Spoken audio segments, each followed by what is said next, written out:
aggressive swing. Mike Cameron deep to left field and gone. Deep and high off the bat of Mike Stanton. Just like that, it's a 3-3 tie. If you're the Marlins here, if you're Gabby, you're just looking for contact. You're looking to at least get that one run in from third. He might have done more than that. Gabby Sanchez did more than that. A 3-run shot.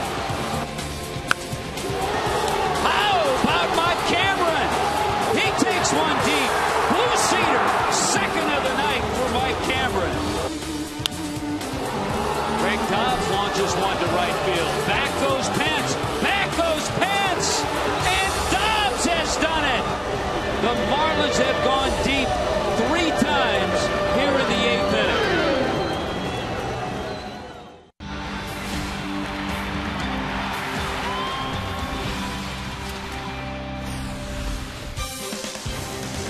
Sun Life Stadium, it's the final Sunday for the Fish in this old place. The Marlins and the Phillies finish off a 3-game series last night. You just saw the home runs, the Marlins getting a win. Hi, everybody. Rich Waltz along with Tommy Hutton. Nice job on the home run call, partner. All right, I broke it out. I hadn't done it for a while. 5 of them last night. And as Gabby Sanchez said, it felt good to be the hammer and not the nail for one time. Yeah, Gabby had a good approach. He was just trying to get the run in, and you see what happens when you try to do things like that. So it was good to see him swing the bat that way. Mike Cameron, Mike Stanton, Greg Dobbs, a fun night. Well, fun except Mike Stanton's injury. Stanton homered in the ball game, of course, but late in the game, as he was headed towards first base, he pulled up strained hamstring. Well, a little squibber off the end of the bat. Mike Stanton trying to go up the line fast, and he was. He was trying to beat it out. And about 2/3 of the way up the line, just a little tightness in that hamstring. Mike had hit his 32nd home run previously in the game to tie him for second in the National League. Now, the word we've gotten on Mike is it is a slight strain of the hamstring, so hopefully it won't keep him out too long. He needs to get himself back in that home run race. Jack McKeon, he's now got 32 home runs. Jack McKeon said if necessary, he could use him as a pinch hitter today. The Marlins, of course, are up against it today.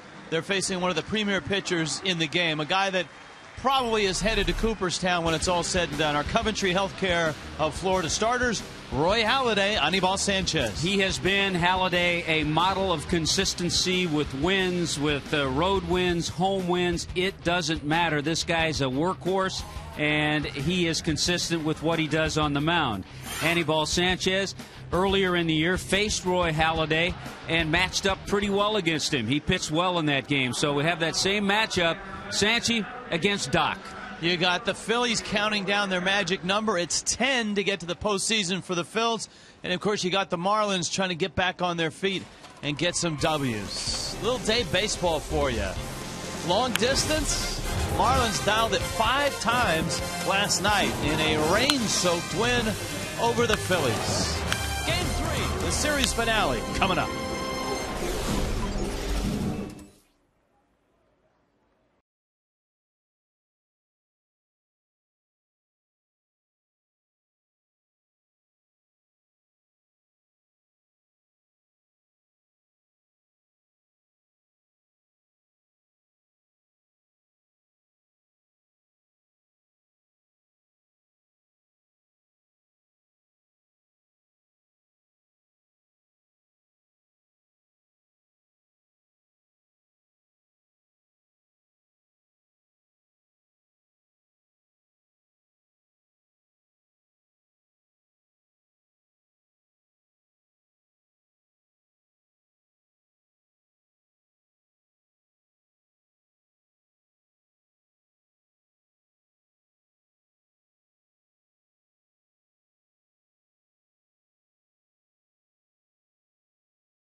Much, Rich. Last night, Jeff, the Marlins trailed in a game, but they make a comeback, their 28th comeback win of the season, and big bats, 5 home runs. Only the second time this season the Fish have hit that many in a game. Yeah, Mike Cameron got it all started off of Cole Hamels with a 2-run shot, followed by the big man Mike Stanton with a solo shot, and the most impressive one was in the 8th inning. They were trying to get some guys on base, lead off walk, another walk.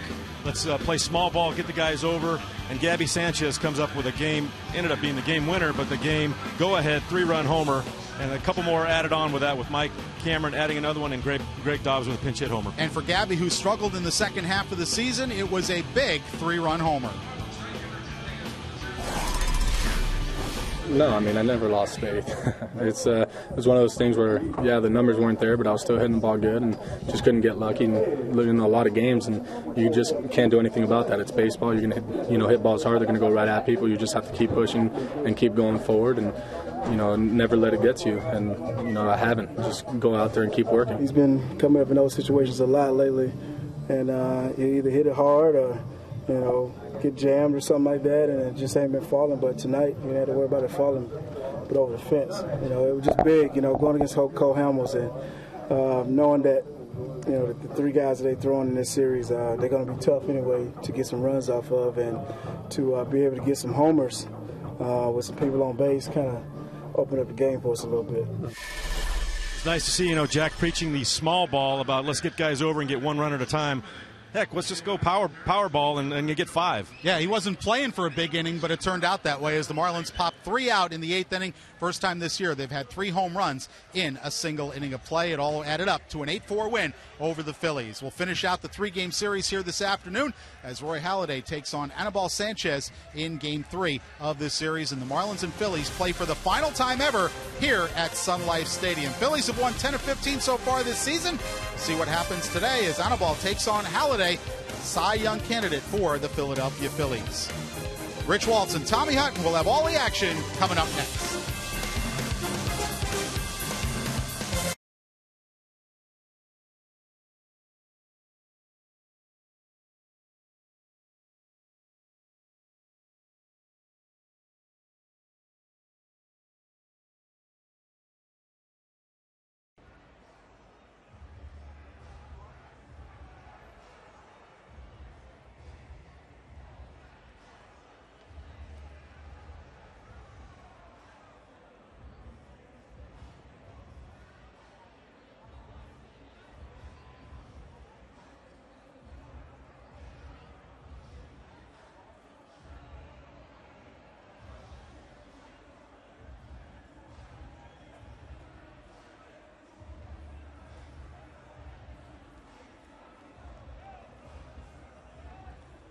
Just hand me the...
Marlins baseball, brought to you by Toyota. Moving forward, by AT&T, by Checkers, little place, big taste, and by All Year Cooling. Today's comfort, yesterday's prices. Marlins and Phillies getting ready to go.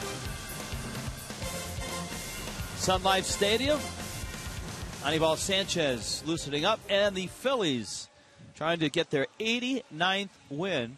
Tommy, this was the scene when the Marlins came out to warm up. just like when you were a kid. They had to draw the bases in the dirt. There were no bases out there. Yeah, you got on the playground. You had to say, okay, first base is right here. We'll make the square. And the infielders ran out. And soon after that, the bases were placed in position. And right field is closed today, by the way. Yeah, you got to hit the ball from center field over. Yeah, the Phillies at 88 and 47. Warren Henry brings you the lineup. Got Victorino, Michael Martinez, and Chase Utley. Ryan Howard, Hunter Pence, Raul Ibanez, Carlos Ruiz, Wilson Valdez, and Roy Halladay. And Shane Victorino takes a fastball up. And the count's 1-0. Victorino having a splendid year. And I know there's a lot of stars on the Phillies, but Victorino is average over 300. His on-base percentage at 381. He hasn't made an error in about 140 games. He is just having a terrific season. How about 22 doubles, 15 triples to go along with the 15 home runs? Yeah, he's one shy of Jose Reyes in the triples race in the National League. Reyes has 16. Victorino has gone 149 games without committing an error. Pulls a ground ball out to Infante. The infield was a bit rough last night with all the rain, but it has smoothed out. And we'll take a look at the defense, brought to you by Warren Henry. Logan Morrison, Cameron, Brian Peterson starting today in right field. Dobbs and Bonifacio, Infante and Gabby. And John Buck is behind the plate handling Anibal Sanchez. 3-7 in his career against Philadelphia. ERA over 5.5. He'd like to bring that down some today. Michael Martinez gets a start for Charlie Manuel and the Phillies. Martinez, one of the more versatile players in the National League. With Placido Polanco getting the day off, Martinez at third. Now, Martinez, it's his 22nd start at third. He has started 8 games in center, 4 at second base, 2 at shortstop, and 1 in left field. Well, Polanco's had a terrific series, some great defensive plays. And Martinez getting an opportunity. Wilson Valdez subbing at shortstop for Jimmy Rollins. And, of course, Valdez had a big hit last night in the ball game when the Phillies took an early lead. It's against Ricky Nolasco. That one fouled over the screen and out of play. Last night, the Marlins, you saw all the home runs. Added up, it was an 8-4 win after the Phillies took game 1 5-3. The John Mayberry home run was a big blow on Friday night for the Phils. Martinez takes a changeup that misses outside. So Sanchez gets Victorino but walks Martinez, and you don't want to do that with the next 3 bats coming up: Utley, Howard, and Pence. And Rich, I guarantee you that's exactly what Jack McKeon is thinking there. You can't walk Michael Martinez hitting .212 in front of Utley, Howard, and Pence. So here's Utley. Just 1 for 8 in this series, and he's dipped a little bit, 4 for his last 26. But certainly a dangerous hitter as he turns into that fastball. It misses high.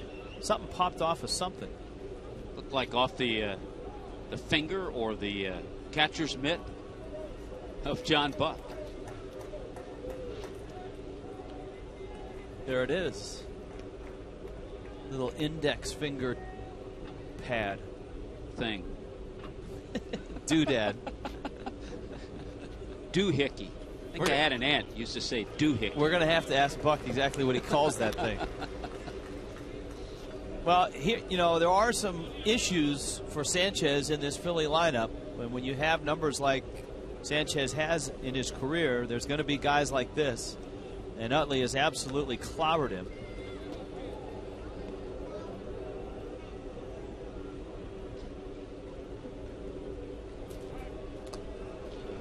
And the man on deck, Ryan Howard, has hurt him as well with a couple of home runs.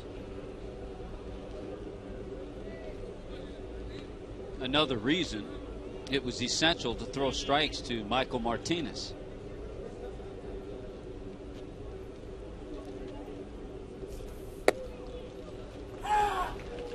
would be Chad Fairchild calling out balls and strikes. Joe West manning first base. Sam Holbrook at second. Paul Schreiber is at third. Marlins with some injury news today. And, of course, Mike Stanton last night after homering.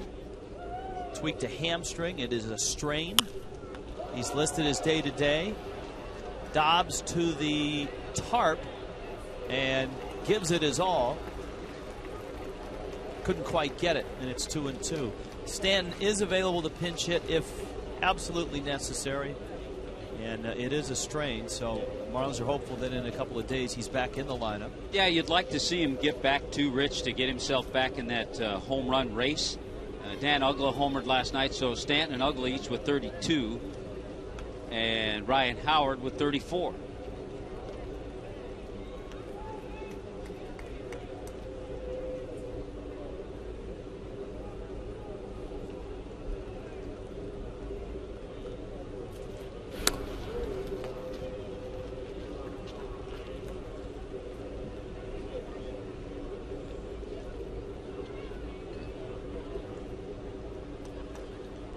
Sanchez keeping Martinez close. 2-2 on Utley.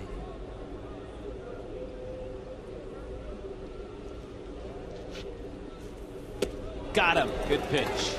And a good guy to get. And now he's got 2 outs and he can go after Ryan Howard. That's a good pitch on a tough hitter, a guy who's been tough on Sanchez in his career. A guy who's been tough on the Marlins in his career as a Philly. A good job to get to 2 strikes and then put Utley away. All right, here now is Ryan Howard. The Marlins employ the dramatic shift. We talked last week when we were on the road about Jason Stark's article on the new technology and the iPads and all of that and the spray charts, and something Joe Madden really started. And in that article, there were some great numbers about the shift for Ryan Howard and how the Phillies have felt, and as people have kept track, that the shift has taken away, or will take away, 25 to 30 hits for Ryan Howard a year. Of course, a lot of his hits end up over the fence. He's homered 30 times this season, driven in 104. Well, his lifetime average coming into this year is 279. So he's a little below that. He's quite a bit below that this year, 249. And there you see the distribution of his hits.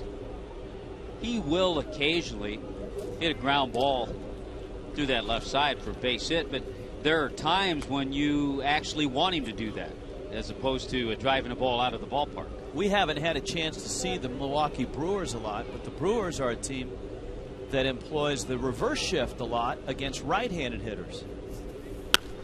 Howard cranks it to right. Peterson comes on a hop. He'll pick it up. Martinez on his way to third, and he gets there with a head-first dive. Well, that ball had some tremendous sinking action, top spin.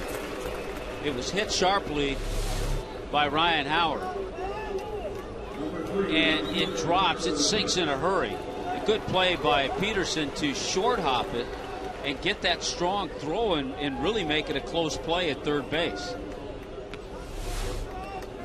So no matter how many guys you put over on that side, Ryan Howard still hits it hard enough to get a base hit.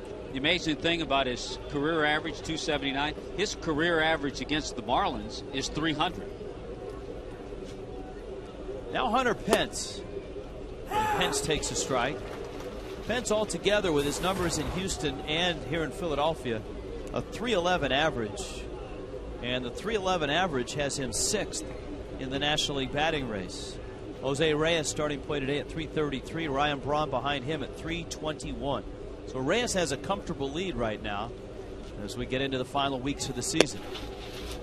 Sanchez misses way outside. He has played in every game since the trade with the Phillies. And of course, 319 average.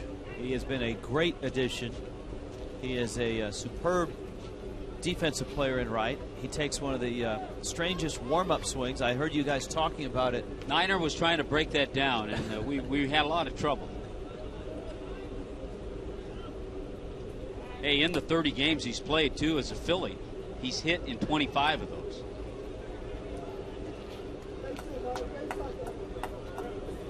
You see kids all of a sudden the next couple of years around the Philadelphia, Delaware area taking practice swings like that. And choking up a little bit. Yeah. Not many big leaguers do that. Hence fouls it back. That's 1-2. As awkward as he looks, he's extremely athletic. Fast, explosive. I just had a crazy analogy. He chokes up like Nellie Fox, but swings like Frank Howard. It's quite a combination.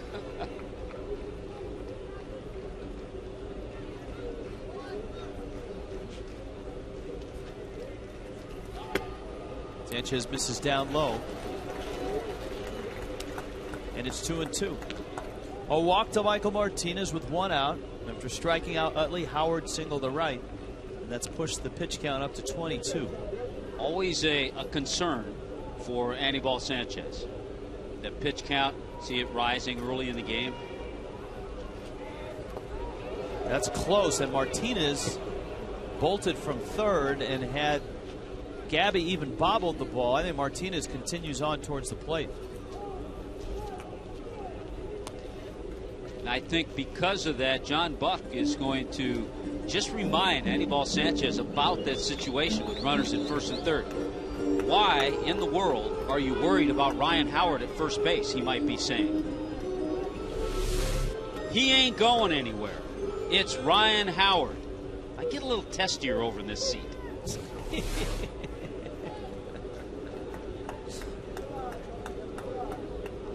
I think Jack is wondering the same thing. Howard does have 1 stolen base this year, but you're right. He didn't want to take the bat out of Pence's hand. Bounces one to third.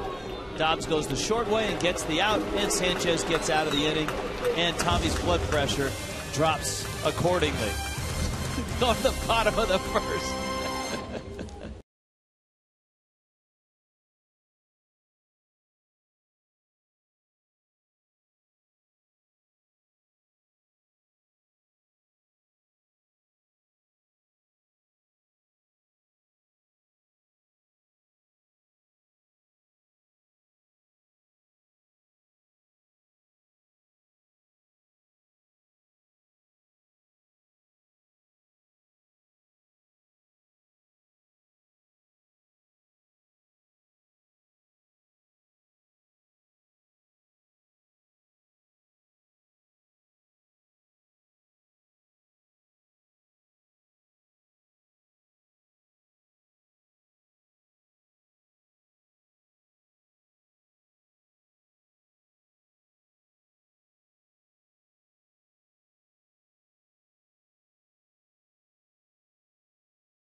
You got the Phillies, the Yankees, and the Marlins all represented in that side. Here's the Marlins lineup without Mike Stanton after tweaking the hamstring last night. Warren Henry's hamstrings are fine. Emilio Bonifacio's at shortstop. Omar Infante is at second. Greg Dobbs hits third. Gabby Sanchez, who homered last night. So did Dobbs, for that matter. Logan Morrison in left. Mike Cameron, a couple of homers last night. Brian Peterson to start in Stanton's spot. John Buck hits 8th. And Sanchez hits 9th. And here is Bonifacio leading it off against the legends, Roy Halladay, who, of course, threw his perfect game on this mound last year. Look at his road record, 8-3 on the road. He's 8-2 at home, so it doesn't matter. Change-ups, Ball moves all over the place. Cutters, a sinker that's dynamite. And he has been chomping at the bit the last 2 weeks to pitch. The problem is, with all the weather, he's only been able to make one start, and that was last Tuesday. And he was just fine. He went 7 shutout innings and struck out 9 in a 9-0 win in Cincinnati. That's a fair ball, and Bonifacio is off to the races. That might be 3. Pence gathers it. Look at Bonifacio go. A triple.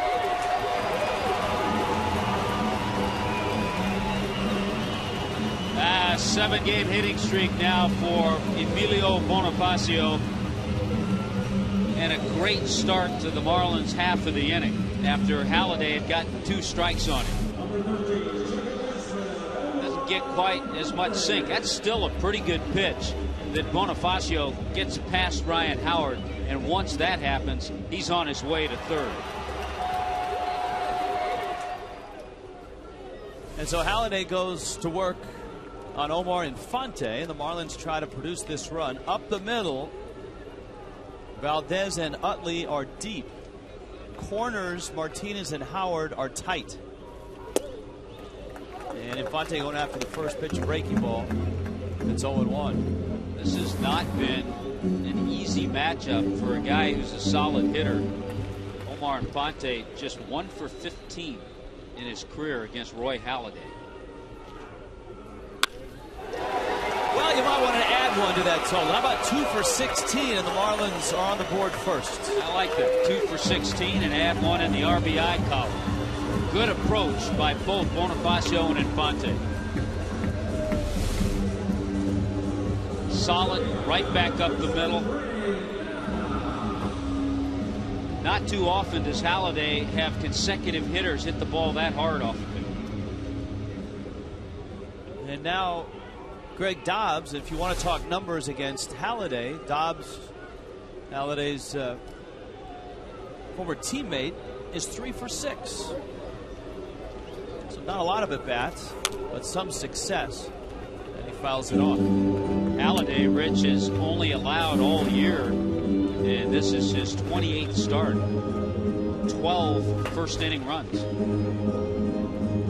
Well, you brought it up earlier. He has been so consistent throughout the year. He really has not had a bad month. Now, you look at most pitchers and even hitters, and they'll have an off month along the way. Not Halladay. April 4-1 with a 2.14. May 3-2, 3.00. June 3-0, 2.00. A 2.57 Ernie and a 3-1 record in July, and he finished August 3-1 with a 2.62 ERA. This his first September start. And he gets Dobbs on a sharp breaking ball in the dirt.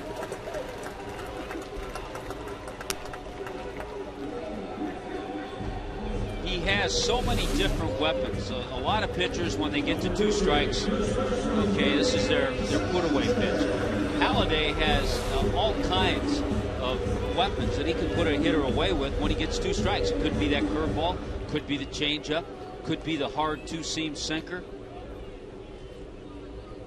Here is Gabby Sanchez, 2 for 4 in the series, a homer and 3 RBIs. A breaking ball for a strike. Gabby had a pinch hit on Friday night. Of course, last night, the big 3-run homer as the Marlins came charging back to hang a loss on Antonio Bastardo and the Phillies. That one into center. Pence and Victorino. Oh, it's Pence. You could hear Victorino at the last moment yelling, "I got it, I got it." But Pence is taller, so he got the ball. He moved in and got position. Here's a look at the defense brought to you by Warren Henry, Ibanez, Victorino, and Pence. Michael Martinez replacing Polanco today at third base. Valdez, Utley, and Howard. And Carlos Ruiz has caught all 3 games of this series. Logan Morrison now. Morrison in his young career, 1 for 8 against Halladay. This was to be one of the matchups in that rainout up in Philadelphia. Halladay against Anibal Sanchez. Would have been the first game of that doubleheader, right? Yeah, the odd thing about that day was the Phillies got out of town and left the Marlins in the hurricane. The Marlins rode out the hurricane in Philadelphia, while the Phillies spent 6 days in Cincinnati. They had more skyline chili than you can think of. Yes. That was probably okay with Charlie Manuel. It's got the cool shades going today.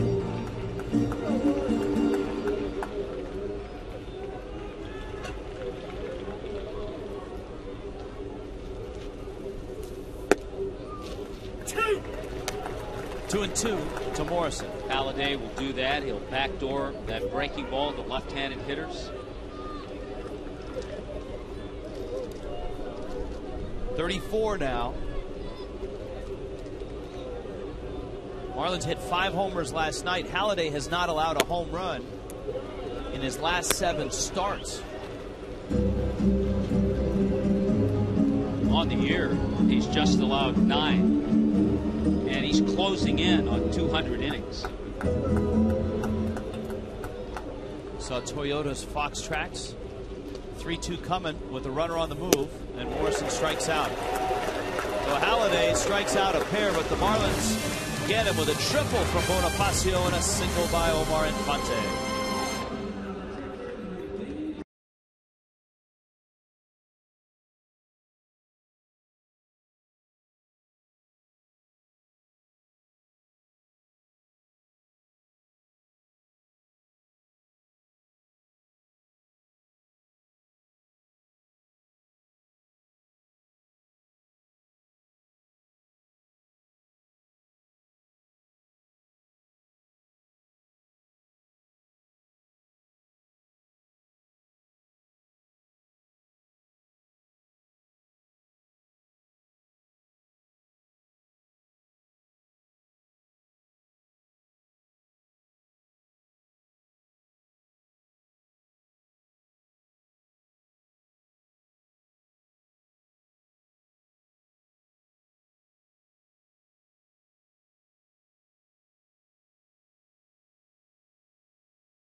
Baseball presentado esta noche por Coventry Healthcare de Florida.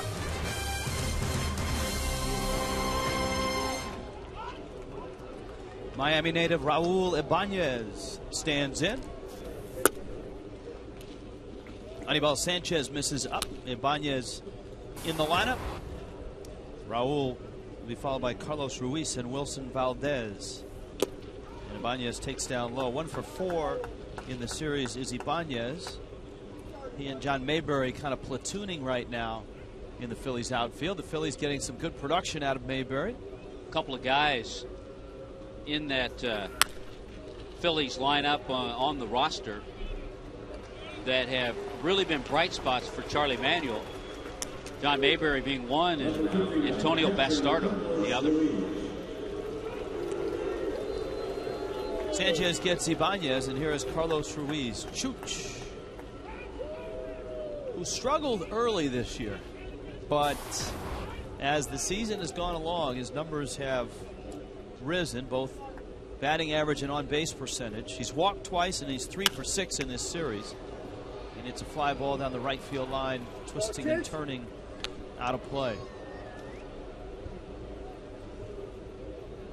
Ruiz last year had more walks than strikeouts, and an on-base percentage right at 400.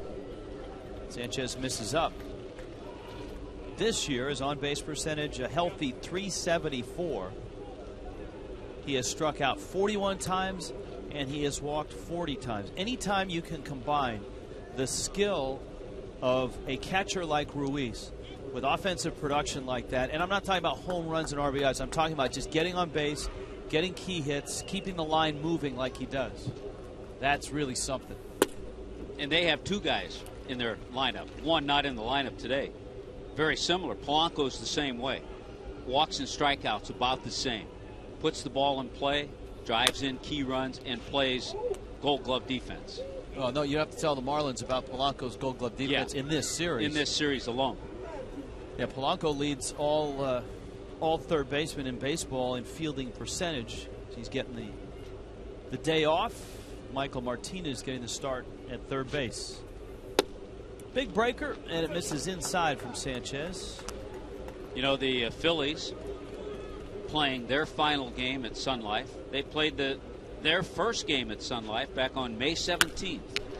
There's a liner to right. Peterson cuts it off. Ruiz has got another hit. That's his fourth hit in the series. Yeah, it's you're right about the fact that the Phillies aren't coming back to this yard. When they come back next year, Charlie Manuel's team will be playing in the Marlins' new ballpark. The countdown will be reduced by 1 today, down to 9. And Rich, a couple of really interesting notes on that Phillies series, their first series at Joe Robbie at the time. In that first game, John Kruk had 5 hits.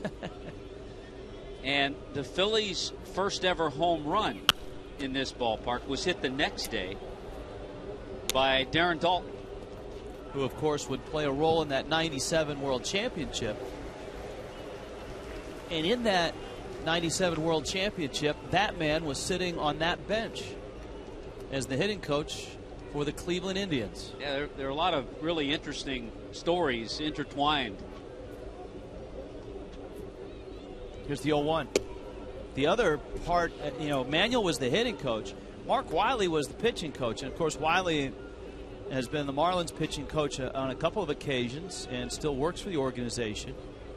And both those guys, in talking to them, they talk about what a helpless feeling it was seeing that ball get over the glove of Charles Nagy off the bat of Renteria and into center field.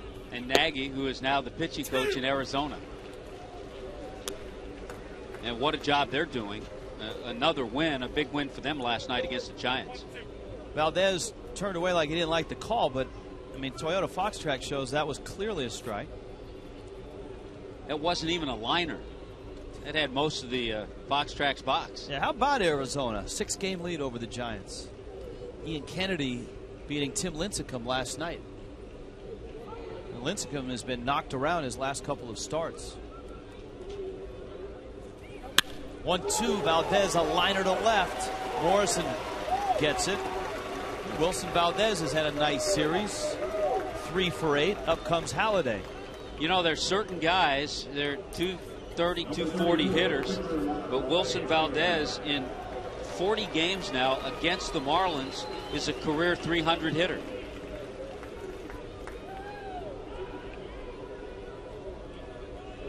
And it was the bottom part of the order, Valdez being part of it, that hurt the Marlins last night early in the game. Halladay squares. And it's a gorgeous bunt. Dobbs takes it and throws it away. Game is tied. Phillies at the corners. On a seemingly routine play, Greg Dobbs sailed the throw into the runner, and it's 1-1.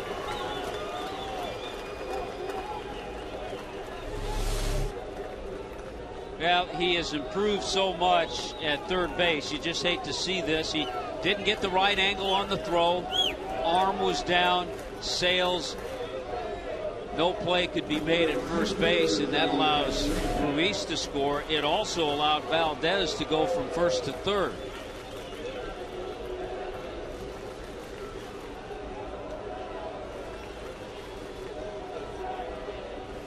Here now is Shane Victorino. Sanchez in deeper now because you got a quality hitter at the plate. And there's still only one out. So a sacrifice E5.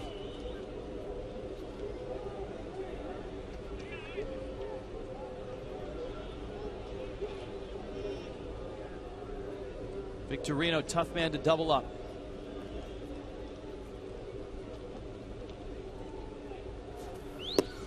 By the way, Rich, just to show you how Halladay works at every part of his game, all those years in the American League, he didn't get opportunities at the plate. That was his 14th sacrifice bunt.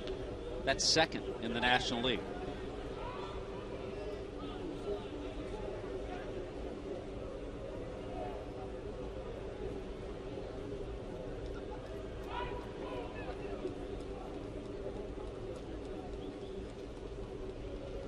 Sanchez 0-2.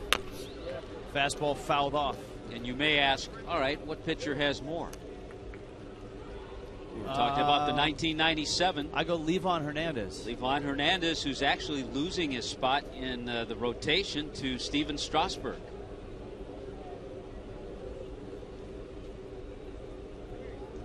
So we brought it all back to 1997. We'll keep trying to do that throughout the day. 0-2 coming.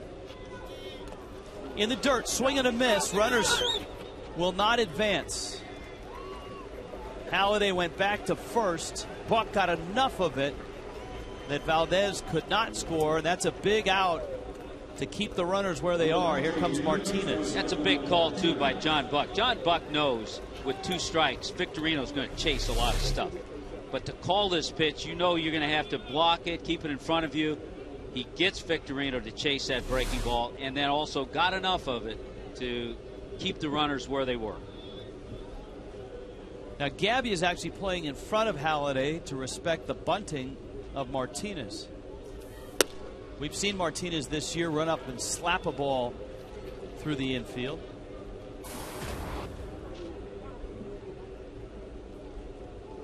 And, of course, Sanchez walked him back in the first.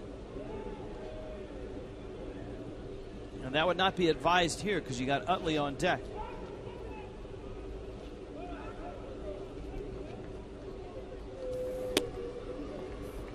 He's got 2-0 on him. And there is Utley.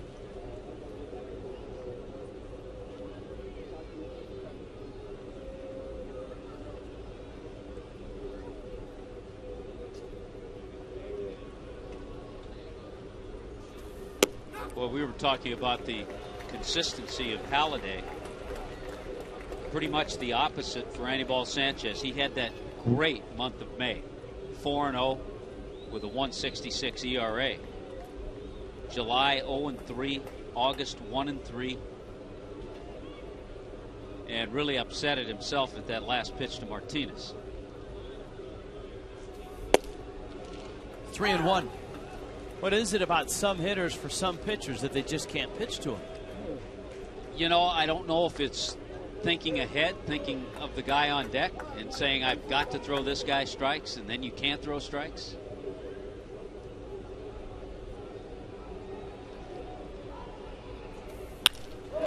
Liner into center, and Martinez delivers. And what happens, you fall behind, so now you might as well just put up a green flag and say, here comes a fastball. I've got to throw you all fastballs because Utley's on deck. And even though Martinez came into the game hitting .212, he's in the big leagues. And he has gotten a couple of big hits against the Marlins this year. And now it's Utley with runners first and second. Halladay advanced just 90 feet. So a throwing error by Greg Dobbs has opened the door, and the Phillies have marched through with 2 runs. And runs a precious thing when you're facing Roy Halladay. The Marlins got to Halladay for a run in the bottom of the first, but the Phillies strike right back.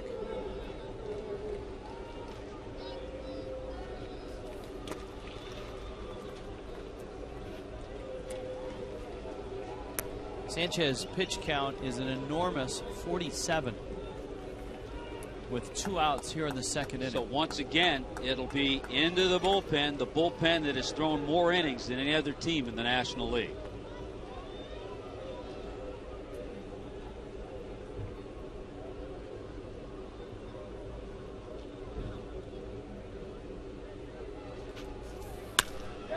Fastball that's lined to left. Morrison back and makes the catch. Inning over. Phillies scored twice. A big error and 3 hits. It's 2-1.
Sunscreen advised. Lots of it. High number. Go with the SPF 45, maybe on a day like today. Especially when you're facing Roy Halladay, who now has a 2-1 lead, and Halladay's a guy that knows what to do with a lead. Well, he does that, and we'll take a look at the scouting report brought to you by Coventry Healthcare. 2-seam with nasty sink. We've seen the slurvy breaking ball. Changeup looks like a split. You know how you hear of great pitchers, you hear, well, you got to get to them early. Early usually means get to them in the first inning. Early for Halladay means get to him the first 15 pitches, which the Marlins were able to do, and they got that run. First 15 pitches, opponents are hitting .316 against Halladay. The rest of the game, .224. Mike Cameron, Brian Peterson, John Buck. Well, Bonifacio tripled and Infante singled in those first 15 pitches, so there you go.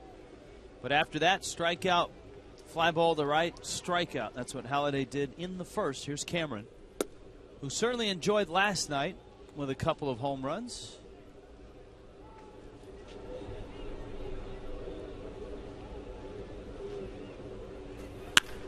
And he keeps on swinging it, lining it into left field. Mike Cameron finding his groove. He, when he arrived from Boston, he told us, he felt rusty. I just feel like I just need a chance to play. He didn't really get that chance in Boston. And remember, early on, Jack tried to get him in as often as he could so he could get some of that rust off. He got a lot of the rust off last night, and another solid swing. Cameron last night, that was his 18th career multi-homer game, too. So Halladay to Peterson, and he misses ball 1.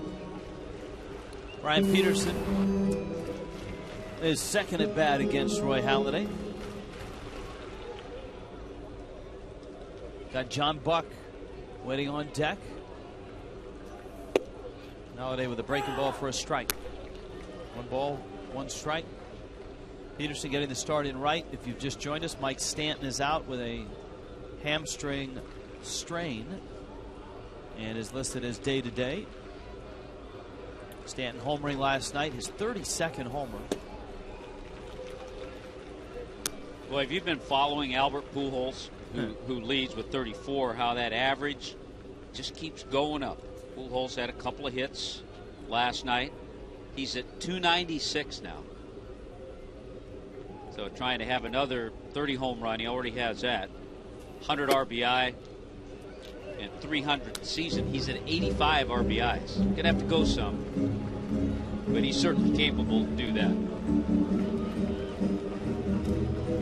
The Cardinals actually have a better record percentage-wise than the Giants now, so they are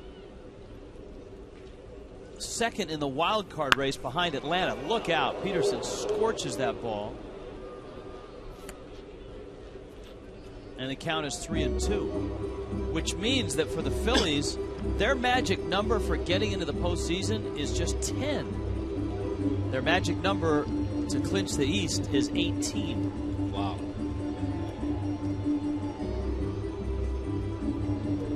Well, it would be 5 straight National League East titles for Charlie Manuel. Joe West has come to the mound. There was a fan that was hit by that line drive, and the stadium security and medical personnel are headed over to tend to that fan.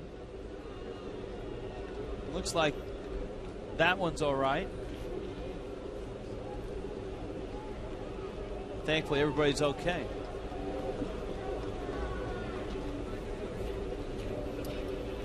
Well, we had the situation in New York with Greg Dobbs hitting that foul ball at the youngster. Peterson hit that one well. Cameron's at first, and he's running. Breaking ball, ball 4. Cameron got a great jump, and he would have stolen it anyways. Peterson trots down to first. And so the Marlins are set up first and second. The problem here for the Fish is that the pitcher is on deck. And right now, I think it's safe to say, and we don't see Halliday's starts all throughout the year against everybody else, but it's safe to say he's not real sharp right now. It's time to try to take advantage of him, but as you said, you got the bottom 2 hitters coming up here. So Buck's at bat is enormously important with Sanchez on deck.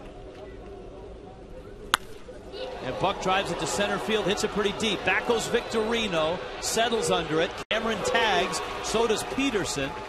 Great throw by Victorino to second base.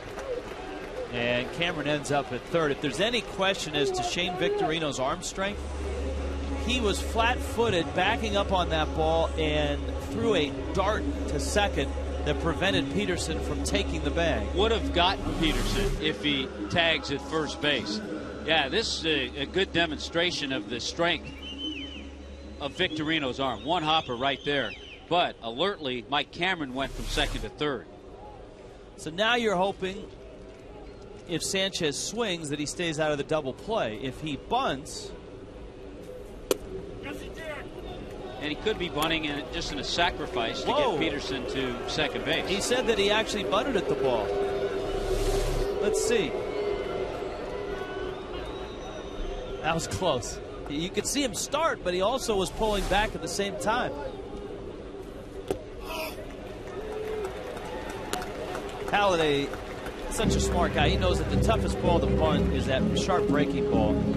And Sanchez has looked very uncomfortable on the first 2 pitches. You know, I think you can go either way on that. Some will say that a good high fastball is the hardest to bunt, but I think if a guy has a breaking ball such as Halliday's, that's just as tough.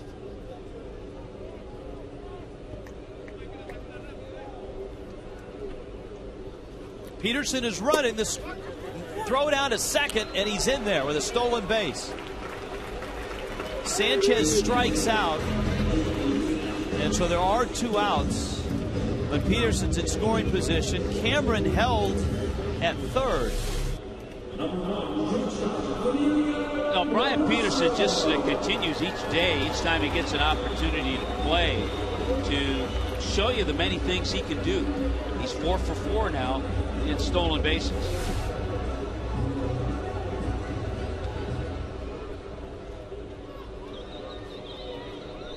Yeah, here's Bonifacio.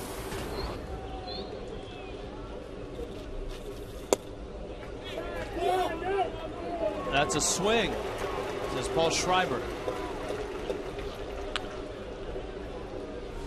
Here's Here's a look. Probably was. It's always a little harder, I think, when you have a hitter such as a Bonifacio. Guys with short swings. That one ends up in the glove of Martinez. The business end of the bat ends up in the seats.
So here is Howard. He singled in the first.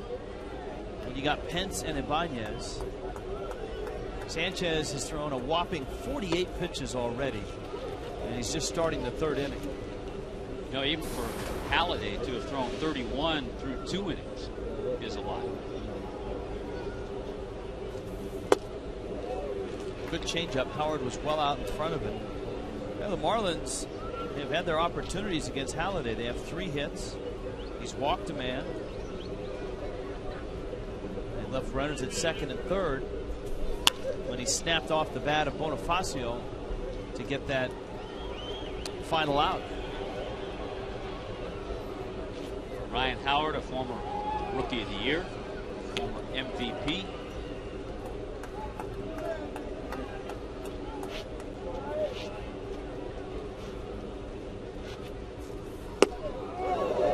And Howard loses his bat as he swings and misses.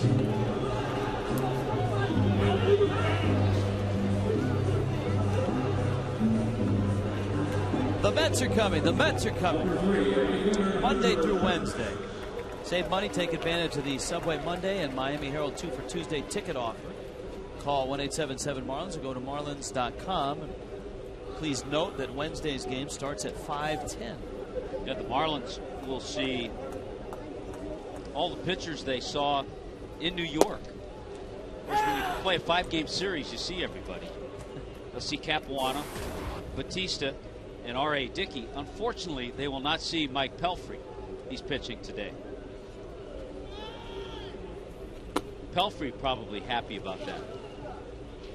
Yeah, Pelfrey's only win against the Marlins, of course, his Major League debut long ago.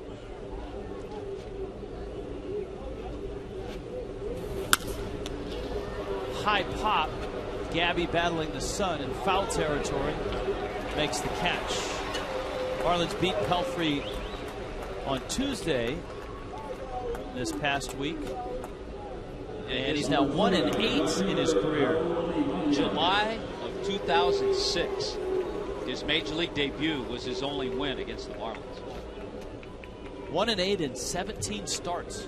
So Pelfrey going up against the Nationals today.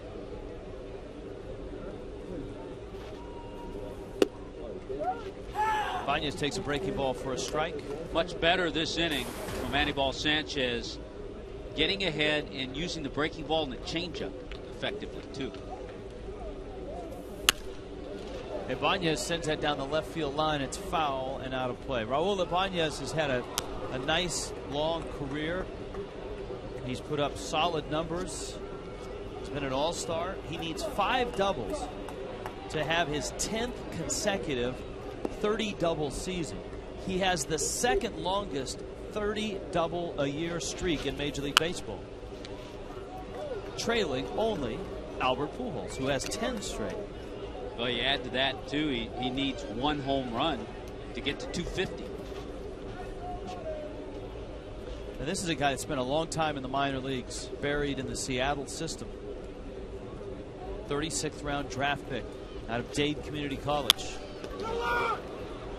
Gabby flips to Anibal Sanchez. Inning over, 1-2-3. First one for Sanchi so far today.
As we've been singing the praises all along, and well we should, of Roy Halladay, he does a lot of things to help himself.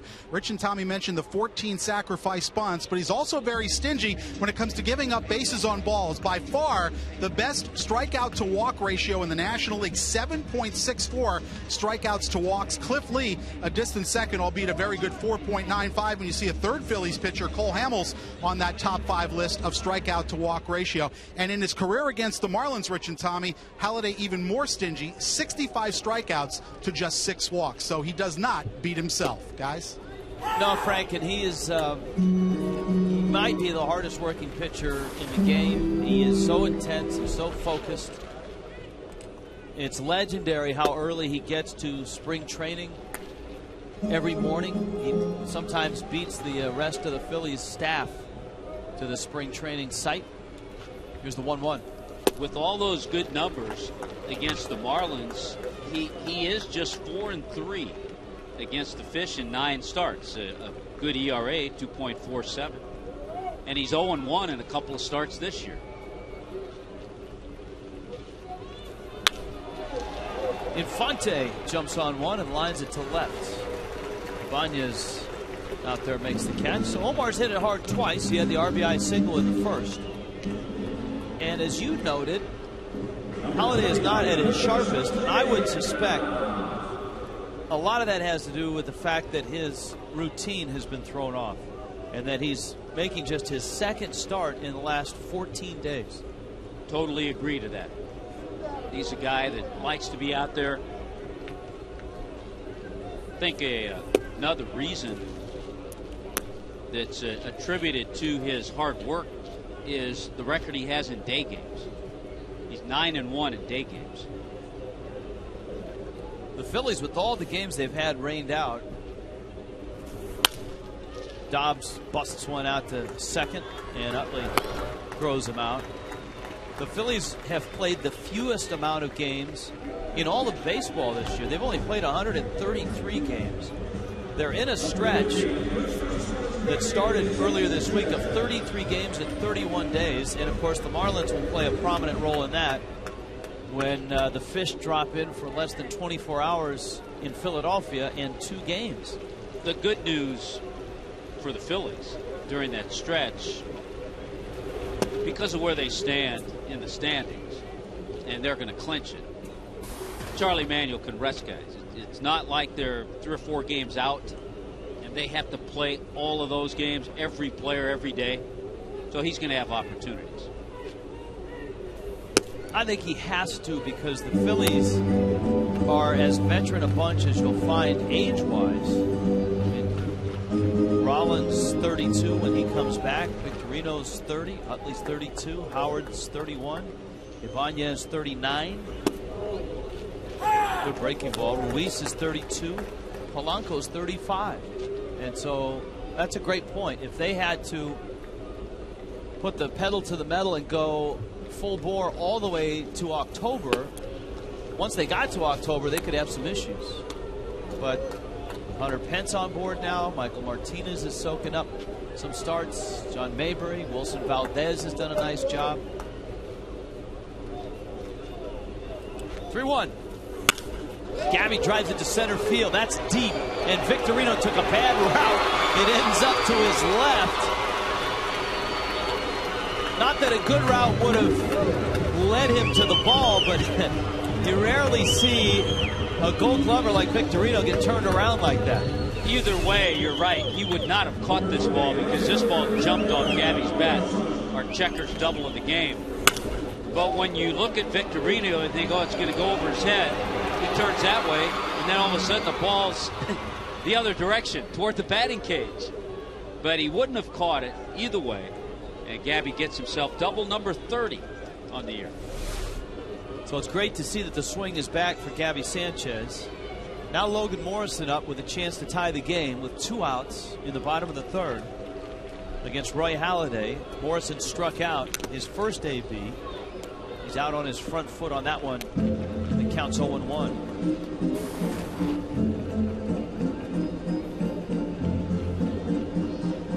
The other run that the Phillies are on right now, they've gone 36 games on the road without consecutive losses.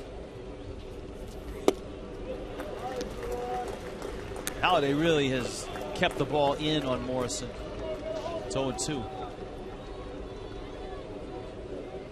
Well, they came into the game today 42-25 on the road, 46-22 at home.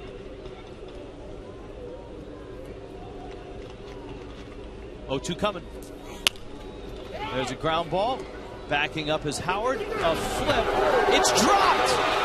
And scoring is Gabby. Halladay dropped it.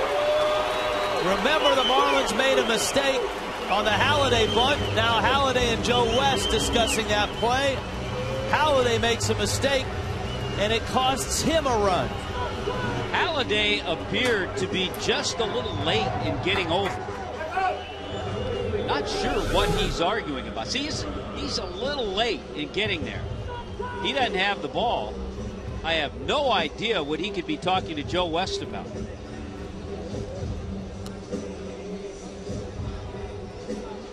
He's got no argument. Morrison is in his lane. Unless he's talking about, well, I'm trying to get the ball to keep the runner from scoring from second base, but there's no chance. Once he's touched the ball, he's fair game. He's fair game. Just like an infielder, anybody else. Cameron takes outside. So it's 2-2. So the error charged to Halladay. No RBI for Morrison, but he's at first, and Cameron who's got a hot bat, fouls it back, and it's 1-1. And Rich, that's Halliday's first error of the season.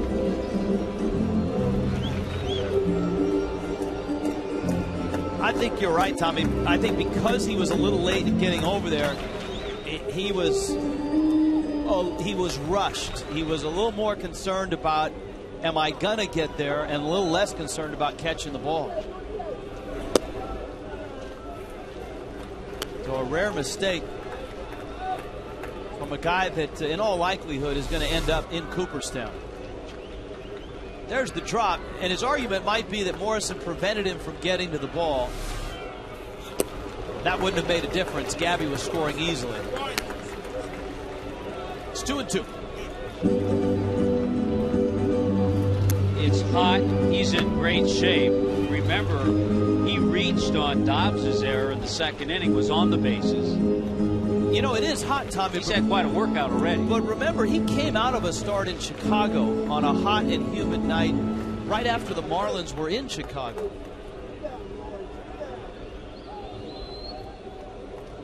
So that's something to keep in mind. And this is his 50th pitch of the game. That's another thing to think about.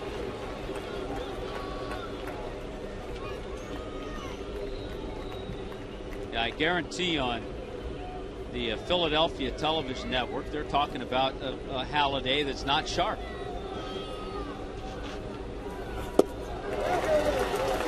Sharp breaking ball there, and he gets Cameron, but the Marlins draw even on a rare error from Roy Halladay.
Let's flip the phone. Active pitcher with more wins than Roy Halladay. Halladay comes in at 185 and 91 in his career. Well, this, I'm not going to give it away, but I give you a hint. This guy's had about 6 or 7 tries at number 200, and he hasn't been able to get it. See Halladay still prowling. He's prowling, kicking himself for that mistake. Ruiz fouls it back. You got Ruiz, Wilson Valdez, and Roy Halladay. Of course, if you ask that question next year, you might have a different answer, because an ancient Philly is rehabbing from Tommy John surgery and might be pitching next year, and he has more wins than both those guys, and that's Jamie Moyer. Or the guy I'm thinking of, who's had 6 or 7 shots, may not be active next year. Probably will, but might not be. 3-1 pitch to center. Cameron tracks it and makes the catch. So Ruiz, a fly ball out, and here comes Wilson Valdez.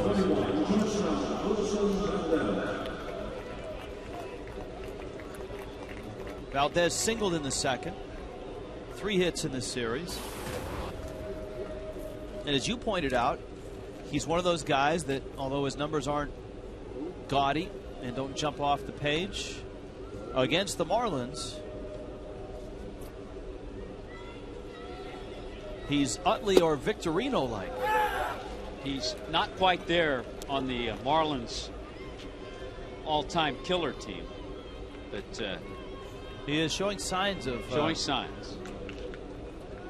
of a Wigington or a Chipper or a Diaz. He's looking in from the outside.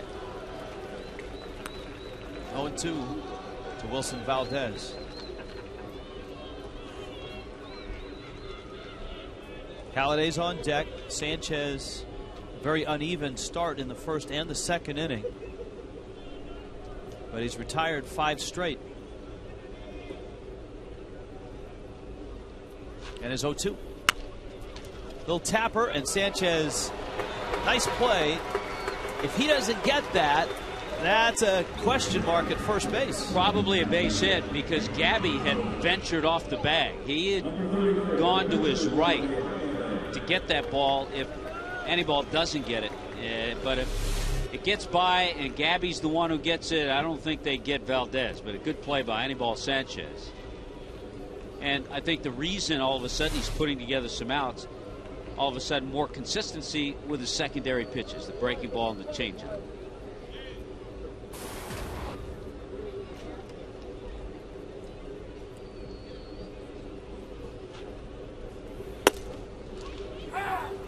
A strike from Sanchez to Roy Halladay. It was on a sacrifice bunt by Halladay that the Phillies picked up a run in the second, and it opened the door to a 2-run inning on a throwing error by Greg Dobbs.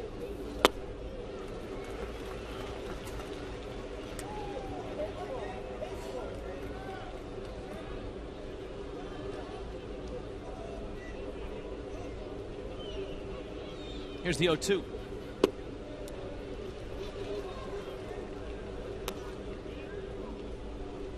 The Phillies lead a comfortable 8.5 games over the Braves.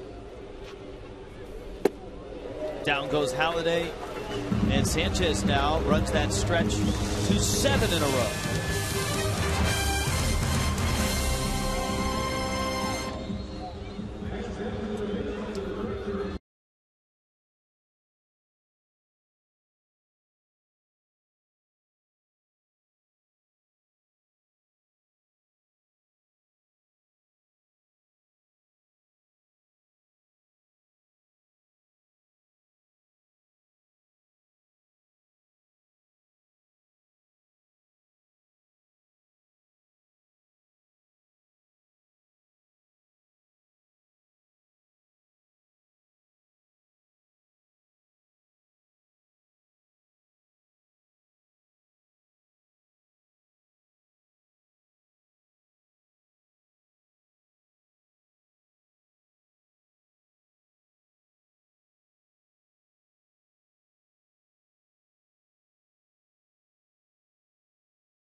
With the wild card being such a big lead for Atlanta, the second place team in the wild card is actually the St. Louis Cardinals. Cardinals are 8.5 behind Milwaukee. The Giants are 6 games behind Arizona. And Atlanta's lead in the wild card, 7.5 games over the Cardinals. How about Milwaukee's catcher, George Kataris? 4 for 5 last night in Houston and hit for the cycle. First cycle in the major leagues this year.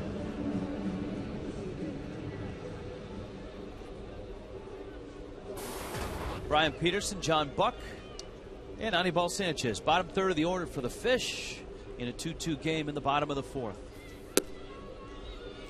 And Peterson takes outside. Peterson walked in the 2nd, also stole a base. Peterson, one of the players this year that, when you look back on 2011, as much of a struggle as it's been for the Marlins on the field and even off the field with the injuries to Hanley Ramirez and Josh Johnson, among others. I think you'll look back at this season, and some may say for Brian Peterson, this was a big year, a year where he proved he could play at the big league level as a reserve. He could contribute as a starter. And if you needed him to pinch hit, he could do that. That might be playable. Martinez is there, and he makes the catch.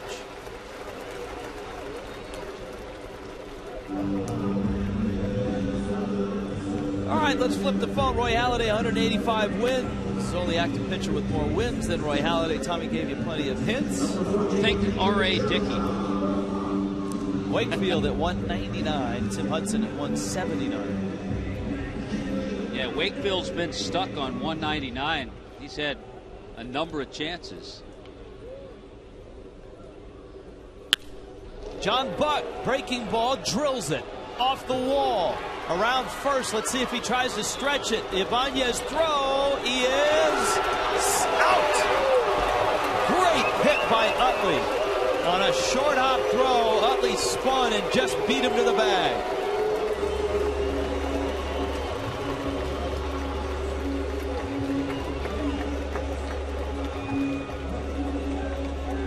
Now, John Buck hits this ball well and probably hit it too well. Good job by Ibanez. Gets there, turns and fires. Now the throw's a little bit of a short hop, and that's where he gets help from Utley. Watch this. Here's the short hop. He picks it and then turns and puts the tag. That's a terrific play by Chase Utley on a ball that was an in-between hop. So it goes as a single, and 7-4, and Sanchez is up. And he beat him to the bag. Look at that. Got the glove right in front of the foot. Boy, that's a great shot. That's great work. Our crack staff and cameramen are at the top of their game today. You know, many people... They're happy to have you back, Rich. Many people ask us, Tommy, what are the Marlins going to do? Who are they going to trade? Who are we going to acquire? And we tell them, hey, look, we just do television here. Roller up to first. But we did trade a couple cameramen last year for Foxmo, and that has turned out to be a great deal. They didn't want to go, but it was worth it.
Finding the way to better health by the all-new Chevy Cruze. See your local Chevrolet dealer.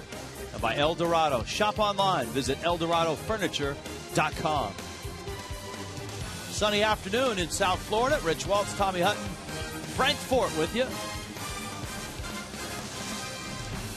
Our Subway fifth inning, a 2-2 game. Anibal Sanchez and Roy Halladay matched up here.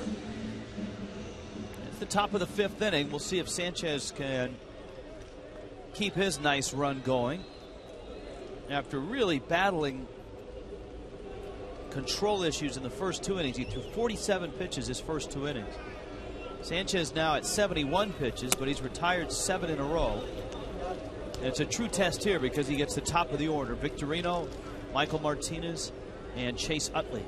I think an area, Rich, where Anibal Sanchez, when you look ahead to next year, is going to have to really turn things around. But first and foremost, this is going to be his second consecutive healthy year, and that's a good sign. You go back to last year, Sanchez threw 195 innings, had 32 starts. But where he's going to have to really turn it around, I think, is against teams like Philadelphia and Atlanta. Sanchez is 7-16 in his career against the Phillies and the Braves.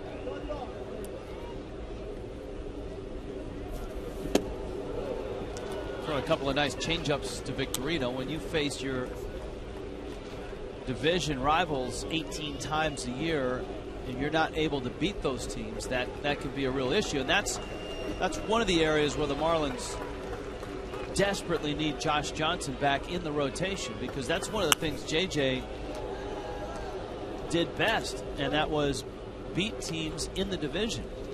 Now, the one team that Sanchez had a tremendous amount of success in the division is Washington. He's 7-0 against the Nationals. Victorino 0 for 2.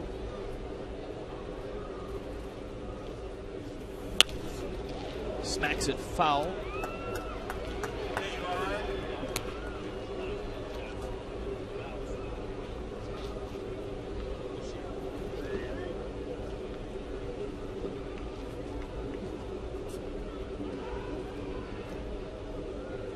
Another 2-2 coming.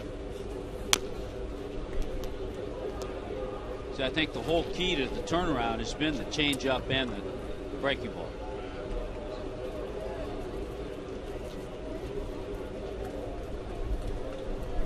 A guy that has shown flashes of brilliance in his career. No hitter, 2 1-hitters. And Victorino pops that one into center field. The flying Hawaiian is aboard and a threat to run with a leadoff base hit.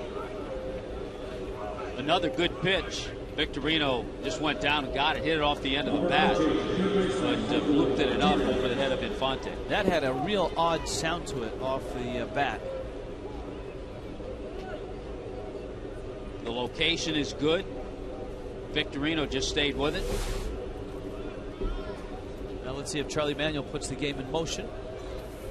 Martinez, a chopper, draws Infante over. He tags him, throws it, got him! Double play!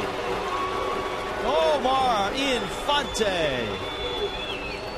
And I'm surprised that Victorino didn't make more of an attempt to hinder Infante's throw to first. You know, I honestly think, and I could be totally off base, in a playoff game and in a game against two teams fighting it out for a wild card or something, you might see that. But he has every opportunity right here just to get a little block, and what you're taught to do is get that left shoulder, the throwing shoulder, and spin him the other way. That way he can't make the throw. He just kind of went up to him straight, Infante with the throw. And Charlie may be talking to him about that, Pete McCannon. Well, Victorino is a terrific high school football player in Hawaii, so he certainly has the strength to do it. There's a strike to Utley. Yeah, if you it's a good lesson for kids, and you don't have to take out a guy hard. If you just get him on that right shoulder and turn his body a little bit, then it's difficult for him to make the throw. As it is, another outstanding play by Infante, who is having a Gold Glove caliber year. Ball in the dirt. By the way, Rich, just to get back and to confirm your point, against the Phillies, Josh Johnson 5-3. Against the Braves, 5-3 with a 2.29 ERA. 8-1 against the Mets, 7-0 against the Nationals. 25-7 against the National League East. And that's where the Marlins really miss Josh Johnson and hope that he's back in the rotation next year. That was a pretty good pitch from Sanchez. John Buck even turning around to Chad Fairchild. We need to ask John Buck. And you can see it on Fox Tracks. Got a good question for John Buck. To ask him if he's ever turned around to an umpire and said, I think Fox Tracks had that as a strike. Well, rarely do you see a catcher turn his head. Remember, he got thrown out earlier this year. He didn't turn his head. That's right. So we've got two questions for him. One is, what's that black thing around the index finger of his glove hand? And the other, if he's ever brought up Fox Tracks in a ball strike conversation. Because in this day and age, hitters will, during the course of a game, go back into a clubhouse to watch their at bat and watch specifically to see if a ball was in or out of the strike zone. I would expect catchers may do that on a borderline pitch during the course of a game. Here's a 3-2. Now, calling balls and strikes is maybe the most difficult thing to do in terms of an official in any pro sport. It's an inexact science. Fox Track gives you a better idea of what the strike zone is supposed to be, but it's one thing to sit up here and watch it on that computer-generated strike zone. It's another thing to sit back there and call a 95-mile-an-hour cutter like that, dipping and darting. Utley strikes out. Nice defense and some good pitching. It's 2-2.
And go! Emilio Bonifacio. Let's see how fast it takes him to go from home to third on a triple down the line. His split time was good. He did slow up a little because he had the bag, but 10.9 is still pretty quick. Yeah, he's in that 12 to 13 second range from home to home. The Frostbrew Coors Light Freeze Cam. Bonifacio in the Subway fifth leads it off. Takes a breaking ball for a strike from Halladay. Emilio's average now at 289. He's 1 for 2 in this ball game. He's got 3 hits in the series.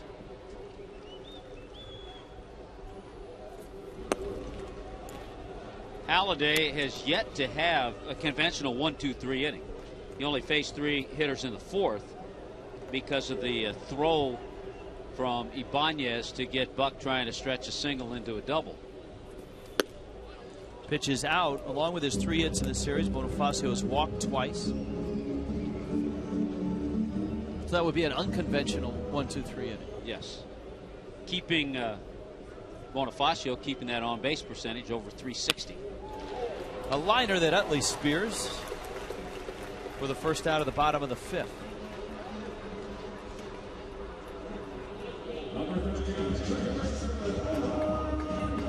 Halliday's quick inning in the 4th was certainly a blessing for the Phillies because his pitch count was starting to climb and rival that of Anibal Sanchez, but Sanchez has blown past him.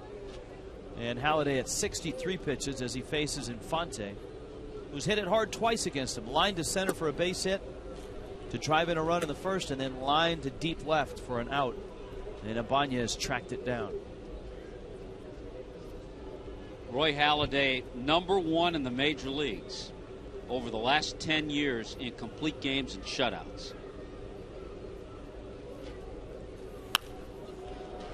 And we talked about it off air before the ball game. Halladay has won 185 games. He's lost only 91. If he has another couple of Roy Halladay type years, does that get him into Cooperstown? See, I think so. He's 34. So you would expect with the kind of shape he keeps himself in, he will. And I think with the hardware that he has, the 2 Cy Youngs, a possible 3rd this year. 8 times an All-Star. A perfect game. Infante to center, a no-hitter in the postseason. So I think because of all that, when you look at others like a Don Drysdale, a Catfish Hunter, who were in the low 200s with wins, you certainly have to put Roy Halladay in. In my mind, no question. He's one of only 5 pitchers to win a Cy Young in both leagues. Roger Clemens, Pedro Martinez, Randy Johnson, and Gaylord Perry. And some great names. and some will say, well, to go into the Hall of Fame, there has to be a dominance for a 10-year period. He's done that.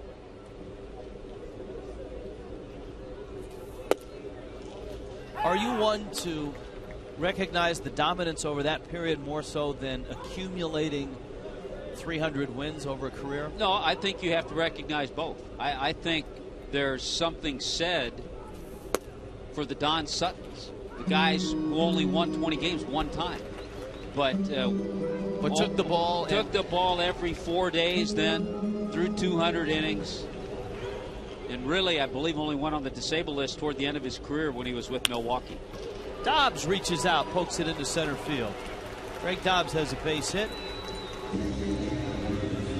Dobbs, who homered last night, a pinch hit homer, is 1 for 3 in this ball game. And now 4 for 9 in his career against Roy Halladay. And here's Gabby. 3-run homer last night, doubled and scored in the 3rd. Boy, he blistered a ball to center that banged off the wall for a double. And Gabby, in his career against Halladay, 7 for 23 with a couple of home runs. Gabby lost his bat and ends up in the Phillies dugout. And the ball ends up in Utley's glove. And Halladay is through 5 in a 2-2 game.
Season ticket plans in the new Marlins ballpark available now. The Diamond Club already sold out. Several other premium areas are close to capacity, so secure your seats today. Just call the new Marlins ballpark sales headquarters, 1-877-411-2012, or go to marlins.com/new ballpark.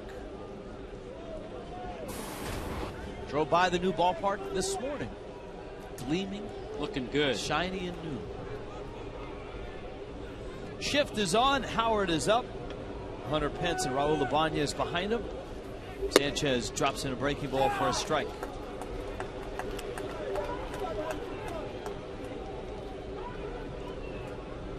Howard singled back in the first. The Phillies got both their runs in the second.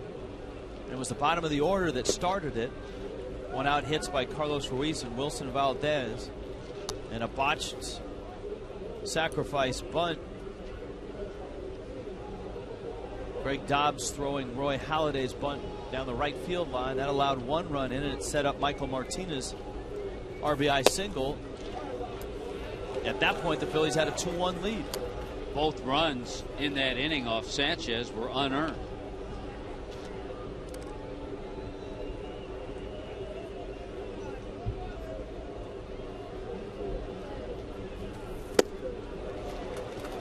There's that good changeup.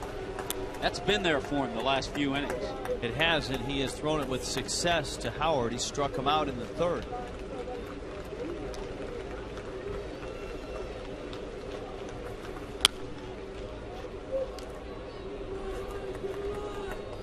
Again, another good one. He has a good enough fastball where it really keeps hitters in check, because if a guy like Howard is a good fastball hitter, wants to stay on that fastball, he's going to be out in front of that changeup, which he has the last couple of swings. 2-2. Slider there. Howard, of course, a very wealthy man, because he's been one of the most productive players around. 6 consecutive 30-homer, 100 RBI seasons.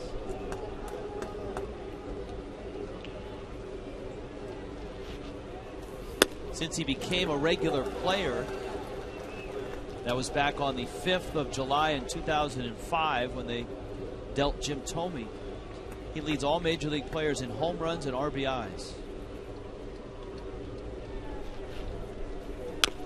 I had fun looking back and seeing that Hall of Famer Mike Schmidt had 13 of 14 30 or more homer seasons. And he had 13 in a row.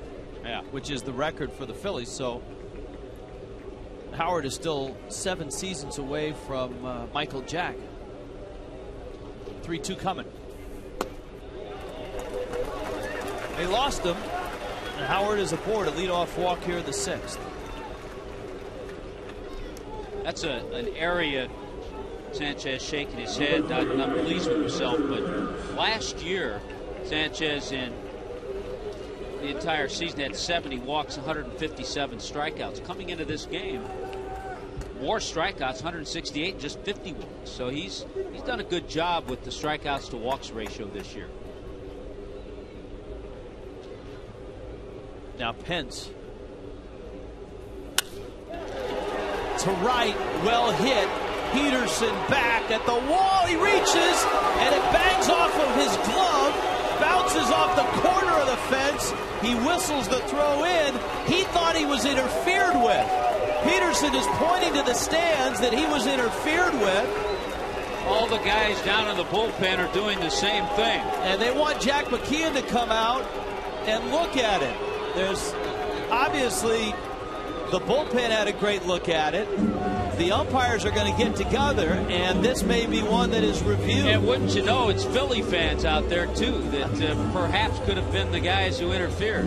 Well, we'll take a look at it and see exactly what happened, and maybe the umpires will do likewise. That's fan interference. That's interference. That is fan interference. And it figures Philly fans reaching over a hat and a hand right in the way of Brian Peterson. If that is not overturned, it's a big, terrible call. So they got to look at this again. Joe Westacrucci They're going to go check it out, and I think if they see what we just saw, they'll have to overturn that. Well, on the other hand, the Phillies are thinking, hey, maybe that's a home run. And the Philly fans are trying to sell it. The Marlins obviously are hopeful that it's fan interference. Hey, they went after it like they were reaching for a cheesesteak. Listen to you. A former Philly yourself. Easy there. Well, it's one thing. We talk about it. Hey, do I get frustrated? Sure. When there are a lot of Philly fans here. Don't interfere with our home ballpark. All right? Go do that at Citizens Bank Park. If you can get a ticket. And that's why they're here. Wouldn't have been a home run. Would have hit off that yellow line. And they clearly interfered with Brian Peterson. They're just loving their 15 minutes of fame right here. Now, the umpires, of course, watching the replay, which is being fed from Major League Baseball's office in New York. They'll have the look that we had, as well as the look that Philadelphia television had. Tom McCarthy over on Philly TV is probably calling it a home run. All right, now you've gone far enough. Just back off, man. Settle down, simmer down. I go away for 2 days and my partner has gone nuts. I told you there's something about this chair over here. I know. Over there, I took on your persona. I watched you for 2 nights as I was in the hotel in North Carolina, and you were calm, cool, and collected. See these guys, people from Philly are calling them, people that they know in South Florida are on the horn. That's the problem with the social media nowadays. Yeah, listen to you, Mr. Serial Texter. Mr. I Tweet Now. I will say Niner gave me a great weather app last night that I was able to include and put on my iPhone. Oh, this is a great look. Now you've got both managers, and now you've got the runway, of which the umpires will emerge shortly with their decision. All we need now is Doug Llewellyn down there to interview one of the managers, the manager who doesn't get the call. Doug Llewellyn, haven't heard that name in a long time. That's a People's Court reference. But obviously, it's a big call. It's either runners. It's taking a lot longer than I would have thought, too. Well, here's my question to you. Do you assume as an umpire that he makes that catch? That's the tough part. Do you assume he makes a catch, or do you assume it's a double? It's a double. That's right. He's leaping in the air. It looks like he's going to make the catch.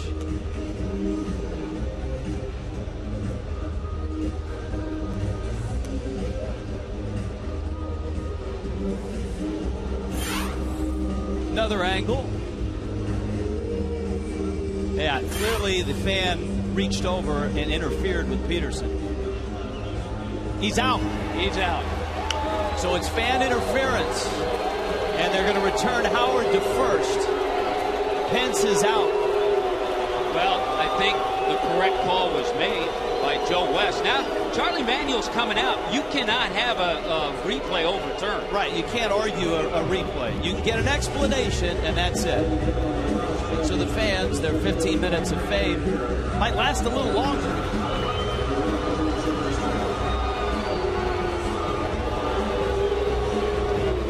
Sanchez will continue to throw. The most frustrating part, here we are in a home ballpark, and the consensus is more Philly fans than Marlins fans. And I feel like I'm in South Philly right now, to be honest. It should be that way there, but it shouldn't be that way here. Hopefully next year in the new ballpark it's not. Now, you are not allowed to argue a replay, and he's been tossed. Manuel's been tossed.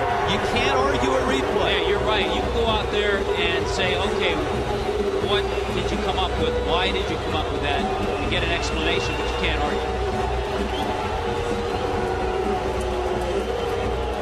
Joe West probably said, hey, Charlie, go to the locker room and watch it yourself. No, And knowing Joe, he may have. But that's the rule, because the umpires get a clear look at it, they make their decision, and you are not allowed to argue a replay.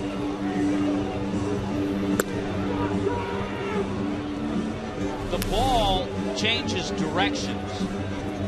Watch this. Changes its direction. Well, he touches his glove. He touches the hand and the cap of both the guys that have their hands in the field of play. Yeah, I mean, clearly the fan touches Peterson's glove there as he's trying to make the catch.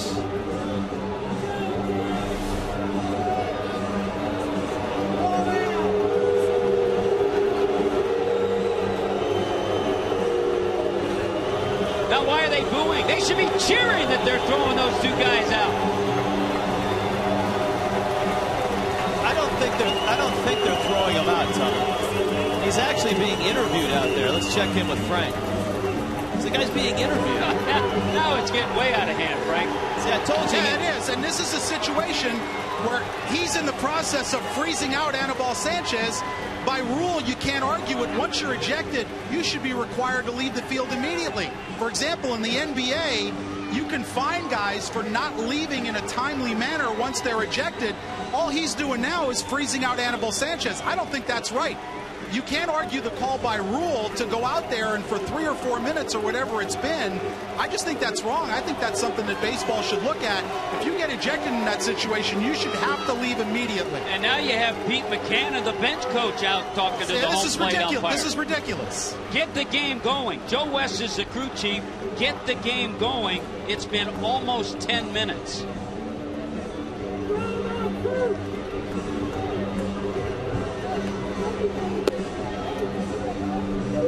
Three and a half minutes, actually. But since they made the call, right. But 10 minutes since the ball was hit. Okay. But it's, the only thing McCann and I think can be discussing right now is maybe the placement of the runner. Does he feel that Howard would have gone from first to second?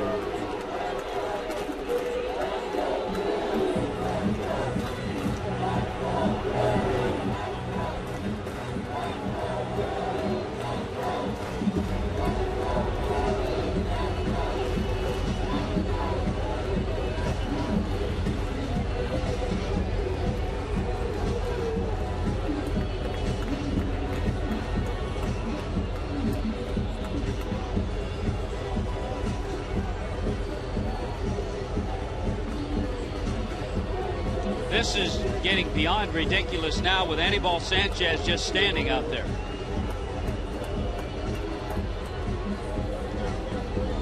They're talking about, can you use instant replay?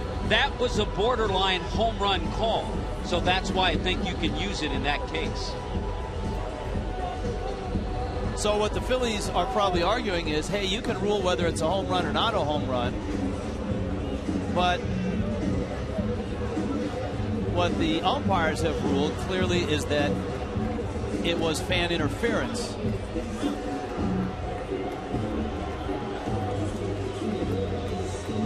Let's keep this going a little longer and the afternoon rain will come in.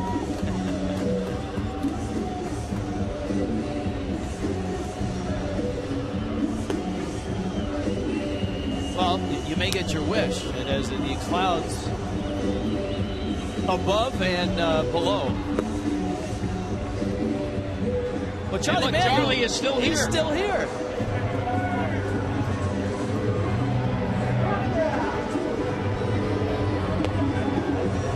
You know, the umpires are still chatting with each other as well.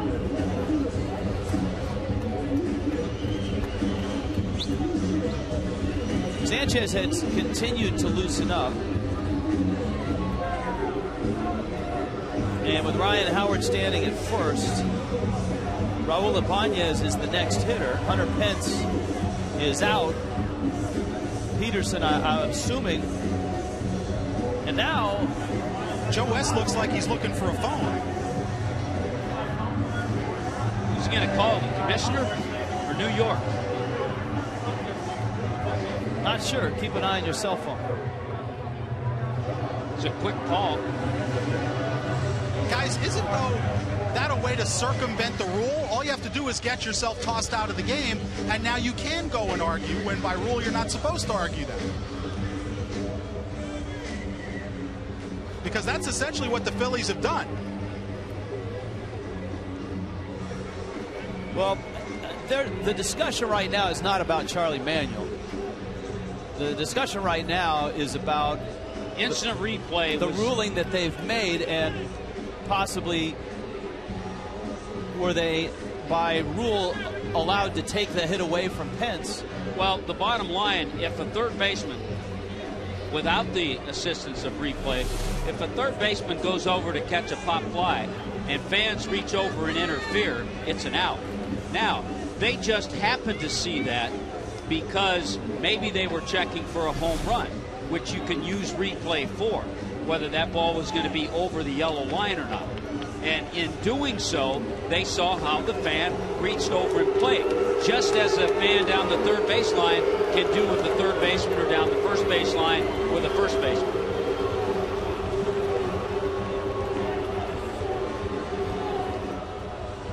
So Anibal Sanchez is going to be given as much time as he likes to warm up again. Sanchez, who has continued to throw, but will make sure that he's good and loose and ready to roll. And here comes Ibanez. You can't do it because there's one out and a man on first base.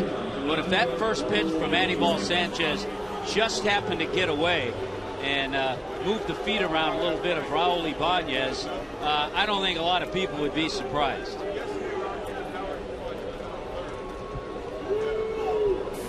Howard's at first. 13 minutes from his last pitch. Sanchez delivers outside to Ibanez. Well, you've gone old school on me today, haven't you? Yeah.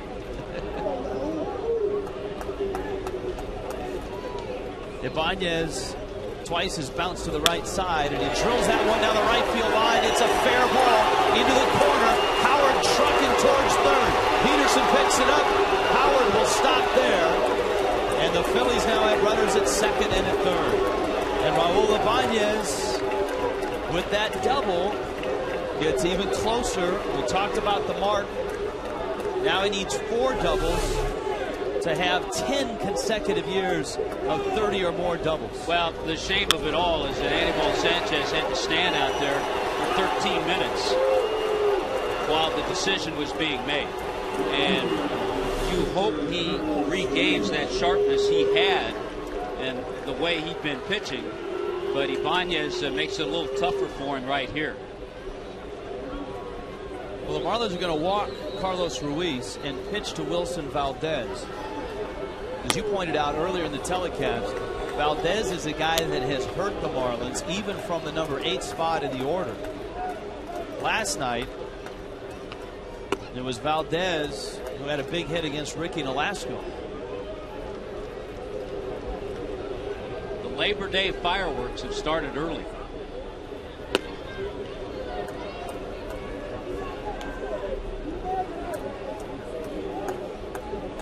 Well, you know, in this case, they're not going to take Roy Halladay out, and he follows Valdez. I think one of the whole mysteries of this situation is who was Joe West calling on the phone in the Marlins dugout? And he was only on the line for about 10 seconds. Takes me longer to order a pizza. Probably takes Joe longer, too. So with the bags loaded, Sanchez obviously looking for a ground ball. Valdez trying to drive in the run and break this 2-2 tie in a 6th inning that has taken a while. That one is fouled back over the screen and out of play.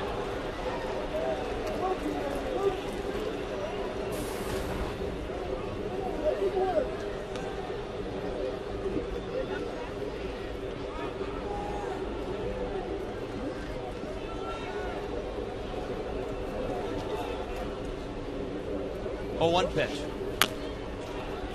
Tied him up. And it's 0-2. Look what happened with you coming back.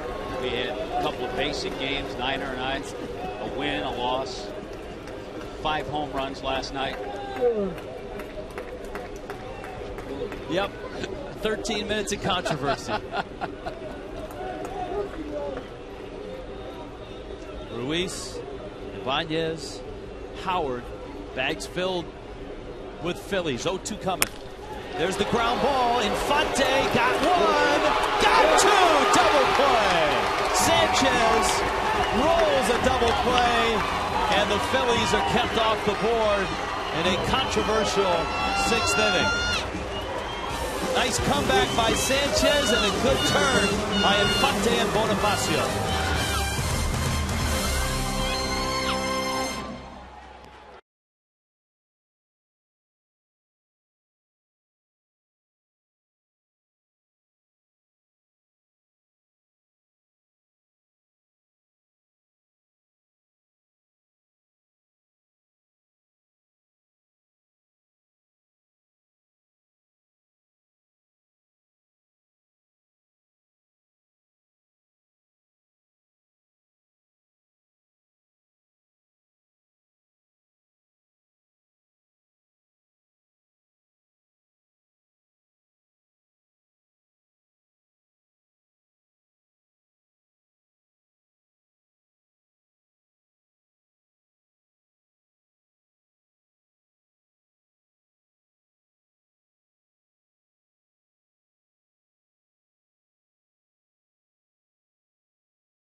B.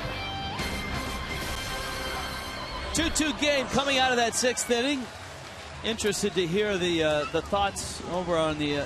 Was it as confusing in Spanish as it was in English, guys? More so, more so. Same thing. What we mentioned right away is that I don't think there is a rule that says that you can go ahead and try to have a replay on an interference. And I think that's what Charlie Manuel probably was talking to Joe West at first base. And Joe West is the umpire that should have gone to the right field area, moved towards the fence to watch the play, and nothing would have happened. But since he stayed there, and then Peterson protested that the fan got that glove, I mean his hand right on the glove, that's where everything started. I think we may have seen history today. Okay, well, what if this? What if Joe West thought, boy, I don't know if that ball would have been a home run or not because it was so close to the yellow line. Then, in seeing the replay, saw the interference by the fans. Well, then it could be called. The thing is that there's no rule that I know of that says that you can go ahead and have a replay on an interference. But he's not initially looking at it as an interference. He might have initially looked at it as a possible home run. He can say that to get around it. Well, that's true, but the replay doesn't show that it was a home run. You know, it was way below the fence. But it does clearly show that it was fan interference and that the fan touched Peterson's glove as he was trying to make the catch. Right. So I think in the long run, I mean, the big picture here is they got the call right. The question will be, as Halladay gets Morrison at first, the question will be, did they do it within the rules of replay? Yeah, I think that's what the problem is how they went about it might be in question. I don't think they can go to the replay now to do that, because then every play that has any kind of question is going to be challenged by the manager to say, go and see the replay. And I don't think that's going to happen. Well, I think, as Tommy pointed out, I think the fact that it was a home run or not a home run in question is why they went to the replay in the first place. So, but it makes for great conversation, and it's a big play in the game because and it took 13 minutes, and Anibal Sanchez had to stand out there for 13 minutes. That's the key. Yeah, that's true. And at least we know Charlie Emanuel got a chance to look at the replay now that he's in the clubhouse. So. Have a good show, guys. All right, you too, guys. All right, Mike Cameron is up there against Halladay. But I agree. The Phillies argument, and I understand that part, their side, is that there is not instant replay on interference, only on home runs. Joe West can get around that. But you know there is. But he can get around it, and because that's why they put instant replay into effect, because of some of the new ballparks and the lower fences. But there is. I mean, you can replay for fan interference. Here's an example as Cameron pops it up. Howard is over and he makes the catch. All right, say Peterson's not involved, okay? Say Peterson's not at the wall, and the ball is headed towards the edge of the wall, and the fan reaches out and touches the ball right at the wall. The umpires are allowed to, in that case, go in and look to see if the ball would have been a home run. Well, that's my if point. It was fan interference and it's a double. Yeah, absolutely. So, and that's how Joe West can get around that rule, what Charlie Manuel's trying to insist on. Okay. He can say, hey, I thought it was maybe a home run. Peterson dumps that into center, and it falls for a base hit.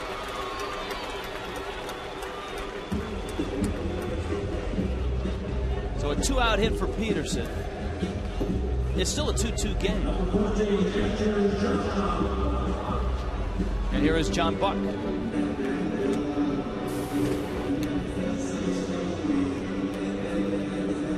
Meanwhile, you got Roy Halladay on the mound for the Phillies and Anibal Sanchez for the Fish, and both, after unsteady starts, so to speak, have tightened it up.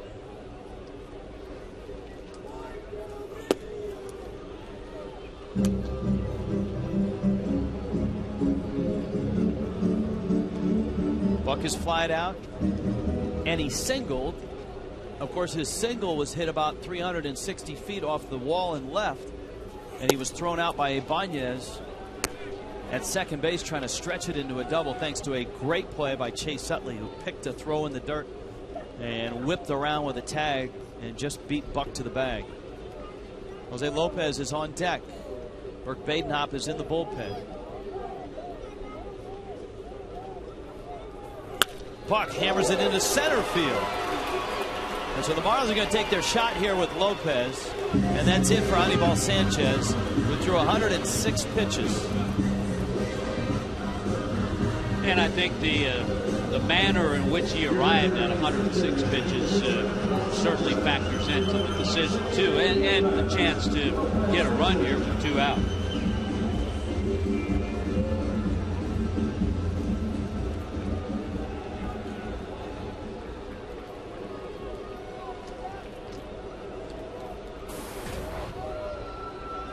So Lopez, who has been hot as the rain starts, is swinging a miss. And in his career, 8 for 24 with a home run against Roy Halladay. A lot of American League matchups. Yeah. Halladay in Toronto and Lopez in Seattle. Great speed at second with Peterson. Pitches outside. A ball and a strike. Top of the order, Bonifacio on deck. Halladay is 85 pitches into this. And even though he wasn't standing out on the mound, the 13-minute delay certainly may have cooled him down as well.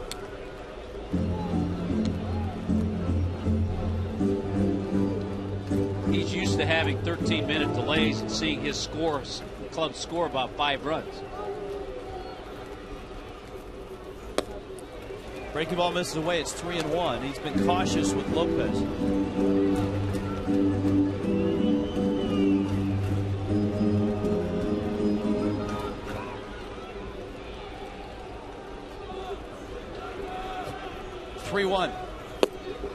That breaking ball gets Lopez. It bent down to remove his shin guard, thinking that that was ball 4. It's almost as bad as flipping your bat. Just caught the strike zone. Now the 3-2. Fastball lined into right field, base hit. Here comes Peterson. Hits, throws to third, and Buck is in there. And the Marlins lead it 3-2. And Jose Lopez comes through again. Well, what a nice run he has had the last couple of weeks, and what a nice career he's had against Roy Halladay. Told you 8 for 24, 9 for 25 now. Great swing on a pretty good pitch. Pitch was a breaking ball. It was down. It was out over the plate. But with the speed of Peterson and with 2 out, Peterson scored easily. Pence went to third to try to get Buck, and Buck just beat the throw. Buck's biggest challenge was staying on the bag. Bonifacio takes inside. Halladay now at 90 pitches. Phillies bullpen is active. Marlins have a 3-2 lead. Bonifacio's lined out, tripled, popped out. Marlins at the corners with 2 outs. Little tapper up the line, and it's a fair ball. And Howard steps on the bag, and Bonifacio is out. The inning is over, but the Marlins lead it. Jose Lopez again.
Brought to you by Just for Men, Mustache and Beard. Jose Lopez with this base hit gave the Marlins the lead and the edge.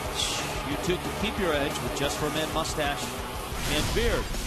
So a lot of things going on in this ballpark right now. You had the 13-minute controversy on the overturned call, the review of the ball that Brian Peterson tried to catch. You had Jose Lopez pinch hit single to take a 3-2 lead. You've got Burke Badenhop taking over now. And the Phillies will pinch hit John Bowker. The end of the road for Roy Halladay. So both starters are out as we get to the 7th inning. We told you the other night the Phillies just acquiring John Bowker from the Pirates. Left-handed bat, spent a good part of this year in Indianapolis in AAA. Saw him with the Giants, a little bit with Pittsburgh.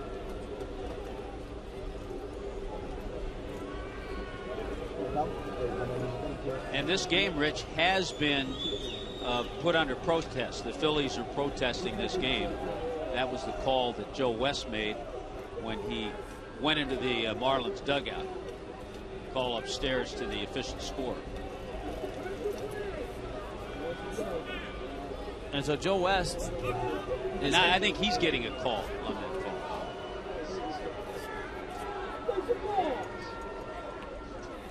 You know what? He wants the lights turned on. That's what the delay is. Well, it's gotten darker with the cloud cover coming in. Want them on now. It always takes a little while to get the lights fired up, though. Yep. All right. So the lights are coming on. Badenhop is loosening up. And Bowker will lead it off. Then you got Victorino and Michael Martinez to follow.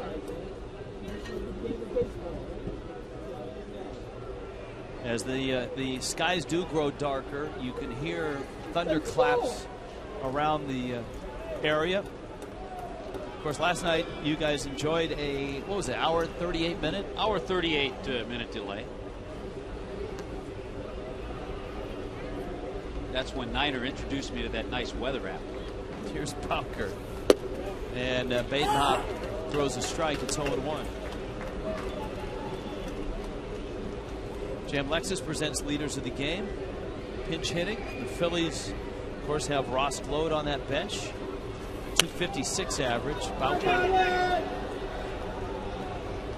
former Giant prospect, dumps that one foul and out of play. Yeah, the Phillies are loaded with players on their bench. They have in numbers, they have the Marlins handled.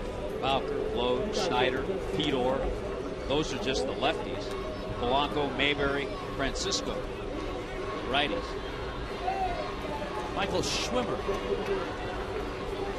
Now that last shot showed you two things. It showed you Schwimmer, but it also showed you a host of grounds crew guys on the rail ready to hop over at moment's notice, which is never a good sign in this ballpark. And down goes Bowker.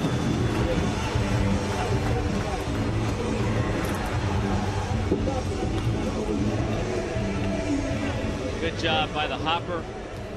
Hopper with 4 solid innings the other night in New York in the Clay Hensley start. Gets Bowker to chase that fastball tailing away.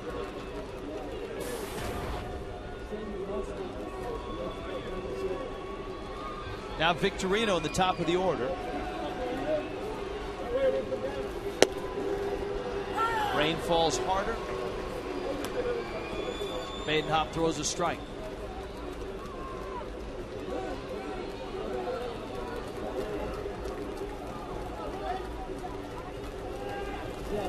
One runs away. So a good pitching matchup to start with. Anibal Sanchez goes 6 innings, 6 hits. The 2 runs that he gives up are both unearned. 3 walks and 5 strikeouts. Hopper gets a strike. It's 1-2. Roy Halladay, 6 innings. The Marlins were on Halladay, 9 hits, and that's certainly a rarity. 3 runs, 2 of them earned. Remember, Halladay made that error. A walk and just 4 strikeouts for Halladay.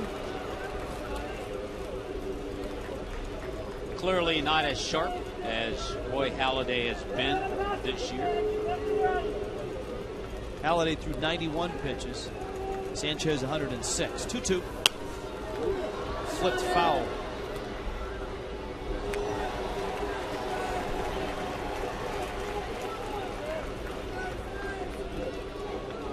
Victorino singled back in the 5th. And then was doubled up on a great play by Omar Infante, who got to the ball and to Victorino and then made the throw to get speedy Michael Martinez at first.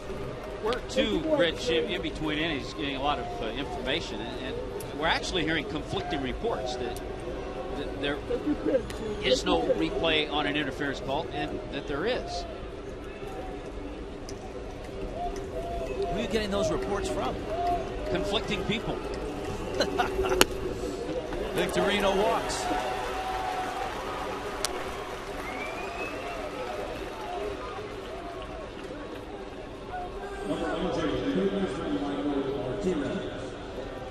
So Martinez approaches the plate.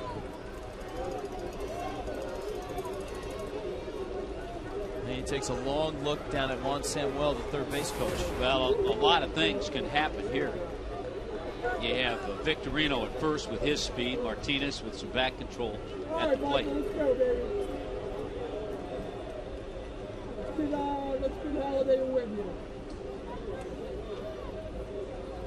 Victorino has only been caught 3 times this year.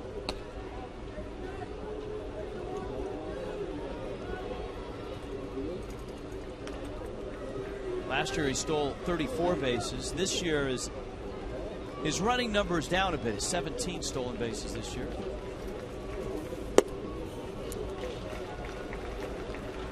But the Phillies, ever since Davey Lopes rode into town, he's ridden out of town and is now on the Dodgers staff. But ever since Lopes got a hold of these Phillies, Victorino, Rollins, Utley, Worth when he was here. Always such a high efficiency. Padres, of course, lead the National League in stolen bases. Mets are second.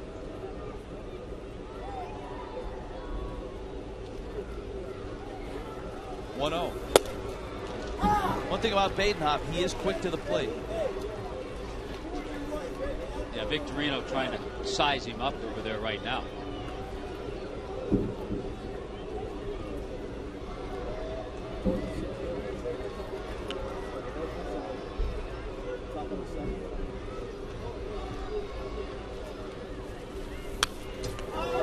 Now back to the screen. It's 1-2. You wonder, Rich, if this will be the last hitter Burke Badenhop faces with two lefties coming up. Martinez is a switch hitter. Got Utley and Howard. Mike Dunn's loosening up in the bullpen.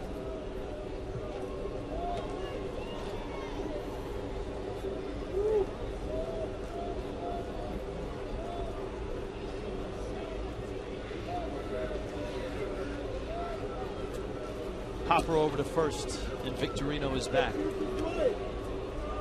Marlins and Mets tomorrow night. There is Dunn.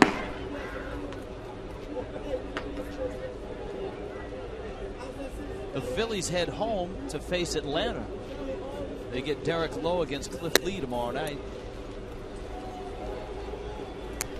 Lowe, Hudson, and Beachy for the Braves in that series. Lee, Worley, and Oswald for the Phillies.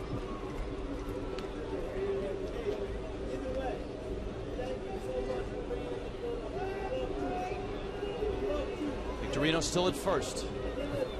2-2. Now with a count 3-2 and 1 out, it's a pretty good bet. Victorino's going to be on the move. Yeah, he'll take off here, and in a situation like that as a hitter, if Martinez gets a pitch in the zone, his job is just to try to make contact.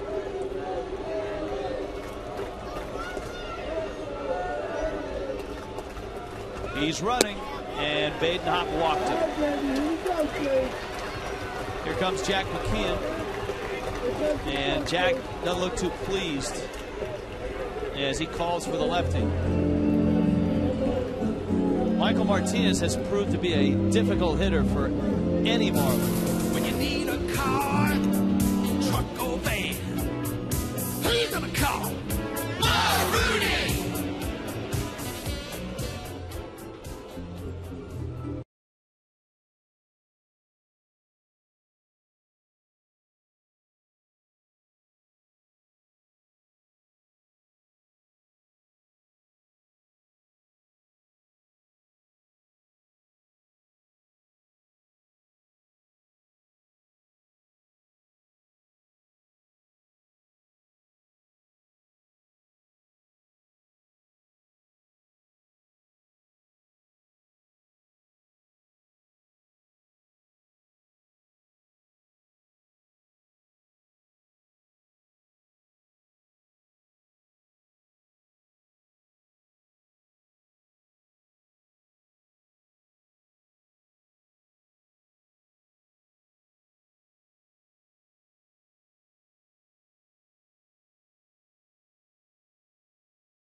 Back-to-back walks issued by Burke Badenhop to Victorino and Martinez, and that brings Utley up, and it brings Dunn in. And the one base hit he got was in the second inning, and that got to a 3-ball count. So you have a guy you should just go right after, and We know exactly what Jack is thinking. Why on earth would you put him on base so you could pitch to Utley and Howard? And because of that, now he has to make the move and bring in Dunn, the lefty. So Mike Dunn comes in. Utley is 0 for 3 in this one. He's lined out and struck out twice.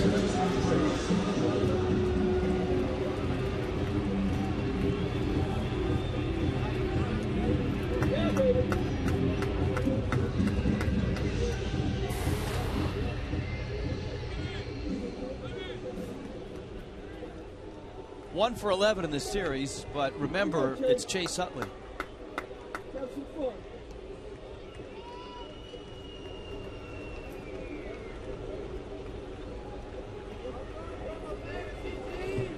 Infield looking for a ground ball, and Dunn. He's got a pair of lefties now, Utley and Howard, with one out. First pitch fastball, a strike.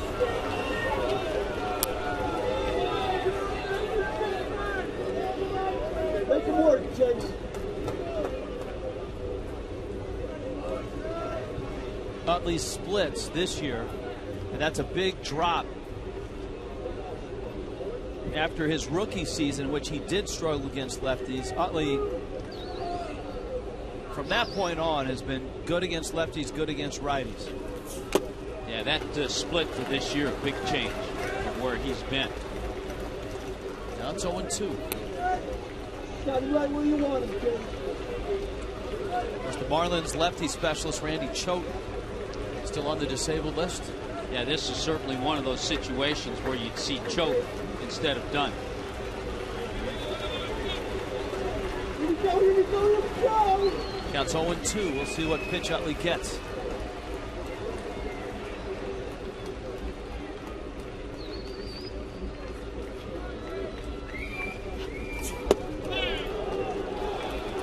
.96 miles an hour. It missed. It's 1-2. Not by much, but it was low.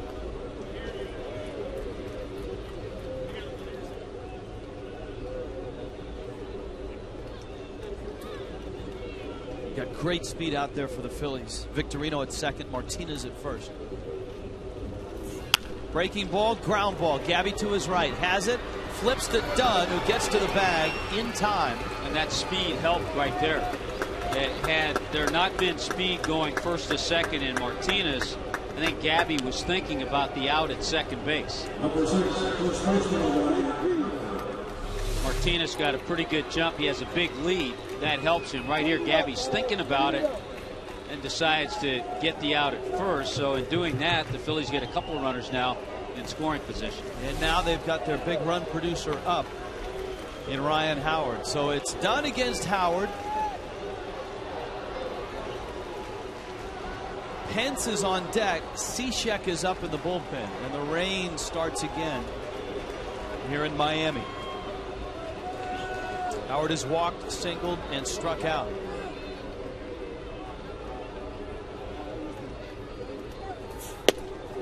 There's a strike. They started both Utley and Howard with good fastballs to get ahead.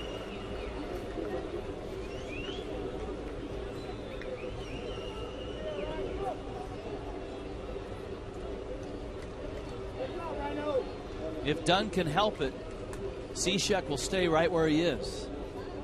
Here's the 0-1. Breaking ball lined into center field. It lands in front of Cameron, and 2 runs will score. And Ryan Howard delivers again.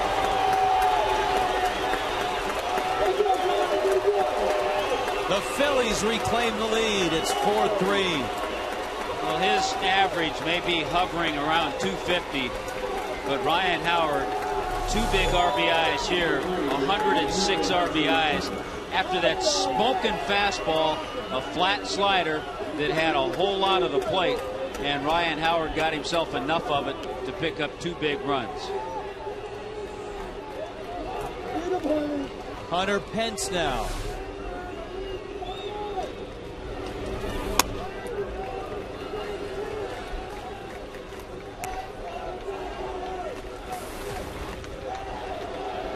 Count is 1-0.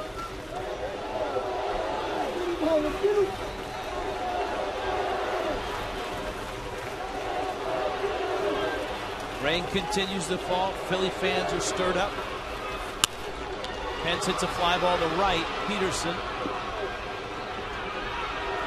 makes the catch, but Ryan Howard with a 2-out, 2-run single off Mike Dunn has given the Phillies a 4-3 lead.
Any home game to receive a $10 discount on up to 8 infield box seats. Offer cannot be combined and is subject to availability.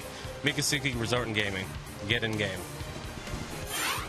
Brett Hayes handling that nicely. Ryan Howard handled the flat slider from Mike Dunn, driving it into center field for a 2-run single and a 4-3 lead. 7th inning stretch. The countdown continues, and a Hall of Famer tore down the latest number today from 10 down to 9 more home games left.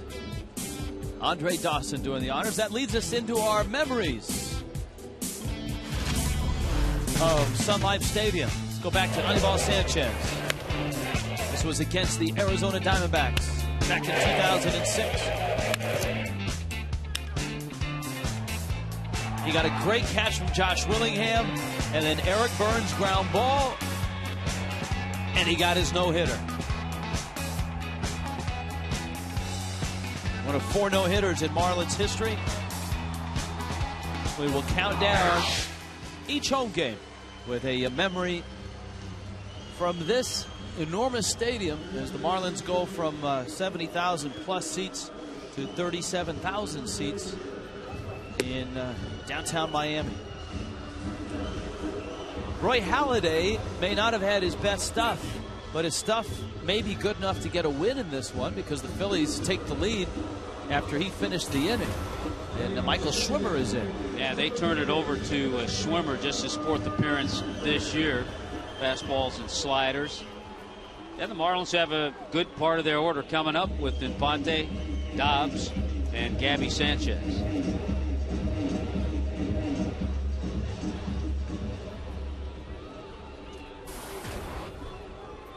Infante is 1 for 3. You got Dobbs 1 for 3. Gabby is 1 for 3. The Marlins have plenty of hits.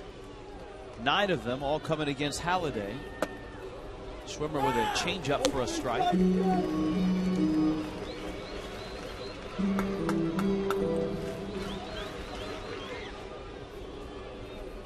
his breaking ball misses outside.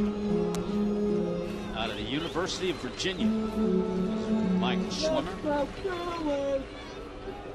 Kyle Kendrick was placed on the paternity list, and Schwimmer was brought up.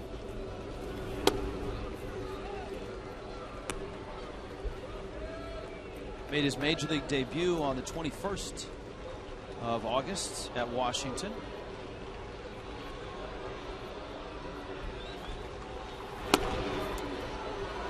He got the first strike, and he's promptly thrown 3 balls, and it's 3-1. International League All-Star team this season. 5-0 with a 1.78 ERA and 6 saves. Infante with a leadoff walk, and Infante's not an easy guy to walk. Well, missing badly on that 3-1 pitch. And a good way for the Fish to start things here in the 7th. Now here is Dobbs.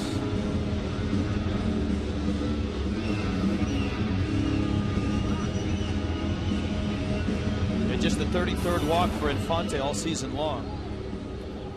Dobbs singled his last time up.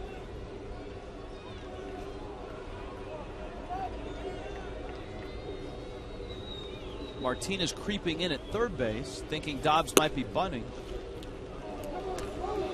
That would be a little bit of a surprise, I suspect.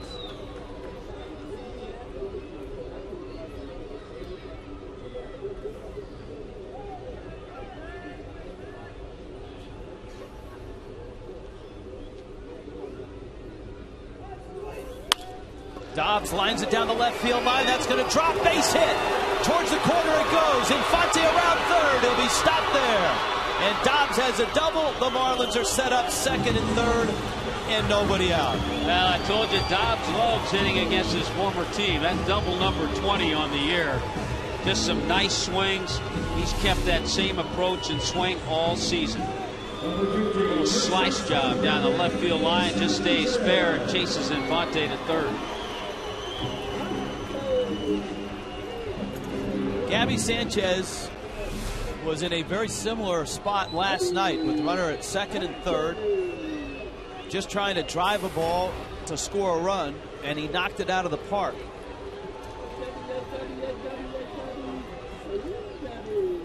That's what he has to think right here. Keep that same approach. Hey, a ground ball up the middle is going to produce a run and tie the game.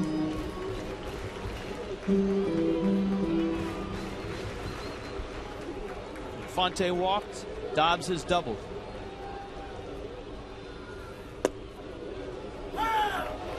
Gabby whipped his head back after that call by Chad Fairchild. I've seen a couple of sliders from Schwimmer. And you heard Fairchild yelling into the Marlins dugout that it's not down, and it wasn't. It was a good pitch.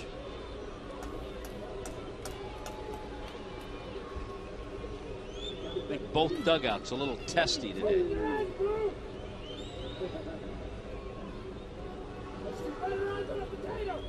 The 1-1. That one handcuffed Ruiz. It's 2-1.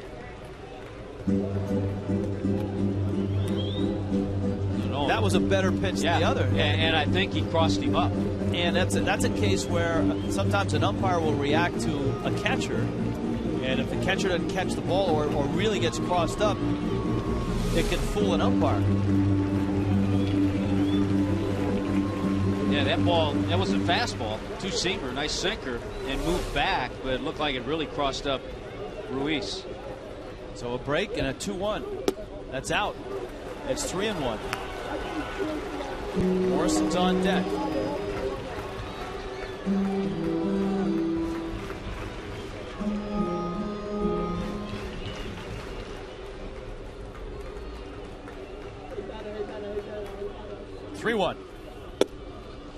Drop the breaking ball in there for a strike. It's 3-2.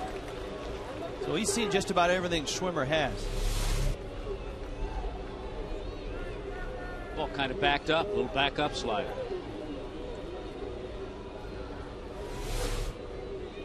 See what he gets here. Infield's back. Ground ball in the hole. Throwing to third. Dobbs in a rundown. A run scores. Game is tied. And Gabby drives in the run.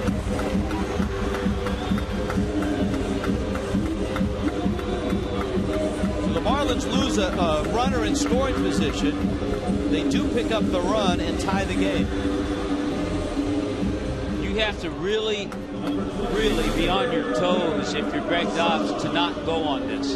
Your instinct with the runner at third and the infield back, and you know the runner's going, your instinct is to go. But if you're just at second and there's nobody at third base, you probably don't see Dobbs go on that.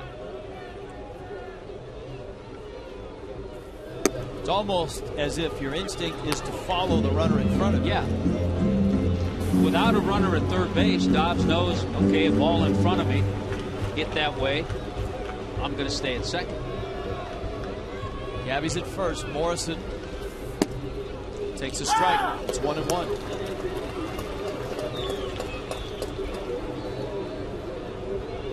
Two for 7 series with a triple for Morrison.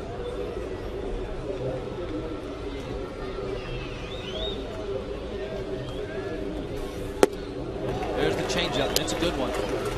That's his third pitch, but it's a pretty good one.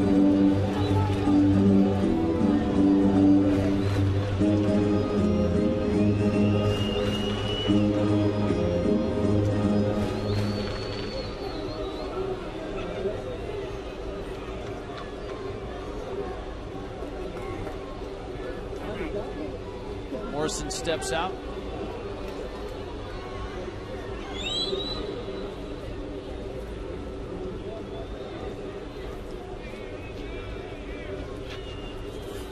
In the dirt, he buried a breaking ball. Back and forth they've gone. The Marlins a 1-run lead early in this one as Mujica gets loose. Didn't last long. The Phillies got 2 in the top of the second. Marlins tied it in the third. Fish untied it in the bottom of the 6th. Had a 3-2 lead, and the Phillies again answered right back with 2 in the top of the inning here, and the Marlins have tied it. And Morrison swings and misses. Going 0 for 4 day for Lomo. Here comes Cameron.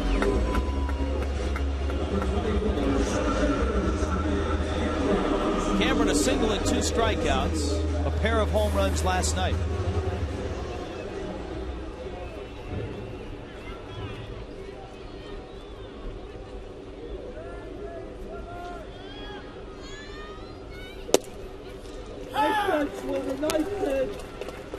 Schwimmer gets a strike. It's 0-1.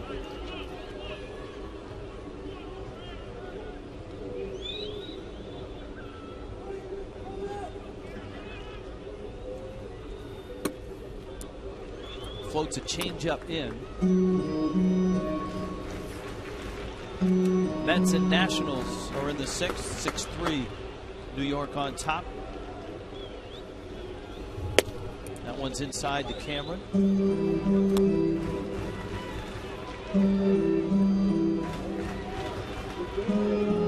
Arizona and San Francisco getting close to starting.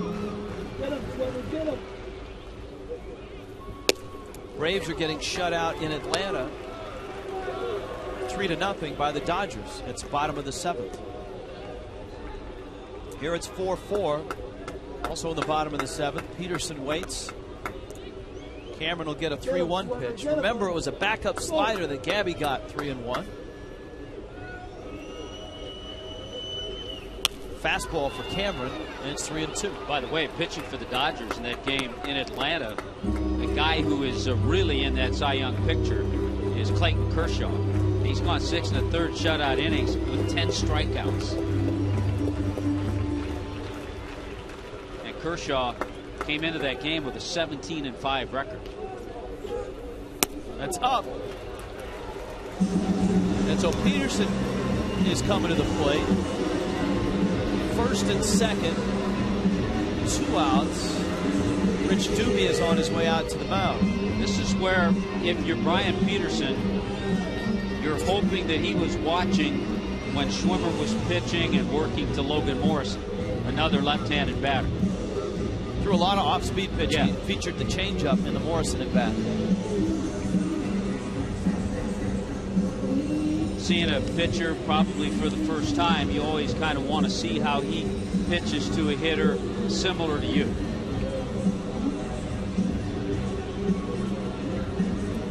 Well, the tarp is over the Phillies bullpen mound, and no one has stirred, so Schwimmer's in there.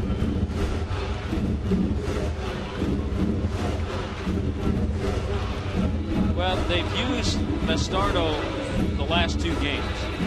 First game of the series, he went an inning. Of course, last night, he was charged with the loss.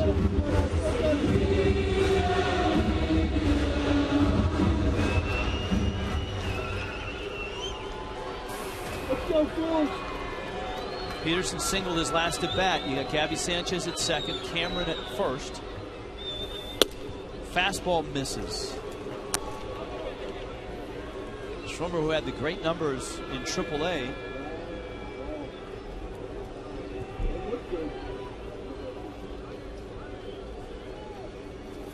struggling here. He's gone 2-0.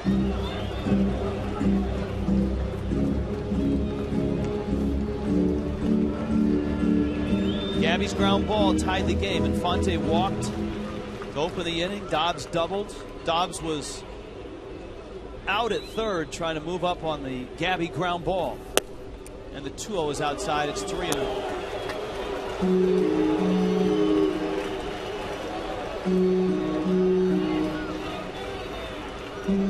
Buck on deck.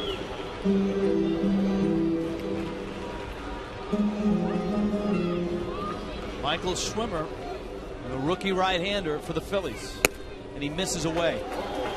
And that bullpen mound won't be covered much longer. I think the Phillies bullpen is going to jump into action, and it's Brad Lidge who's loosening up. The unfortunate part of this inning, the Marlins just come up with the one run. They need a big hit here from John Buck. But if they only get one run, Schwimmer has walked 3, and they've had a double in the inning. And that was the importance of getting that out at third base. Yes. Breaking ball for a strike. 0-1. He's actually thrown that pitch more consistently for strikes than the fastball. Gabby Sanchez, Mike Cameron, Brian Peterson out on the bases. Michael Schwimmer in relief of Roy Halladay. Ball and a strike. Buck is not the most selective hitter, though his walk total up from last year. John has walked a career high 48 times. 1-1. Ooh. That may be the best pitch Buck gets. Yeah, and it's a pitch you almost have to be looking for, because he threw slider strike 1, missed with the fastball, a pitch that he hasn't thrown for a lot of strikes. You knew almost that you're going to get that slider, because that's a pitch he's throwing for a strike. 1-2 pitch coming. Breaking ball. Did he go? Yes, he did. Buck strikes out, and Schwimmer gives up a run, but that's it. On a breaking ball in the dirt, John Buck. Boy, that's close.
Sanchez in the bottom of the 7th, getting a runner home from third base with less than 2 out.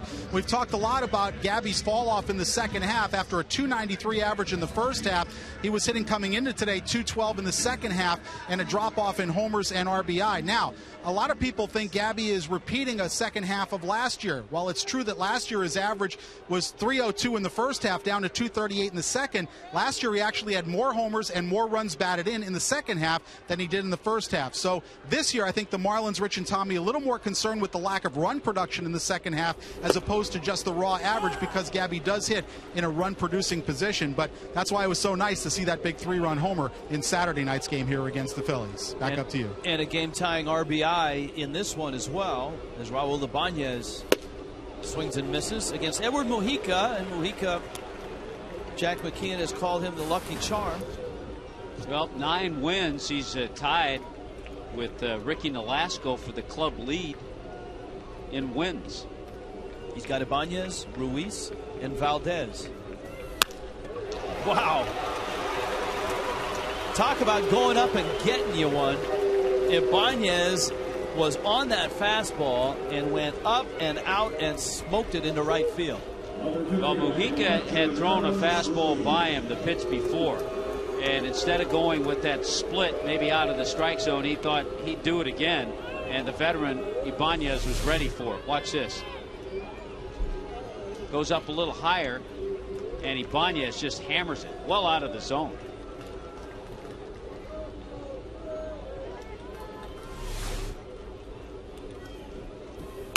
Ruiz pops up a bunt. Mujica, foul ball, I believe. That's a fair ball. They're calling it a fair ball. Mujica might be hurt. He might have touched it while it was in fair territory. They get the out at first, and now we'll see about Mujica. So what was an awful bunt turns into a sacrifice.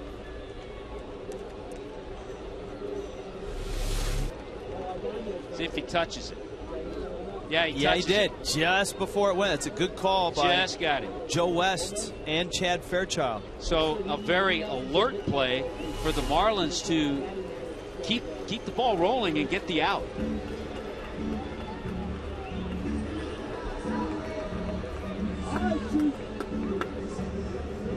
So Ruiz delivers the sacrifice bunt, and it's not Wilson Valdez. Instead, former Marlin Ross Claude is coming up.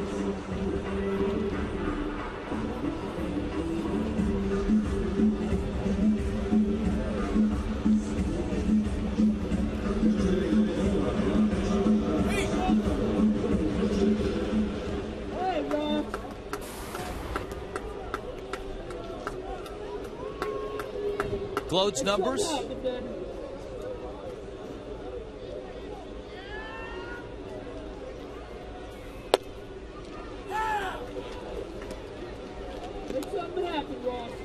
And a strike, it's 0-1. RBIs as a pinch hitter. Is Matt Stairs still active? No, Matt retired, and Wes Helms is not active. Here's the 0-1. Fly ball lifted to left. Morrison back, and he makes the catch.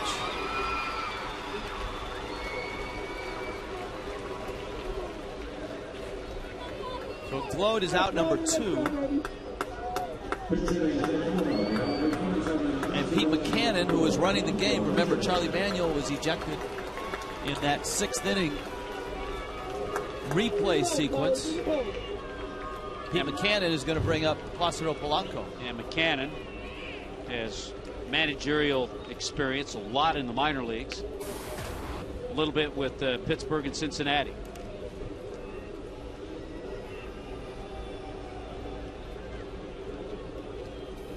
Polanco takes a fastball for a strike. So you don't know, and with the experience that McCannon has, you would think maybe Charlie just turns it over to him. Some managers will do that. Some will kind of hang back in the runway out of sight and make calls from there. Polanco 1 for 8 in the series. Roller up the middle. Infante to first in time, and a nice inning by Edward Mujica. 4-4.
An actual ballpark suite.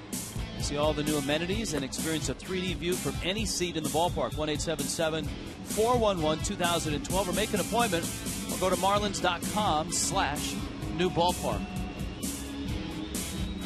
Certainly a lot of twists and turns along the way in this ball game. Polanco stays in the game after his pinch hit appearance. Wilson Valdez comes out. Polanco goes to third. Martinez goes over to short.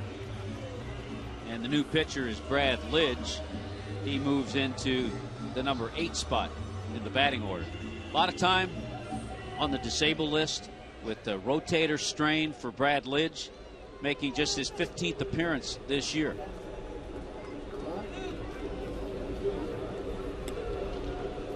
'15th appearance, but pretty good numbers. And Alfredo Amezaga will pinch hit for the Marlins. You can see Lidge, 4 holds. Ryan Madsen has been the closer for the Phillies. He's had a nice year. And in Lidge's place, Lidge has come back, now working as a setup man. He has the 8th here with Amezaga, then Bonifacio and Infante.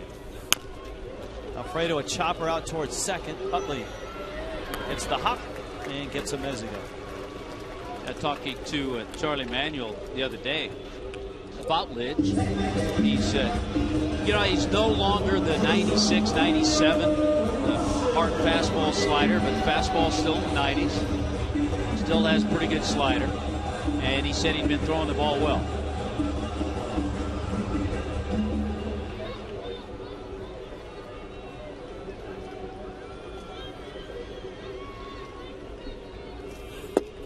Bonifacio takes a strike. Emilio is 1 for 4. The triple came back in the first.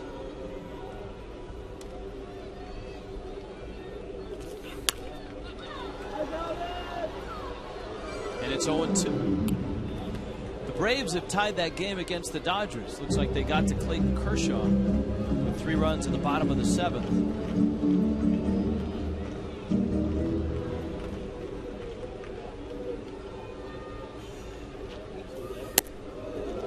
Talking about Edward Mujica with the 9 wins out of the Marlins bullpen. That ties a club record for relief wins. Rob Nen at 9 wins in '97.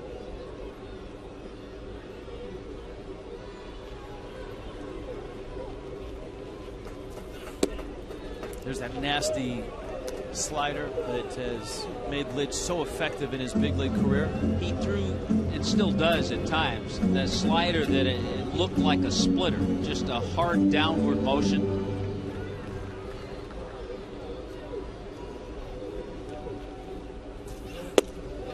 And that one drops right in the strike zone. And he punches out Bonifacio. A beauty there.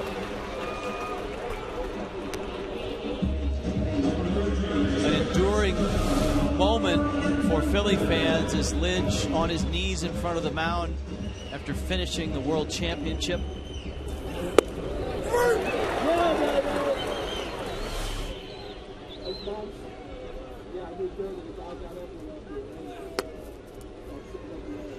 Lidge was 41 for 41 in saves in that championship season in '08. Infante with 2 outs. And if Lidge is healthy now, this is for the Phillies. It's like it's making a trade for a really good setup man. If you keep Madsen in the closer role, it's like trading for a premium 8th inning guy. You have Lidge and Bastardo, a couple of guys setting up that have terrific stuff. There's that slider again. It's like the Brewers adding K-Rod to Axford.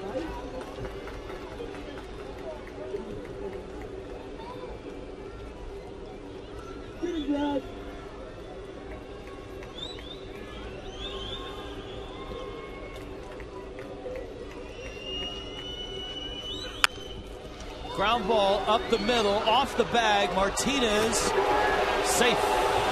Infante beats it. Quite nicely played by Michael Martinez, as that ball did come off the bag. A little squibber got by Lidge, and he was was able to cradle it, make the play, but Infante got to first base just ahead of the throw. Watch this ball hit the bag. Good effort by Martinez. Good quick release.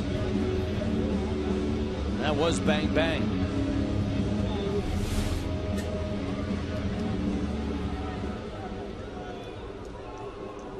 Dobbs has a couple of hits.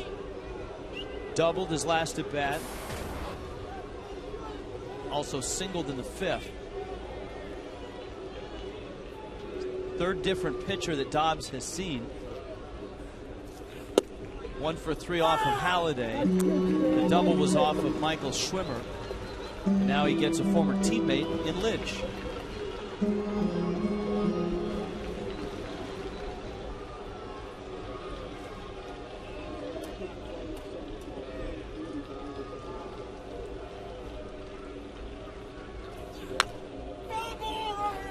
It's a foul ball, and quickly it's 0-2.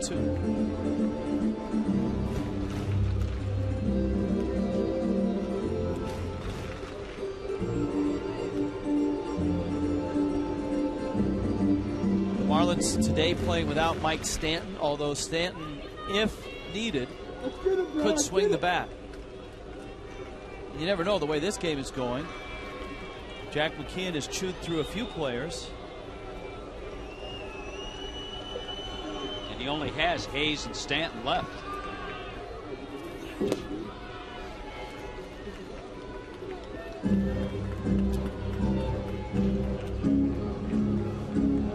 Toyota Trend, Marlins tied a club record with 5 home runs, third 5-homer game. Twice they've done it against the Phillies, and of course Dobbs put the icing on the cake with a pinch hit shot to right.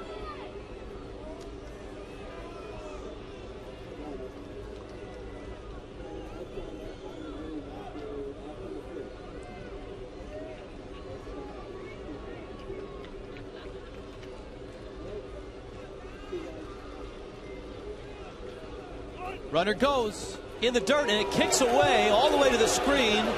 Infante, aware of that, took a big turn. He'll stop there.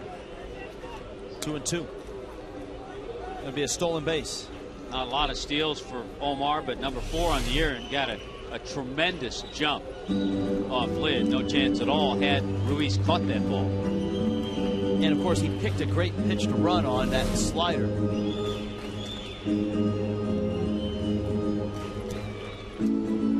Ruiz could have said something like, "Don't be afraid to throw that pitch again. I got you covered."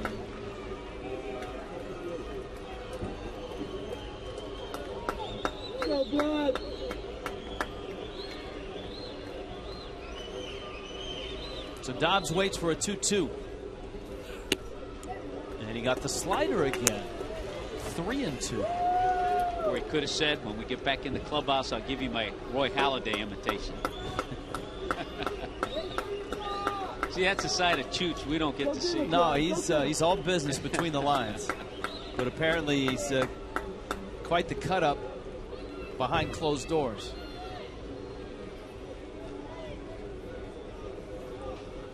Three-2. Got the slider, a roller out towards Utley, who makes the play, and Dobbs is out. Marlins leave that runner in scoring position on to the 9th in a 4-4 game.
pen.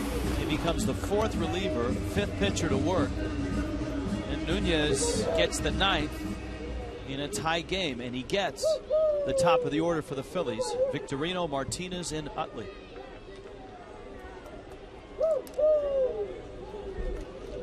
Marlins bullpen yielding 1 run. That was charged to Burke Badenhop's line.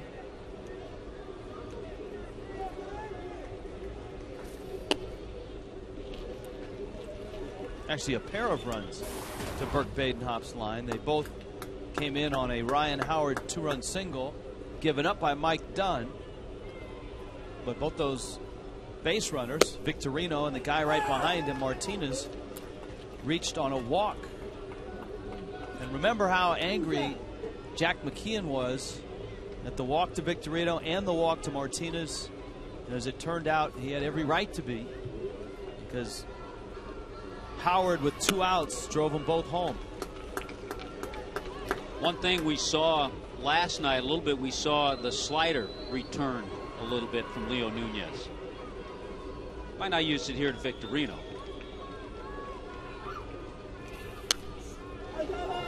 Nunez worked a scoreless inning last night at the very end of the 8-4 win.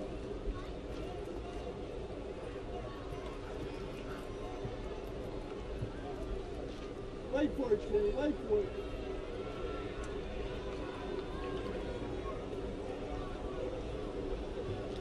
Two coming. Staying alive on the changeup. Madsen, in case the Phillies take the lead. Stutz, probably if the game stays tied.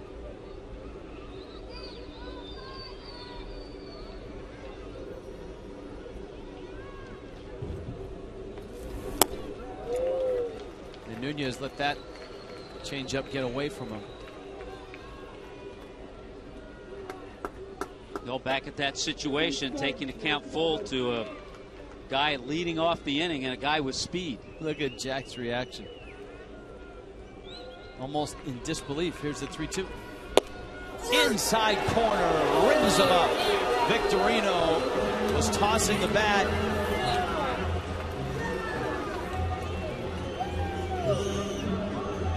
One out. Let's look at it. Pitch number 7. It's in the strike zone. In the zone. Good pitch. I mean, a good fastball. And Victorino leans a little bit, so that fastball came back on the inside corner. Plus, Buck was set up outside and had to come back inside. Now Martinez, and this is the guy that has driven Jack nuts today. Marlins have walked him twice. He has a RBI single. He did bounce into a double play.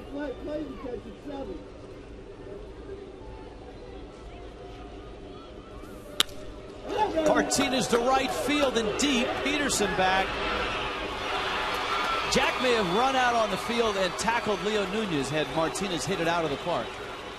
The bottom line, though, he threw him strikes. He hit a fly ball to right field. There you go.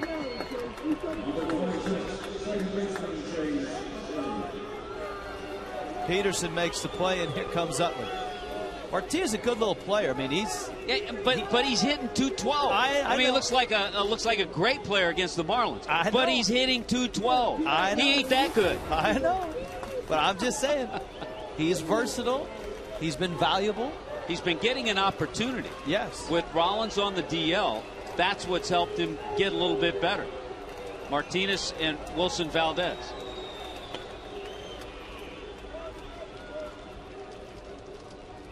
He's one of those guys, too, where if he can hit just a little bit on a team like the Phillies, he'll stay in the big leagues. If he's on a team that doesn't have a whole lot around him, different story.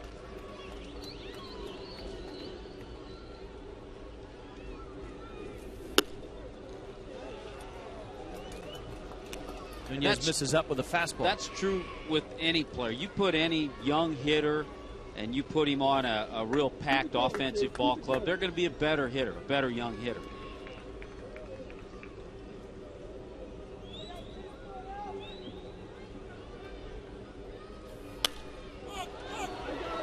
Utley pops it up. Dobbs has it surrounded, and he makes the catch. And a 1-2-3 night for Leo Nunez. And the Marlins go to work in a 4-4 game in the bottom of the ninth.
Seven Maroney. Now by Subway. Eat fresh.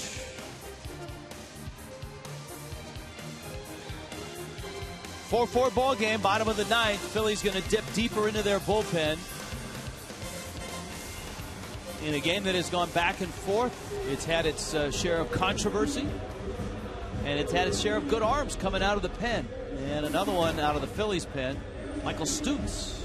Takes over for Brad Lidge. Schwimmer, Lidge, now Stutz. Diet of fastballs and sliders from Stutz, who has done a nice job for Charlie Manuel in that bullpen. Gabby Sanchez, Logan Morrison, Mike Cameron in the ninth. That one almost hit Gabby. Stutz with a breaking ball, and it's 1-0.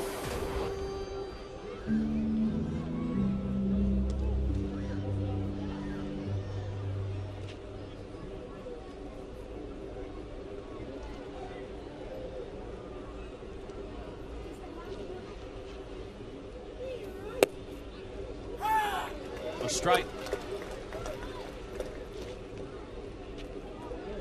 Gabby's home run last night was off of David Herndon out of the Phillies pen.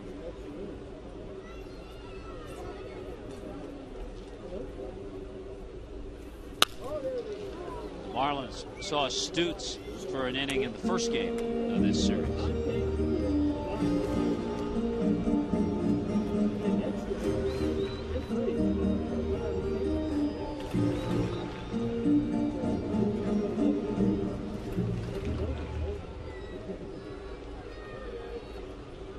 One and two. Fastball's down low. Stutz thought he had the strikeout. That's been a pitch a few times today that has been in the zone but not called by Chad Fairchild. So right now you could say he's consistent with not calling the low strike. Pretty good pitch. Let's see if he spins one here. He did, and Gabby just stays alive. Let's just say this. If Gabby gets another fastball in that same area, he better swing. Jose Seda in the Marlins pen. The Braves and Dodgers are still 3-3 in the bottom of the eighth in Atlanta.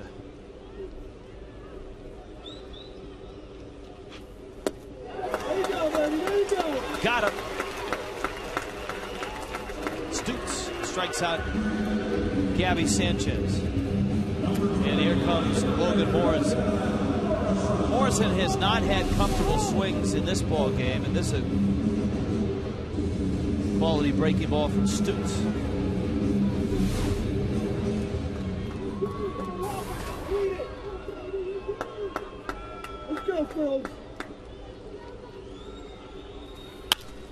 Morrison up the middle. Martinez, what a play! Boy, the thing that hurt there is that the ball skipped off the mound. If the ball stays low, it gets into center field, but Michael Martinez showing off his wares and his ability. Gets that nice high hop because it skipped off the mound. Lomo also a little bit of a sore groin. Not enough to keep him out of the lineup, but enough to keep him running under control. And that's the other part that makes Martinez a valuable player, Tommy. He's a plus defender wherever you put him in the 3 infield spots. He's a plus defender. Probably Valdez a little better shortstop. I've asked a few of the Philly people about that. But Martinez is terrific at third, short, or second. Now Cameron takes a strike. 0-2.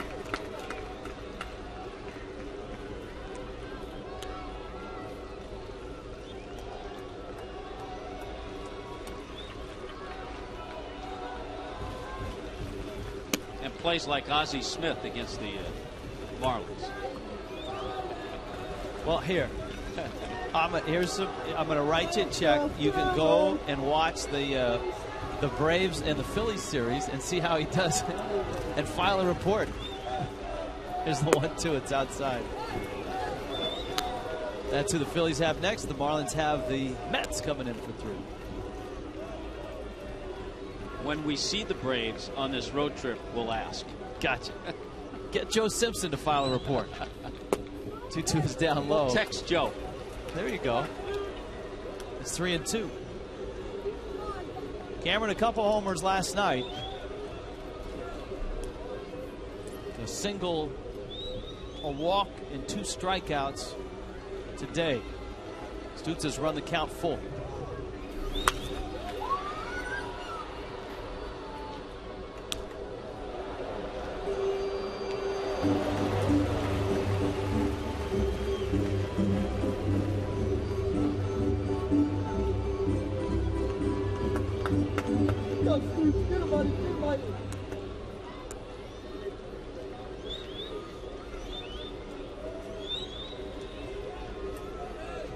Another 3-2. In. Cameron walks.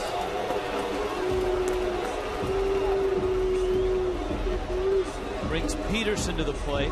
You've got pretty good speed with Cameron at first. This breaking ball, reaching for it as Ruiz stays inside. And a good take by Mike Cameron. Peterson has walked twice, singled and popped out. He has 1 career homer. Outfield very deep.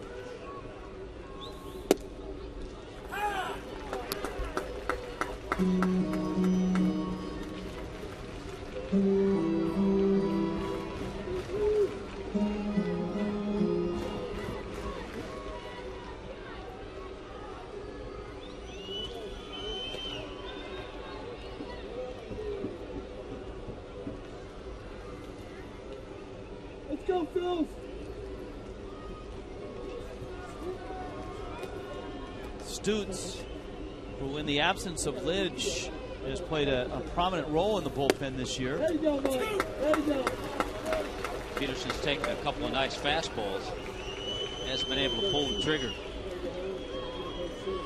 As Madsen has moved into the closer's role and everybody has shifted chairs on the deck, so to speak. Stutz, the Oregon State product. 25-year-old. An 11th round draft pick in 08.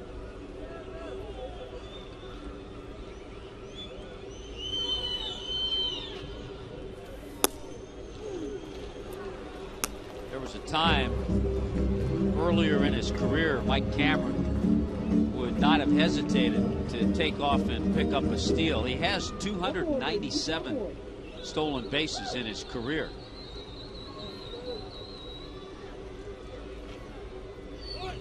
He bluffs, and that's strike 3.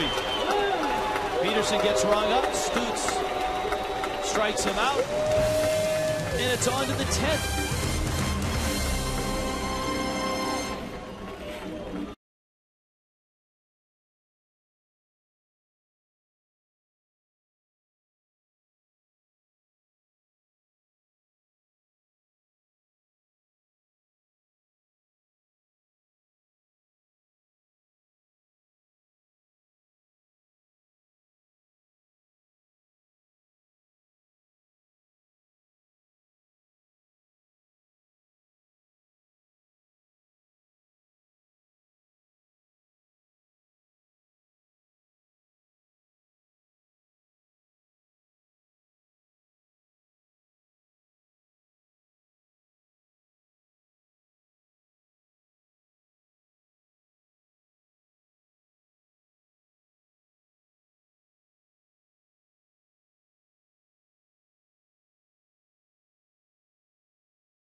Sun Life Stadium.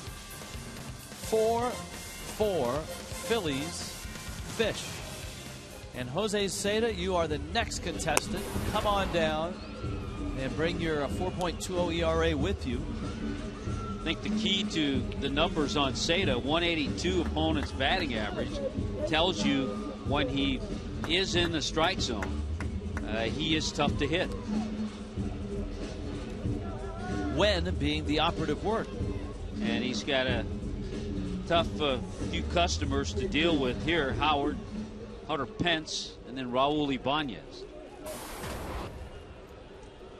Howard, the biggest hit of the day for the Phillies. A 2-out, 2-run single in the 7th that erased a 3-2 Marlin lead and gave the Phillies a short-lived 4-3 lead. 106 RBIs for Ryan Howard. Do you realize the Yankees have 3 players with over 100 RBIs? There are only 3 players in the National League with over 100 RBIs. Curtis Granderson, Robinson Cano, and Teixeira. Adrian Gonzalez of the Red Sox, the other 100 RBI man in the American League.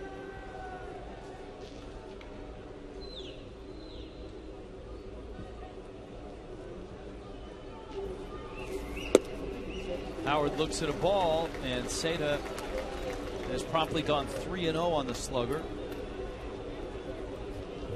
Prince Fielder 107. Howard right behind him now at 106. Matt Kemp 102. There's a strike. I think Matt Kemp has finally had that year that the Dodgers were hoping for, Dodger fans expected him to have.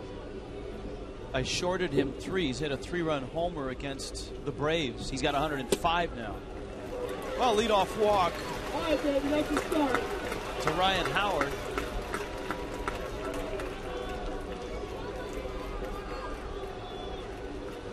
Number 3, Hunter Pence.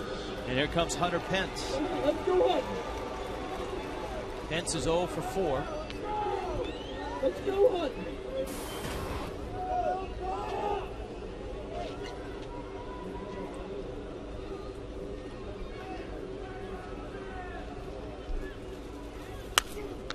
Takes a mean rip, fouls it back. Compact and violent swing.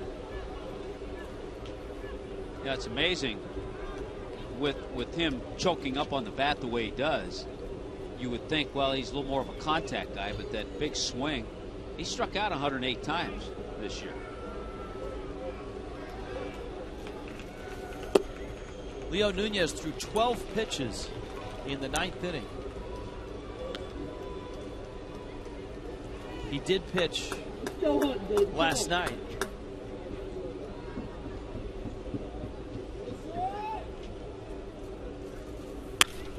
There's a ground ball. Bonifacio, Infante, clean turn, and they get Pence. And Seda gets the double play.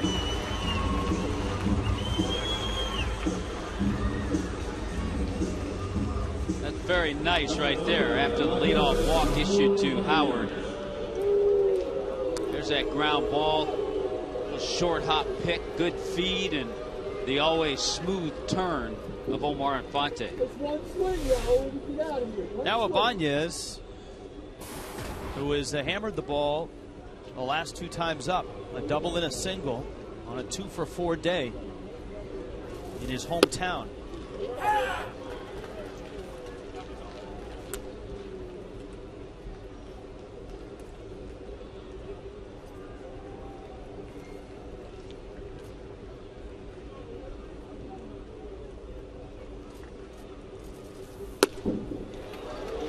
Took a ball even higher than that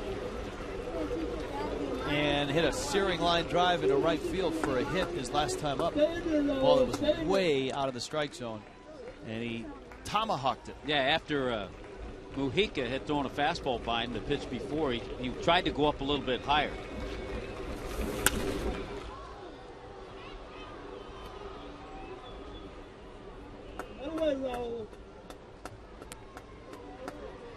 Is it politically correct to say that? Can we still say that in baseball? I hope so. I know the Braves had to take Chief Nakahoma out to pasture, so to speak.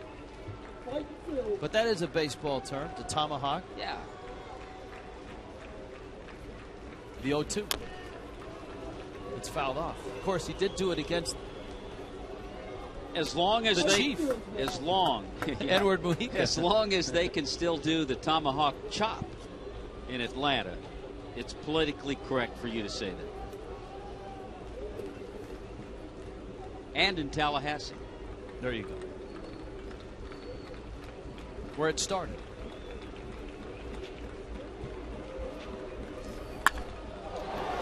To right and deep. Peterson racing back at the wall, and he makes the catch. Unencumbered by any reaching arms, I might add. 4-4.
Long, feed your wild side.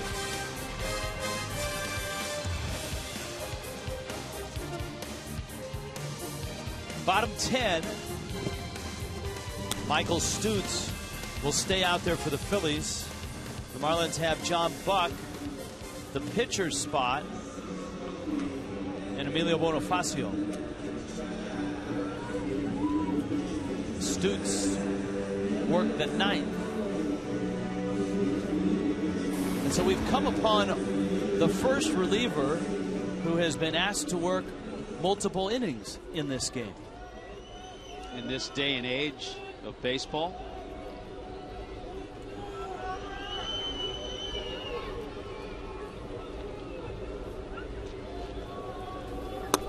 I think one of these days that may revert back to the guys throwing a few more innings out of the bullpen. Brett Hayes talks about the only two men that Jack has on his bench, Hayes and Stanton. So Brett on deck to pinch hit for Seda. Stutz was a starter in the minor leagues up until last year when they converted him to a reliever. We talked about that the other night with Antonio Bastardo. 51 starts as a minor leaguer. But I think Charlie's trying to stay away from him today. Or we would have seen him by now.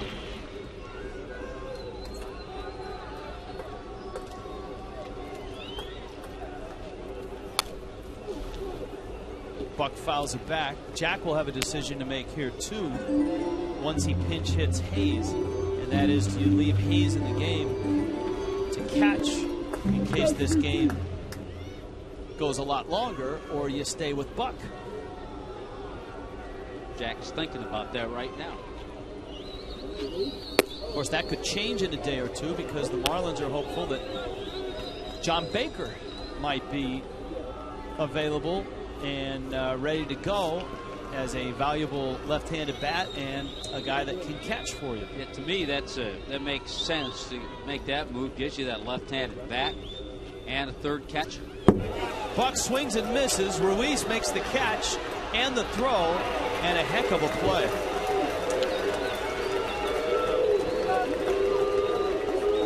Boy, is he good. Boy, he alertly turned around, got a good carom, dropped some mask, and really didn't have time to give himself a good angle. A lot of time a catcher will try to move inside or outside to get a good angle. He didn't have time to do that, and he still made a perfect throw.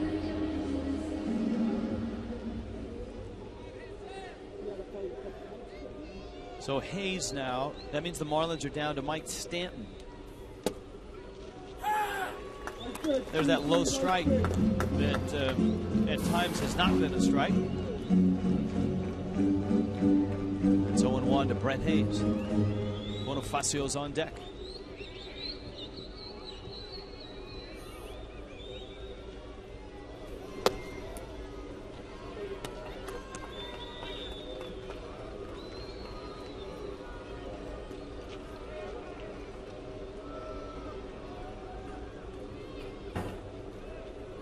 One.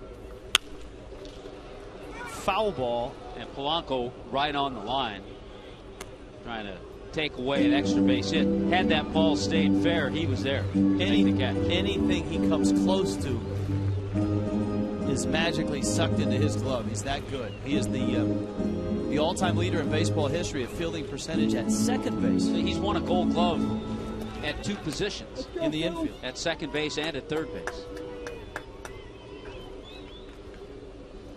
Was Darren Erstad the only to win a Gold Glove in the infield and the outfield? Center field and first base. Hayes swings and misses. Well, how many guys have won a Gold Glove at different infield positions would be the next question. Maybe the crack staff can get cracking on that. That's a lot to ask of the crack staff at this point. It's a good question.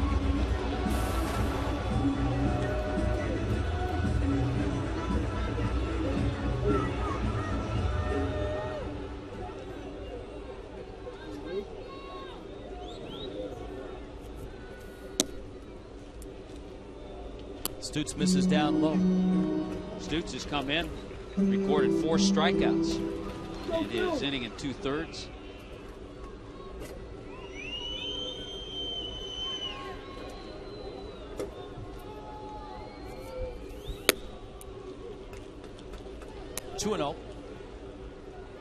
We'd love to get Bonifacio on and give him a chance to run.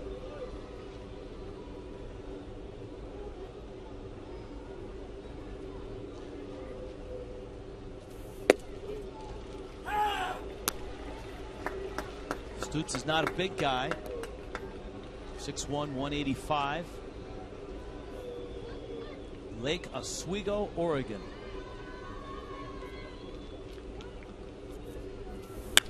Bonifacio's bunt, and it's perfect. It's by the third baseman. That's all he has to do is get it by the third baseman, and he coasted to first base. He's saving energy for the stolen base that he's going to try. That's terrific.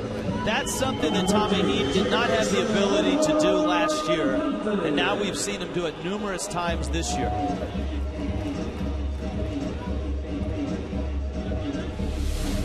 Second base hit today. Just does it with ease.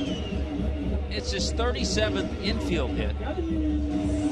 That leads the National League. And that was done to perfection. Now, we got Infante up there, and certainly Bonifacio is looking to run. How soon? We will see. Stutz hurries that pitch to the plate, and it's 1-0. But Martinez, the shortstop, is really pitched up the middle. There's and with Polanco on the line, there's a big opening over there on the left side. He was leading. He's out. Bonifacio gets picked off with 2 outs in the bottom of the 10th. And so it goes.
Everybody's getting in on the action. Even Steve Cishek is in on the action. And John Mayberry Jr. is on deck. He's about to get in on the action. Carlos Ruiz will lead it off. Then the aforementioned Mayberry. And then Polanco. Cishek. Steve Cishek becomes the 6th pitcher to work out of the Marlins bullpen. So you start counting the numbers, and that gives you Chris Hatcher and Sandy Rosario. So they should and Ryan Webb. So they should have a teardown number down at the bullpen. And with every time they come in, tear down a number. Each guy that comes in just tear down a number.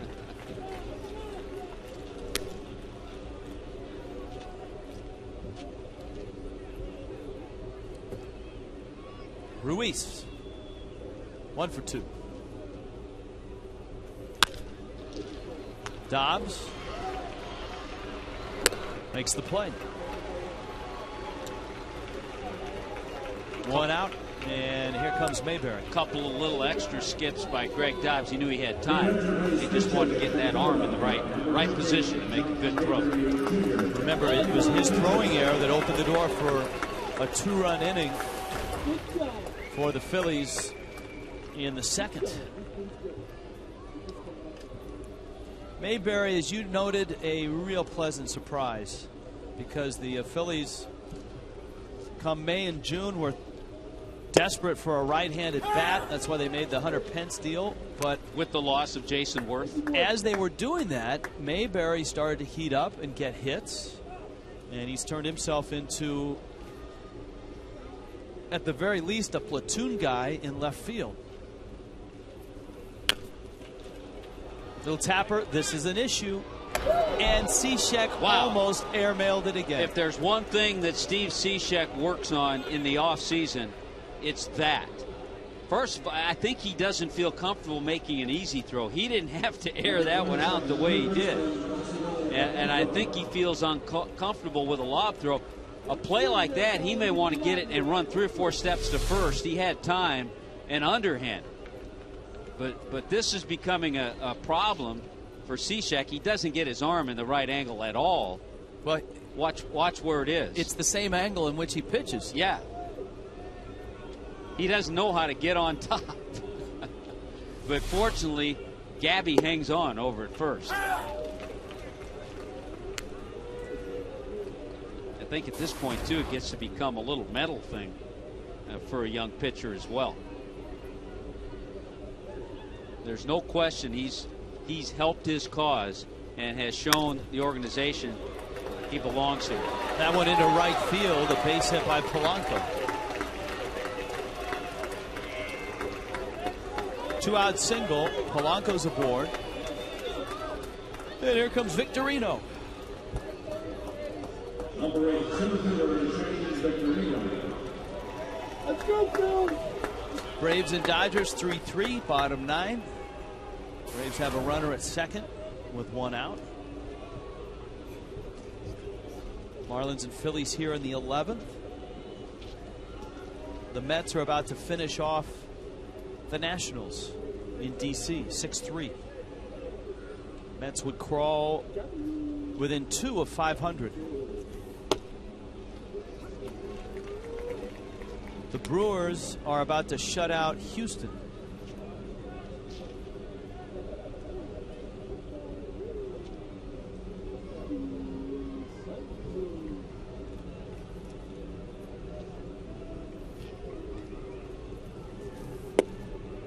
The strike. I know the Phillies and everybody in baseball feel that Philadelphia is headed to the postseason. Their magic number is just 10 to get there. But if the Milwaukee Brewers have a dynamite September, they could catch the Phillies in terms of home field advantage. Milwaukee's about to win their 84th game. The Phillies have 88 wins. And they've been putting together some good starts. Giovanni Gallardo today. Sean Markham, 7 innings, 1 hit, no runs.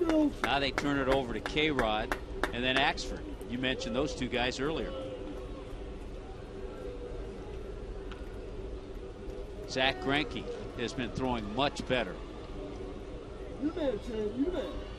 Randy Wolf, they want to go lefty on you. 1-2, change up, great pitch. Cishek works a scoreless 11. Will somebody please score a run out there? 4-4, the Marlins and the Phillies.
and gave up 3 of the home runs. The first one, the biggest, the 3-run shot by Gabby. Solo shot, Mike Cameron's second of the game. And then a pinch hit appearance by Greg Dobbs. What did he do? He dropped one in the right field seats. 3rd home run of the inning. They were all off David Herndon. Infante, base hit. And a leadoff single to open up the 11th. 3rd base hit for Omar Infante today, and I was a little worried about that mound again. That ball really clipped off the mound, stayed up a little bit. It was hit so sharply, Utley couldn't make a play. Phillies got 3 scoreless innings out of Brad Lynch and Michael Stutz.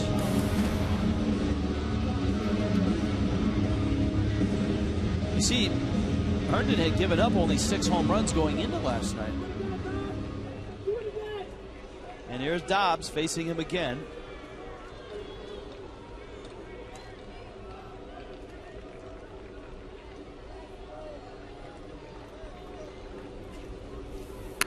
Dobbs bunts it. Herndon to first.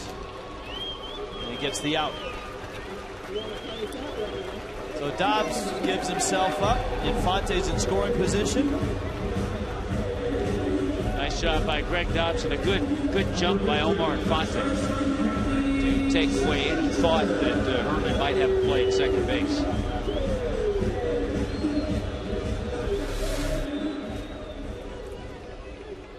Soft enough, a little bite to it, and you see how far Infante had gotten to second base. Now you've got Gabby Sanchez and Logan Morrison with a chance to end it. That's outside. Good arms in center and in right field. Ibanez not bad. He made a good throw to second base earlier in the game. Pence is always among the league leaders in assists. Victorino hasn't made an error in 150 games. Gabby check swing. No swing. 2-0.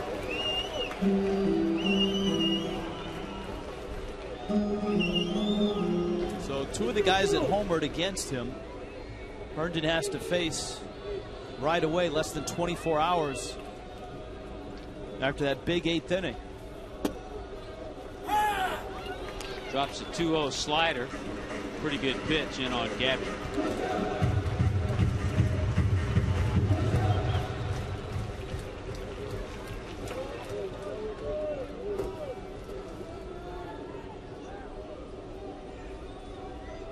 Infante in scoring position.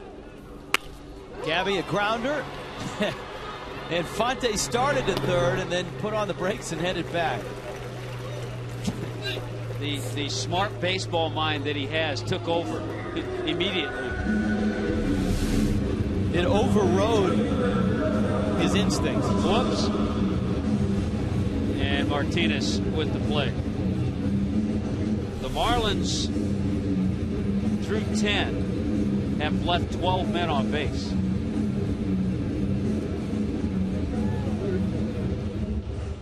Whatever the Phillies have done to Logan Morrison today, it has worked. You see what they do here. First base is open, and you have Mike Cameron. It looks like they're going to decide, even though they've handled Logan Morrison today, they're going to decide to put him on and pitch to Cameron, the righty. Even though Cameron homered against Herndon last night.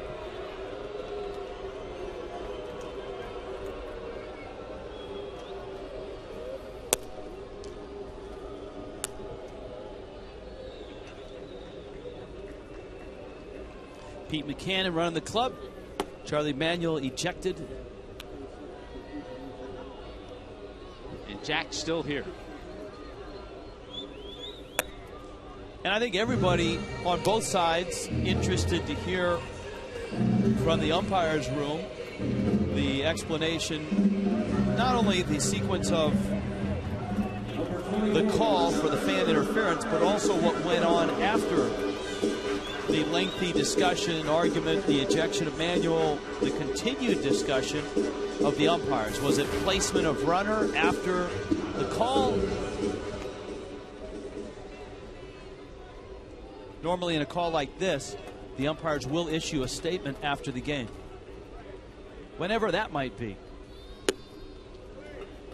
The statement or the game? After the game. Cameron watched the breaking ball. It's 1-0.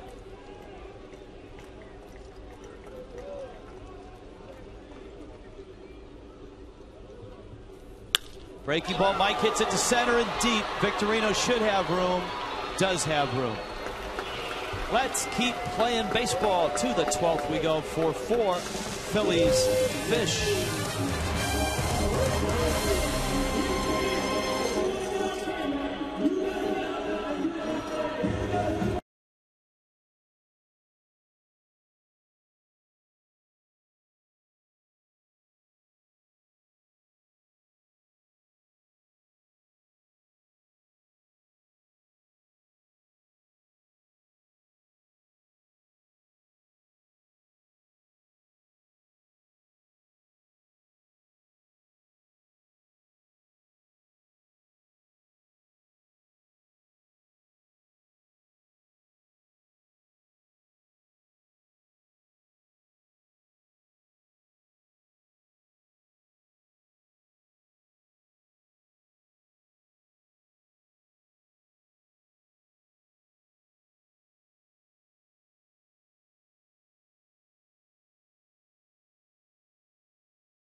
Quite Dancing with the Stars, but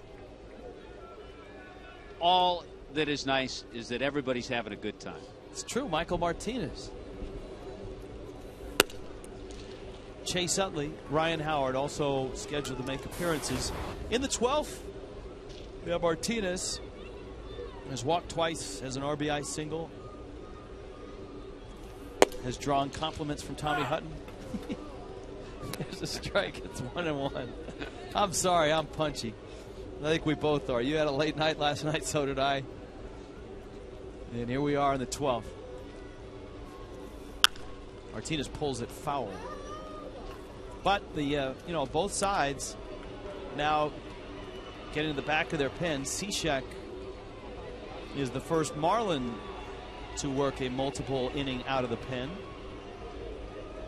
Badenhop done, Mujica, Nunez, Seda, and now Cishek.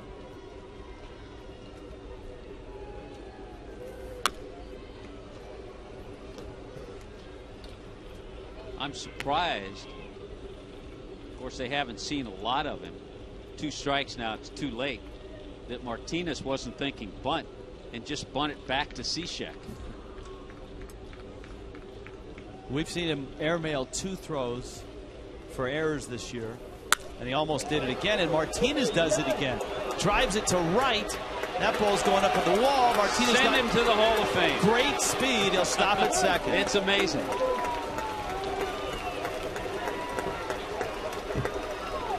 Lead-off double here in the 12th.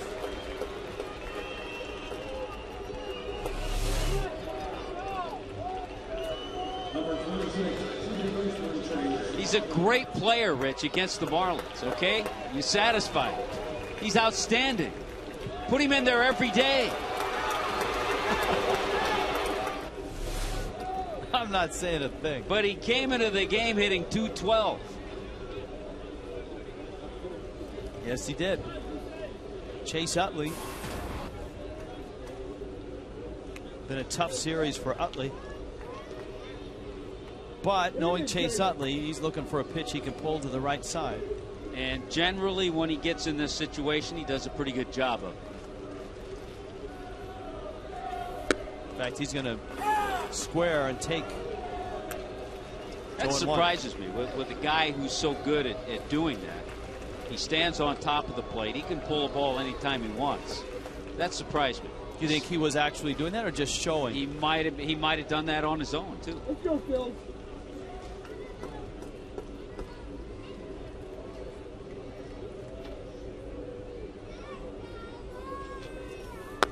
He may have just been showing it.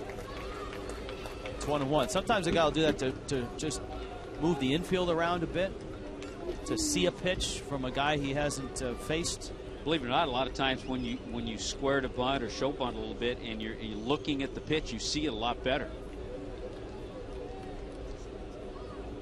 You man, Chase.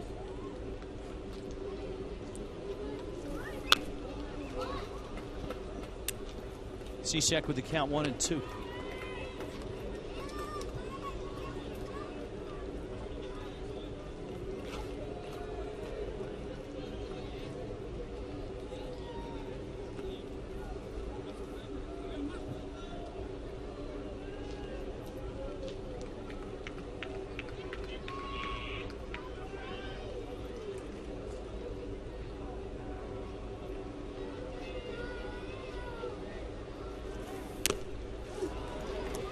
He fouls it at the plate. The Braves have walked off against the Dodgers. Atlanta wins at 4-3. So Atlanta wins their 82nd game.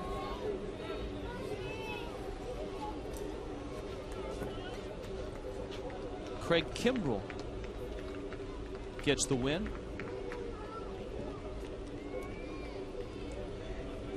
And the Braves came from behind. They were being shut out by Clayton Kershaw 3-0 until they got to him for 3 runs in the bottom of the 7th. It'd be interesting because on a graphic that we had, the Marlins bullpen has shown the most innings of any National League team. The Braves are in the top 5 of that list. So it'll be interesting to see if their bullpen, which always becomes important in postseason, how they hold up.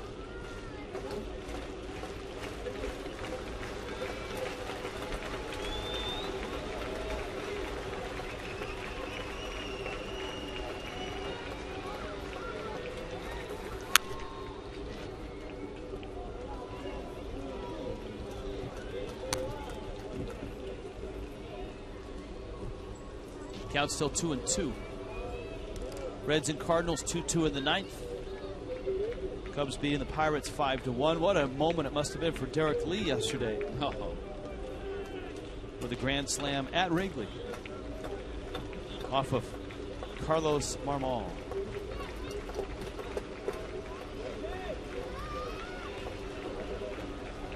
Martinez at second. And Utley does not pull the ball. Morrison settles under it. And a lot of that because Steve Cishek made some pretty good pitches to him. Number 6, here is Ryan Howard.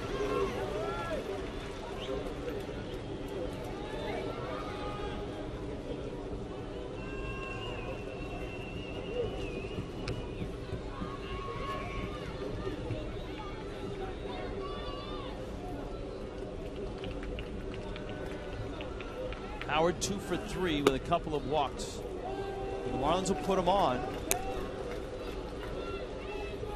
and pitch to Hunter Pence. A tough guy to pitch to. He's hitless today, Pence, and Jose Seda got him to hit into that 6-4 double, 6-4-3 double play his last time up.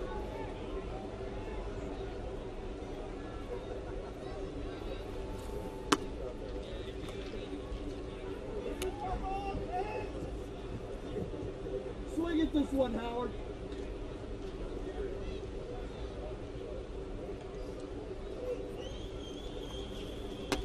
3-0 was way out there.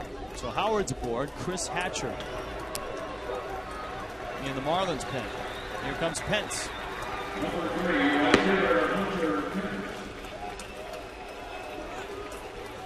Hunter Pence has been a Terrific player. Since he got to the big leagues with the Astros, he has shined with the Phillies. And keep in mind, you have Raul Ibanez on deck.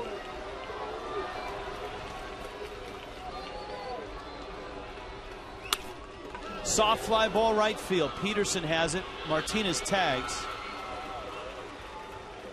And so Cishek has 2 big outs with Utley and Pence, but he still has to pitch to Ibanez.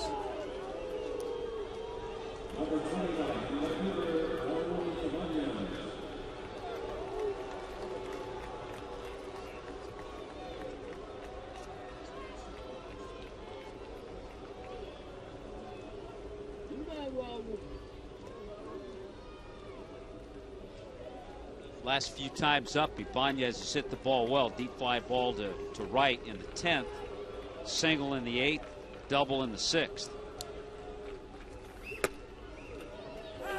Cishek, a strike. You know, they talk about left-handed hitters and how they are low ball hitters. Ibanez has been a high ball hitter today. He's shown it today, yeah.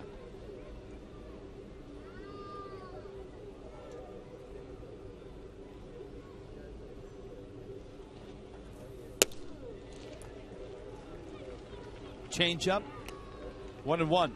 Brewers win that game 4-0. 84-57 are the Brewers.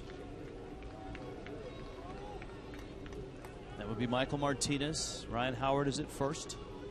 12th. It's 4-4.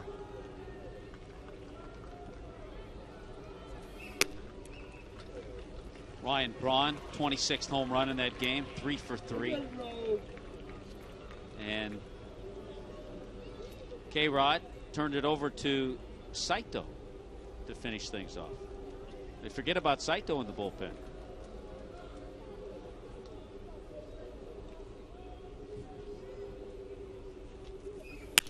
Two one, back to the mound. And Run it over there! Run it over there! He's going to flip it underhand and get the out. 4-4 to the bottom of the 12th.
Steve Cishek in the Marlins dugout. And the Marlins get their second go-round against David Herndon. Just seeing a note on instant replay in the ruling, subject to home run calls or subject to fan interference of home run calls. So that's where that applied. And the ruling that you just saw was? Basically that it is subject. The instant replay can be used. Yes. There were some people saying, well, it can't be used on fan interference, but it can. The bottom line. So, well, as we described, as Peterson stands in, and he was in the middle of it, If you take Peterson out of the equation and he's not even up there and the fan reaches over and touches the ball, that is a reviewable play. You had a great point a couple of innings ago, not sure when, about how the ironic part of the call. Here's the irony of the whole call is this. Say this were any stadium USA and it happens to Charlie Manuel. He could come out and say, hey, that's their own fans interfering with their own fielder. But in this case, Joe West could answer to Charlie, they had Phillies caps and Phillies shirts on. That was the irony of the whole thing. Brian Peterson trying to get aboard against Herndon here in the 12th.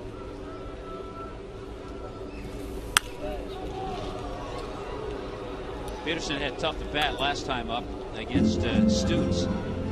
Took 3 fastballs. And the final went for ball strike 3.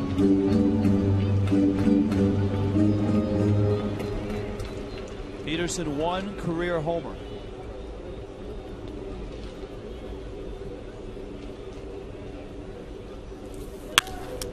That's off of Herndon, and with Peterson's speed, that's a base hit. Boy, he smoked it.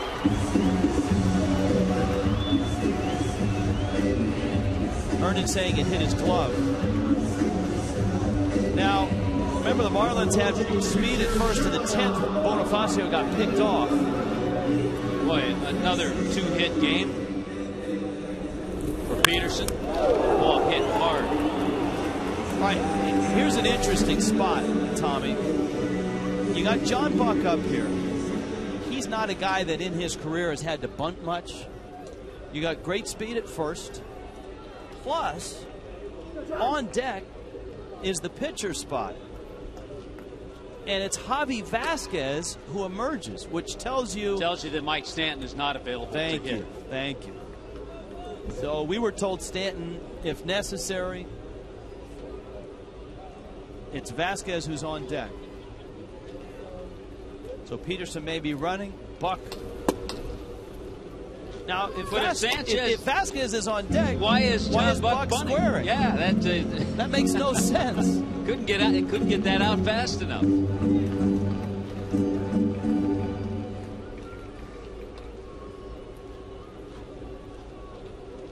Herndon to the plate.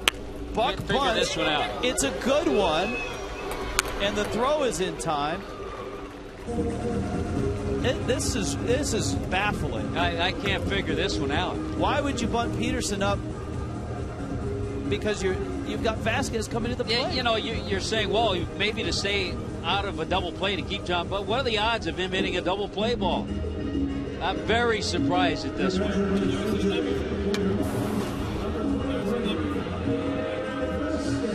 Well, Javi Vasquez is telling the home-plate umpire, Chad Fairchild, of course they're bunting for me. And Javi will rip a base hit up the middle, and the Marlins will win this thing. Yeah, and Jack will ride off into the sunset smoking a cigar. At least that's the plan. Peterson at second. And Vasquez takes outside from Herndon. Well, Javi is a good enough hitter that if Herndon doesn't throw strikes, Javi has a shot at walking. It's his second pinch hit appearance this year. There's a strike.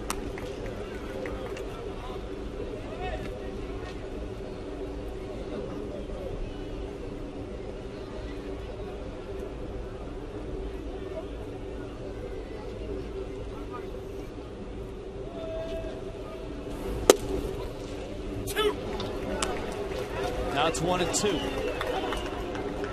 So the Marlins are out of position players. Buck bunts Peterson into scoring position. And Vasquez is behind the count 1-2. Javi hits a ground ball to third and gets by Polanco. How about that? And Peterson arrives at third. Polanco, a Gold Glover at multiple positions, the only one ever to win one at two different infield spots, And a guy, Rich, who has picked everything in this series. Has feet a little tangled up on an in-between hopper. And that ball skidded off the heel of his glove. It'll probably be an error. If it is, it's number 8 for Polanco all year. They're ruling it a base hit. Which just which just adds to the intrigue of this whole inning. Jack McKeon is as unconventional as they go, and Jack having John Buck bunt, and Buck did it beautifully. Vasquez comes up, puts it in play, and ends up getting a bad hop single. Now you've got Bonifacio. Let's see what the Phillies do infield-wise, because Bonifacio is not an easy guy to double up. No, I think if you're the Philly infield, you can't play for 2 here, because he is tough to double up, especially from this side of the plate.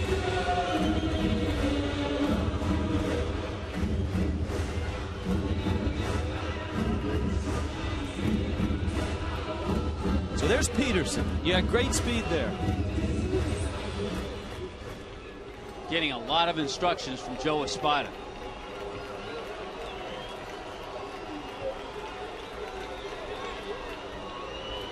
You always have to put squeeze in the back of your mind, and you also tell Javi Vasquez, just stay on the bag. You know, if Howard was holding the runner on, that would have been trouble, but he wasn't, because Vasquez started towards second. Well, the Phillies thinking squeeze. They pitch out. Yeah, Perry Hill has to tell Javi Vasquez, your run, it means nothing. Don't worry about it.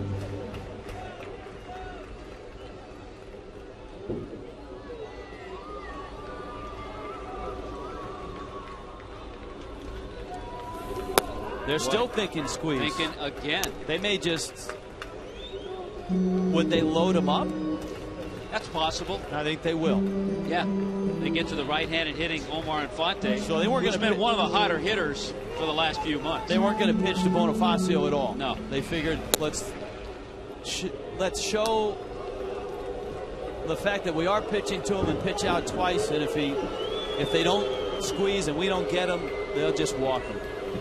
Infante is 3 for 5 today. Couple of 3 singles. He's gotten his average up to 281. And if you were to ask me before the game, in a key situation where you didn't need a home run, where you just needed a base hit, who would you want up there? One of my top 2 picks might have been Infante with the way he swung the bat.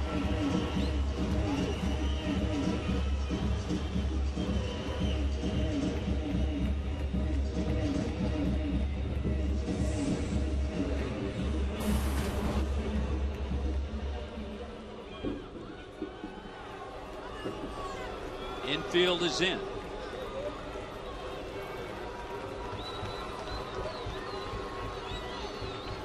So it's Herndon against Infante. Pitch misses in.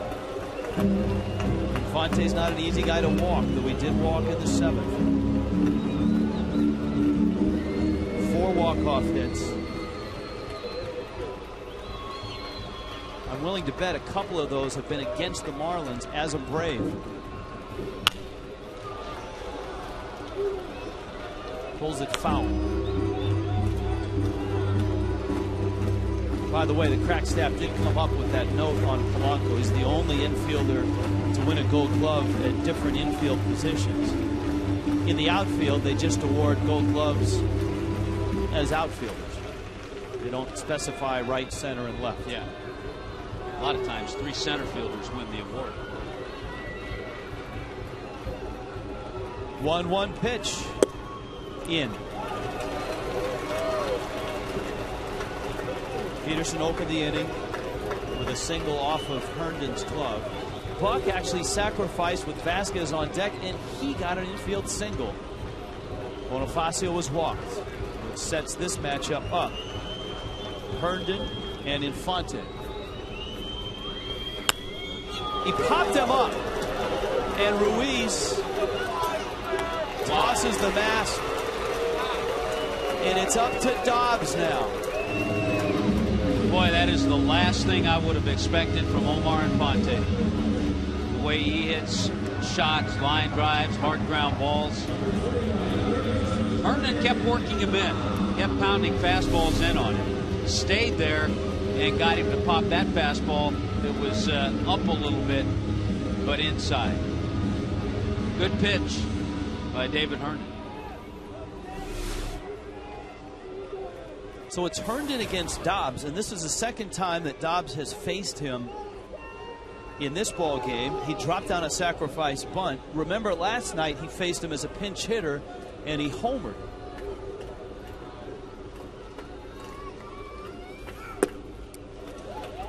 One and 0. Like a change up, Herndon.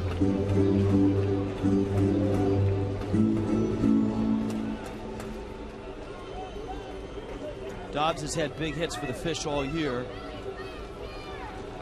and a lot of them have come at the Phillies' expense.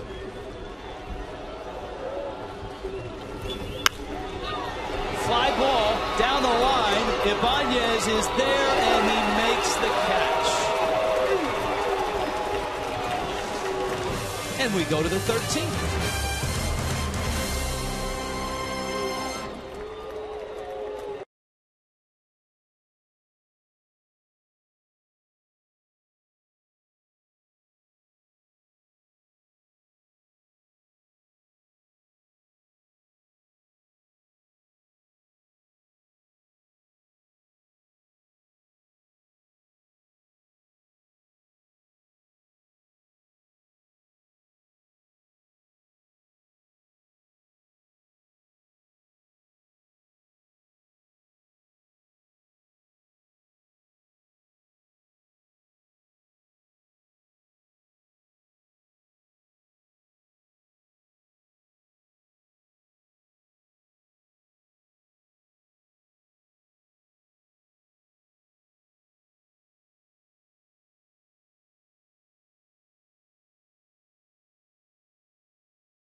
Outs, flies out, and so the 13th inning arrives, and a surprise on the mound. Out of the rotation and into the bullpen, Clay Hensley. Well, it's a time for him to get his work in, so he's going to get his work in a game. We've seen Clay Hensley recently as a starting pitcher. His last start not effective up in New York. Hensley in that ball game went 2 innings, gave up a couple of hits and 4 runs. Came out of the game early during the course of an at-bat.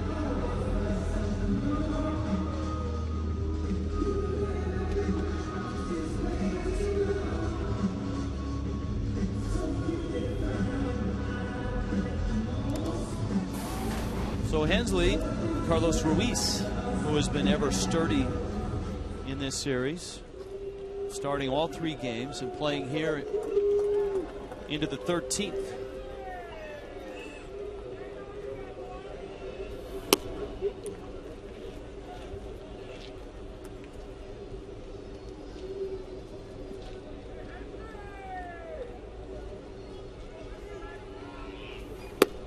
Hensley misses away.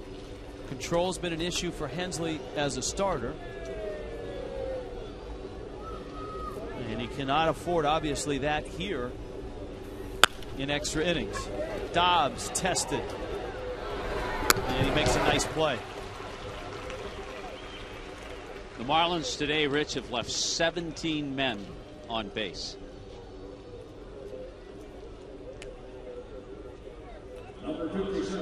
Phillies have left 11. Well, Now David Herndon comes to the plate.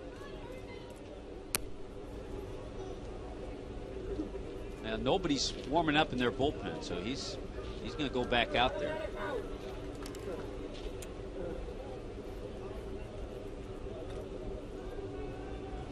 So Hensley against Herndon.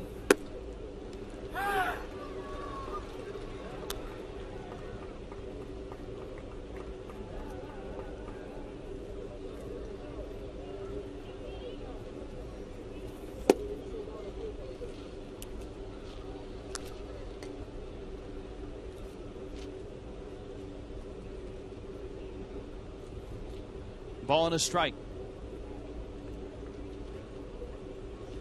The Phillies have used Globe, Mayberry, Bowker. Polanco has come into the ball game.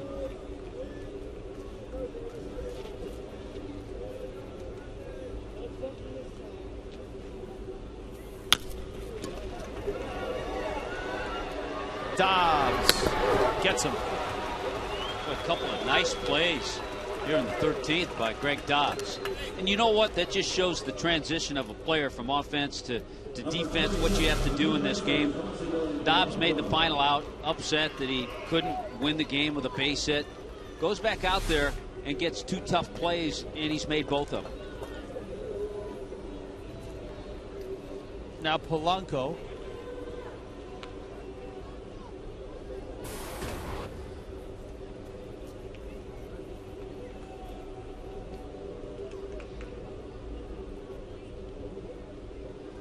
Polanco already has a couple at bats. He didn't start the game. He came in the 8th.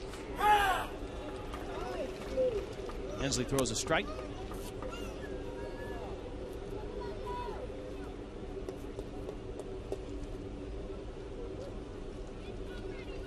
Remember, the Phillies, you pointed it out earlier, are in a stretch, no days off the rest of the season.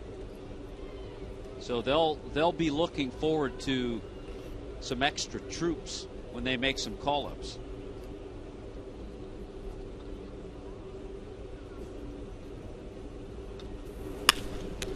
Polanco rolls one out to Infante.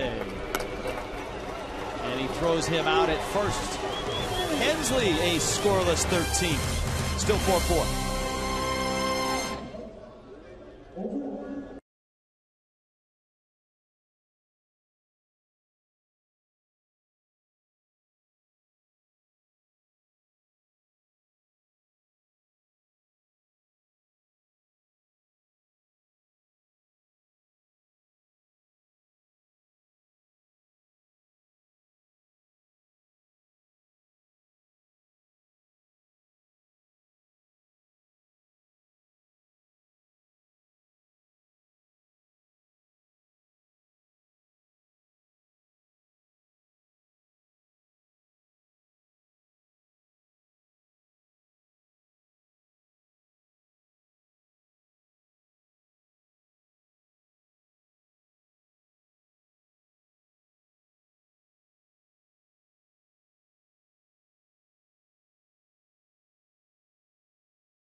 The 6th, Brian Peterson went up, and as you watch the replay, fans reached over, interfered with Peterson.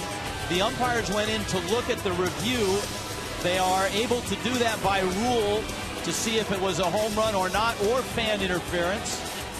And Joe West and his crew went in. When they came back out, Hunter Pence was out. They returned. Ryan Howard to first. Charlie Manuel argued.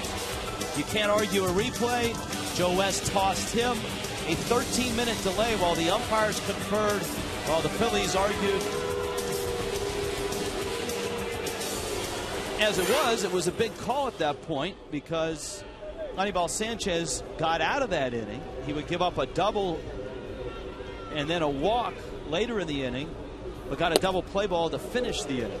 Yeah, it's interesting. Both starters, Halladay, 6 innings, gave up 3 runs, 2 earned. And Anibal Sanchez, 6 innings, gave up 2 runs, none earned. And it's been bullpen action ever since. If you like bullpen, this is the spot to be. Gabby Sanchez in 1-1. Give me more bullpen. You need more. Herndon is into his 3rd inning of relief. He's thrown pretty manageable 35 pitches. That hit him. That clipped him. You could hear it. Got his shirt. But remember, Herndon threw last night, and as you pointed out, he gave up 3 home runs. And he's back at him today. It sounded like this just clipped the jersey, right under the 15 of Gabby Sanchez.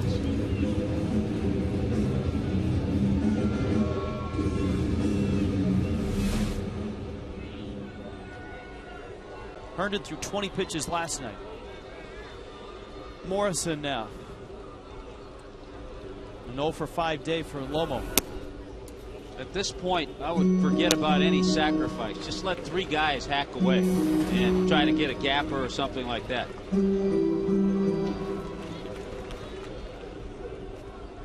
Unless Jack has something else up his sleeve.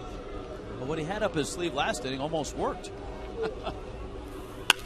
Lobo, there's a line drive left center field. Gabby racing around second. Ibanez cuts it off. Lomo puts on the brakes and scampers back to first. Boy, Morrison was about halfway to second. Marlins at the corners. Here comes Cameron. There was that almost gapper. It almost got all the way through. If it did, Gabby would have scored. This will play as a runner. Logan Morrison with a sweet swing. That's a nice swing. You like to see him do that a little bit more. Good play by Ibanez to cut it off. Logan Morrison has the play in front of him, so as he rounds first base, you can see where he put on the brakes between first and second, and he saw the ball coming in, and he was able to get back.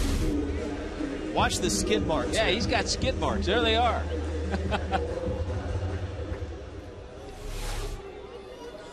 Phillies have been in this spot before. The infield's in. There's nobody out. Cameron.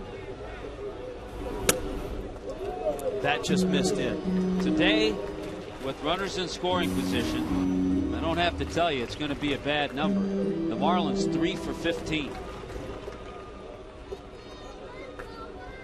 Cameron flied to center against Herndon. In this ball game, he homered against him last night.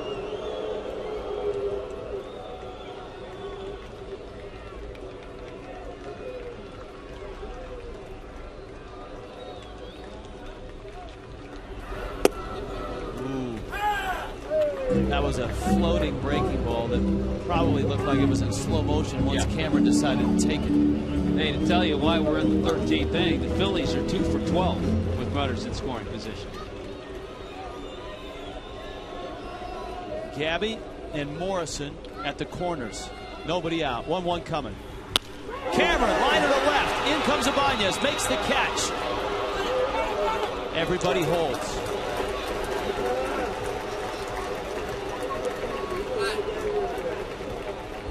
Well, a sinking liner was hit well by Mike Cameron, but a good jump by Ibanez, and by the time he caught the ball, he was shallow enough that Marlins third base coach Joe Espada races down to get in front of Gabby and say, no, no, no, not now.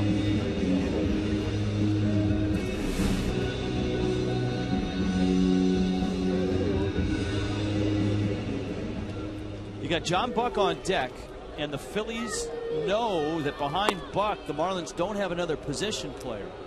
And so Charlie Manuel / Pete Mackanin is going to gamble here to load the bases, bring Buck up, And if they get Buck, the added bonus is who knows who they'll be pitching to. Maybe Clay Hensley. Or maybe at that point, Jack asks Mike Stanton to go up and just take a rip at it. Well, the thing about Hensley is, you know, I hate to think this, but the game goes a few more innings. You can get a few more innings out of Hensley. And I don't think it's going to be Stanton. Yeah, it doesn't look like it. He's flicking seeds on the bench. So thus the importance of this at-bat here of John Buck. That is not a pinch hitting routine to flick seeds on the bench.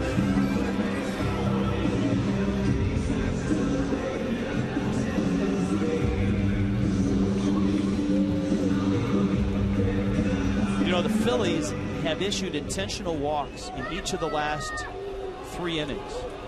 In the 12th and the 11th. All 3 by Herndon. They worked in the 12th and the 11th.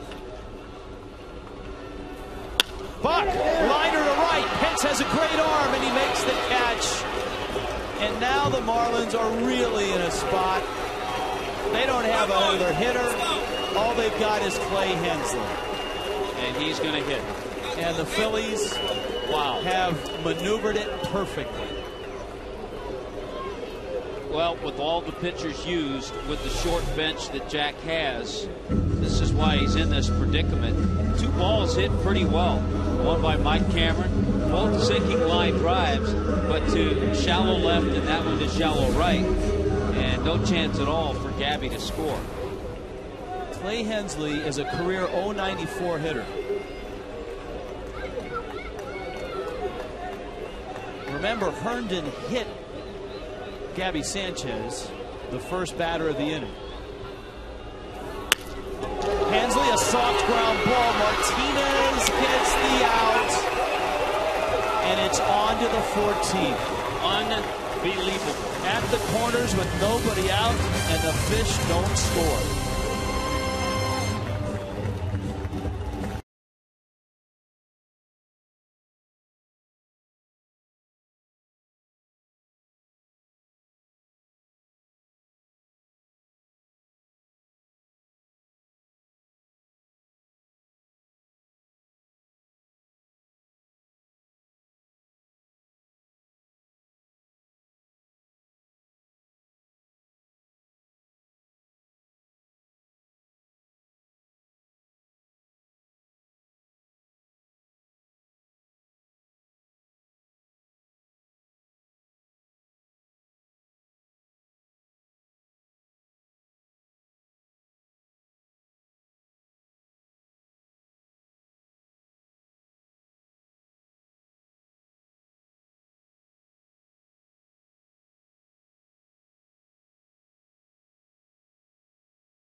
Might be late for dinner.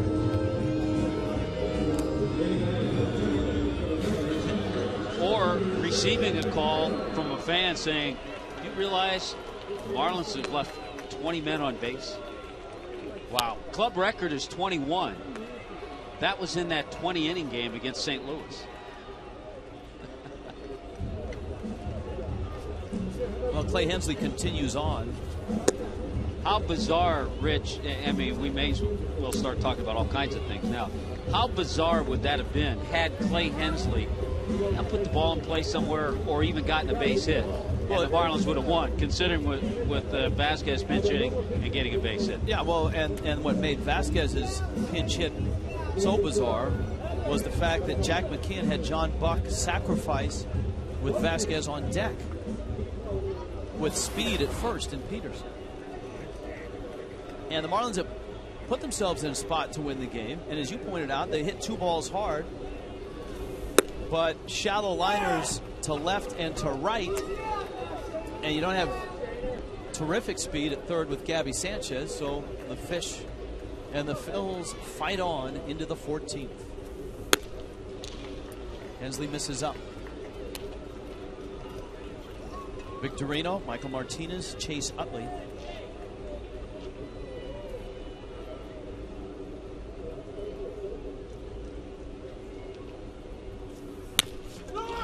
Chopper. Gabby's got it. And one out here in the 14th.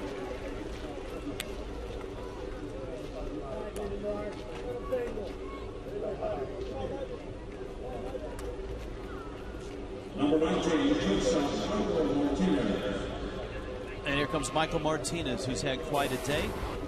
Walked twice, 2 hits. He's 2 for 4. Scored a run, and he's been brilliant out in the field.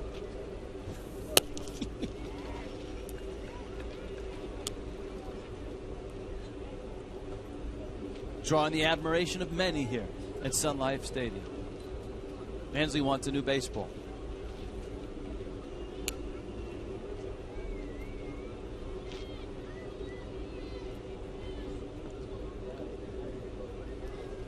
My partner Tommy Hutton can't compose himself right now, which means Martinez will soon be lacing one off the wall in right center for extra bases. Oh, it's that time. It is that time.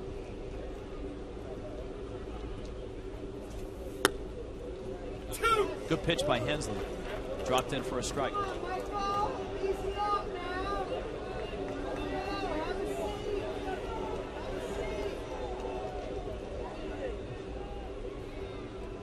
One-two coming. Got him. Nasty breaking ball. Hensley looks sharp. Yeah, he does. It's amazing. He looks sharper in this relief appearance than we've seen him in some of his starts. Maybe there's something to that, because he was very good in that role last year. And I think, again, as you plan, and we've talked a lot about this, when you plan ahead for 2012, you have to factor that in. He's more valuable out of the bullpen. I mean, he's valuable that he was able to take some starts and try to help the ball club in that role.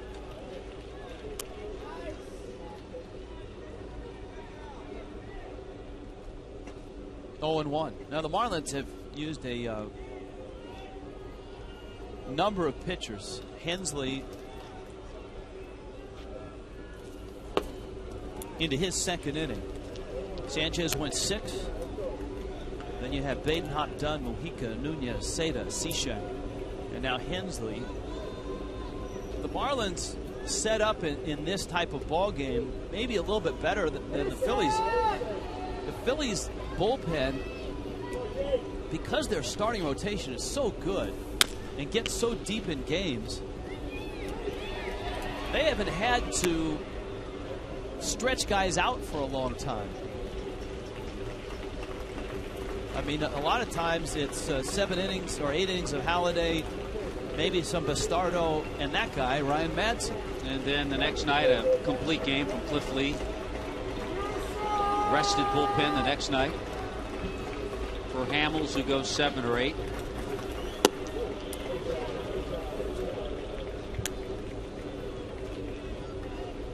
Counts 2-2.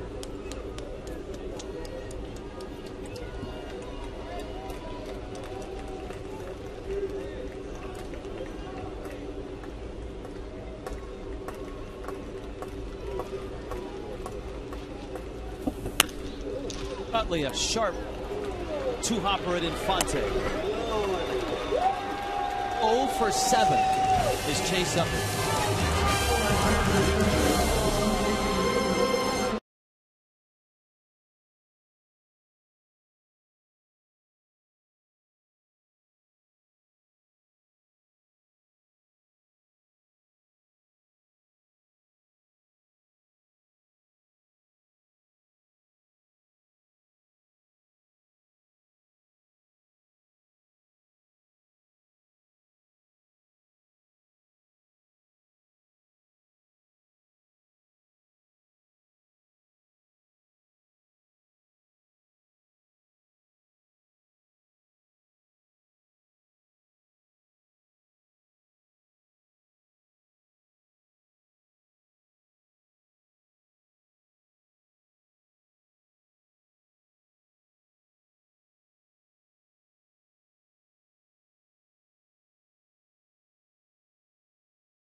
talk about a pitcher taking one for the team. He's certainly doing that today for the Phillies. It's not been easy because in each inning that he's worked, 2 runners in the 11th, bases loaded in the 12th, bases loaded in the 13th. The Marlins have left 8 men on in the 3 innings that he's worked. David Herndon. Good pitching by Clay Henson. Marlins will have the top of their order coming up: Bonifacio, Infante, and Dobbs. So it's not like the Marlins have lacked for opportunities.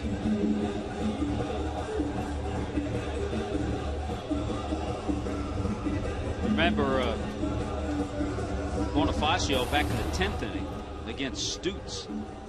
Dropped down that nice bunt, that push bunt out towards short for a base hit.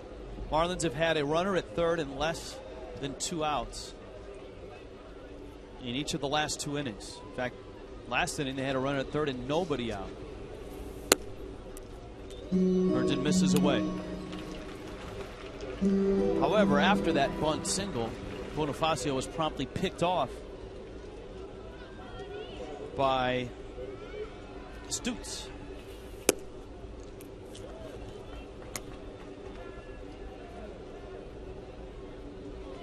So the 4th inning for Herndon, who pitched last night and gave up 3 rockets, 3 homers in the 8th. That's out. It's 3-0. So you know Bonifacio is going to take at least 1, probably 2 pitches from Herndon here.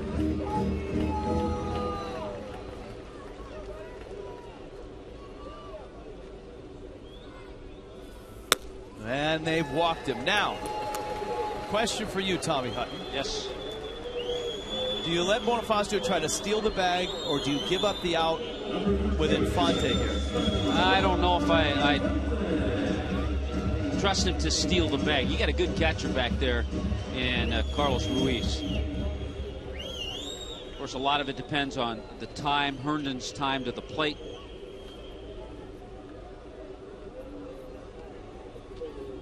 See if Infante drops down a bunt. He does. And they take the out at first.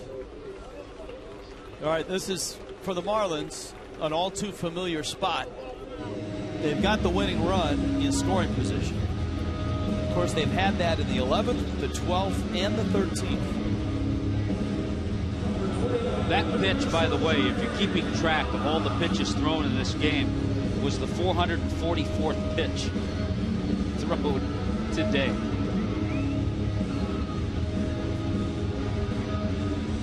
This game is like Christmas for our crack staff.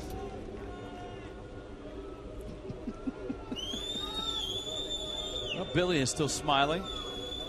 And another intentional walk will be issued by Herndon, his 4th. This is amazing.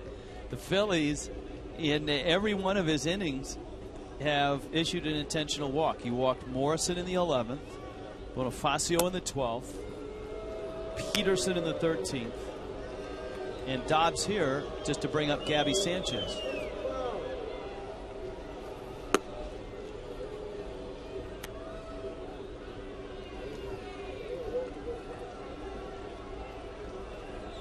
Gabby has already faced Herndon twice.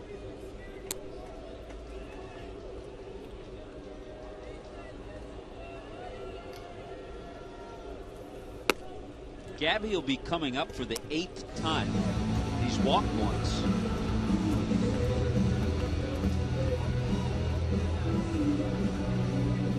Bonifacio's been to the plate 8 times, as has Infante.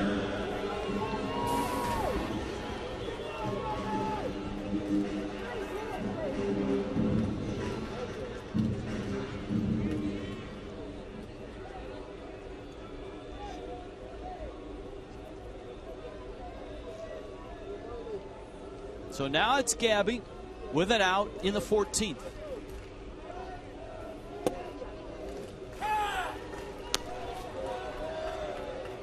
Look at this. The ball strike ratio for Herndon. That's because of all the intentional walks.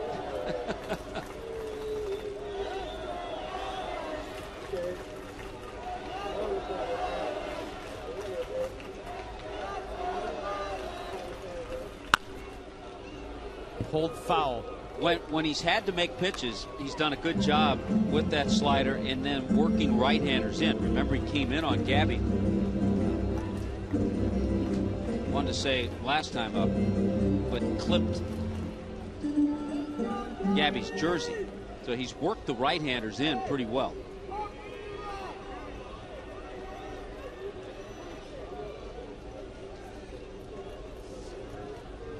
Dobbs at first, Bonifacio at second.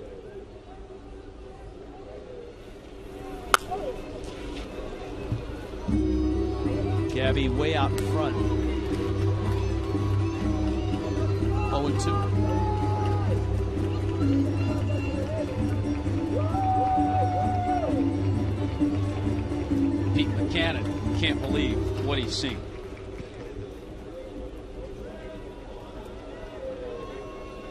Charlie Manuel tossed in the sixth.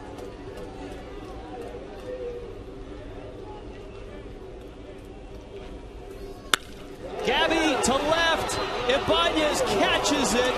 And Bonifacio is just back. I can't believe what I'm seeing. Boy, he smoked that ball.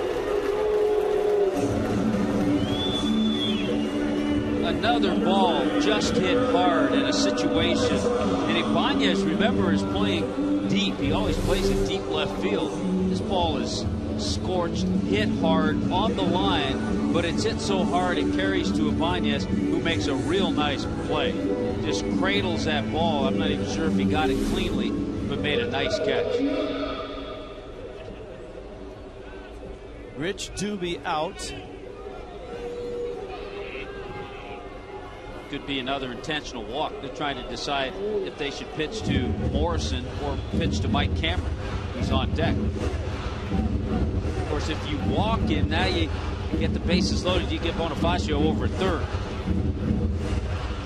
It puts a little more pressure on the pitcher.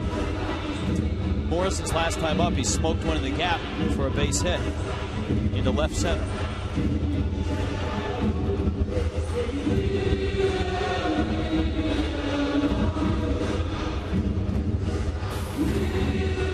One of the things that Morrison is trying to work on is not to get too pull happy.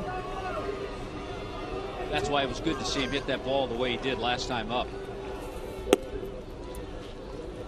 Herndon busts him inside, and that's why opposing pitchers have been attacking under his hands, or that back foot on the breaking ball.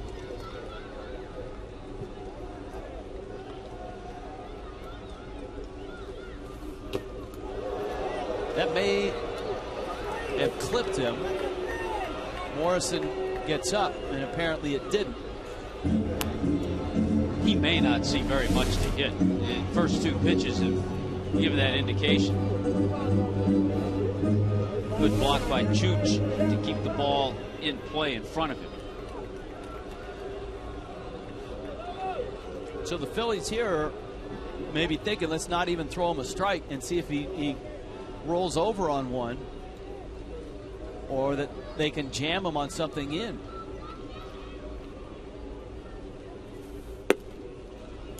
Up 3-0. He hasn't gotten anything to hit. And now here comes the intentional walk.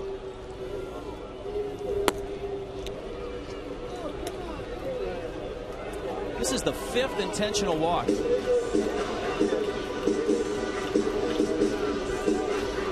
That David Herndon has been asked to issue. And in his 3 previous innings, it's worked out great. Now, as you pointed out, it puts a little more pressure on him to throw strikes here. And if the Marlins don't cash in, it'll be 3 consecutive innings they've left the bases loaded.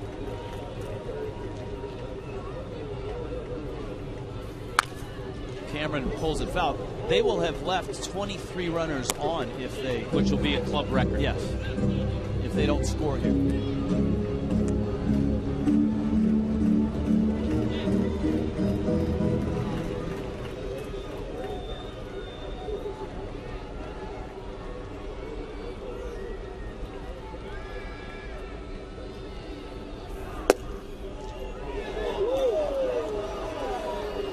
1 ball, 1 strike. Bonifacio, Dobbs, Morrison. For the 3rd consecutive inning, the Marlins have them loaded. They haven't scored. Inside. It's 2-1. Pitch before was one of the few fastballs that Herndon's gone away with. Most of the time he's tried to pound the right-handers in. Sliders and then hard fastballs in. This game is just about 5 hours along. 2-1. It's in. Ruiz doesn't believe it. Wow. Herndon doesn't like it. I got a feeling that's going to be a strike, and the Marlins may have gotten a break. Here's a look. Fox tracks do tell. It's in. It's in. It was a slider that kind of backed up. And Chad Fairchild, it's been a long day for him. He was right on it. It's 3-1. Pitch to Cameron. That is in. This game is over. Let's go home. Marlins win it.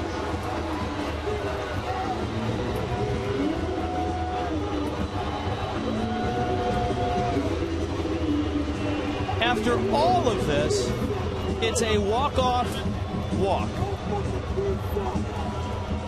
You know what? Not an exciting way to finish a ball game, but oh boy, what a relief. And for the first time, there was a note that the Phillies had played 36 consecutive road games without losing 2 in a row. Marlins won last night. They won today.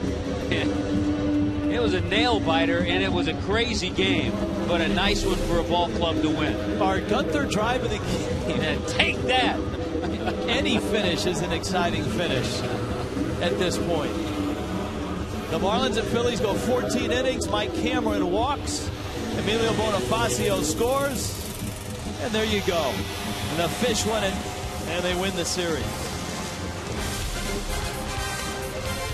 I know you haven't had enough, so stick around. Marlins Live is coming up.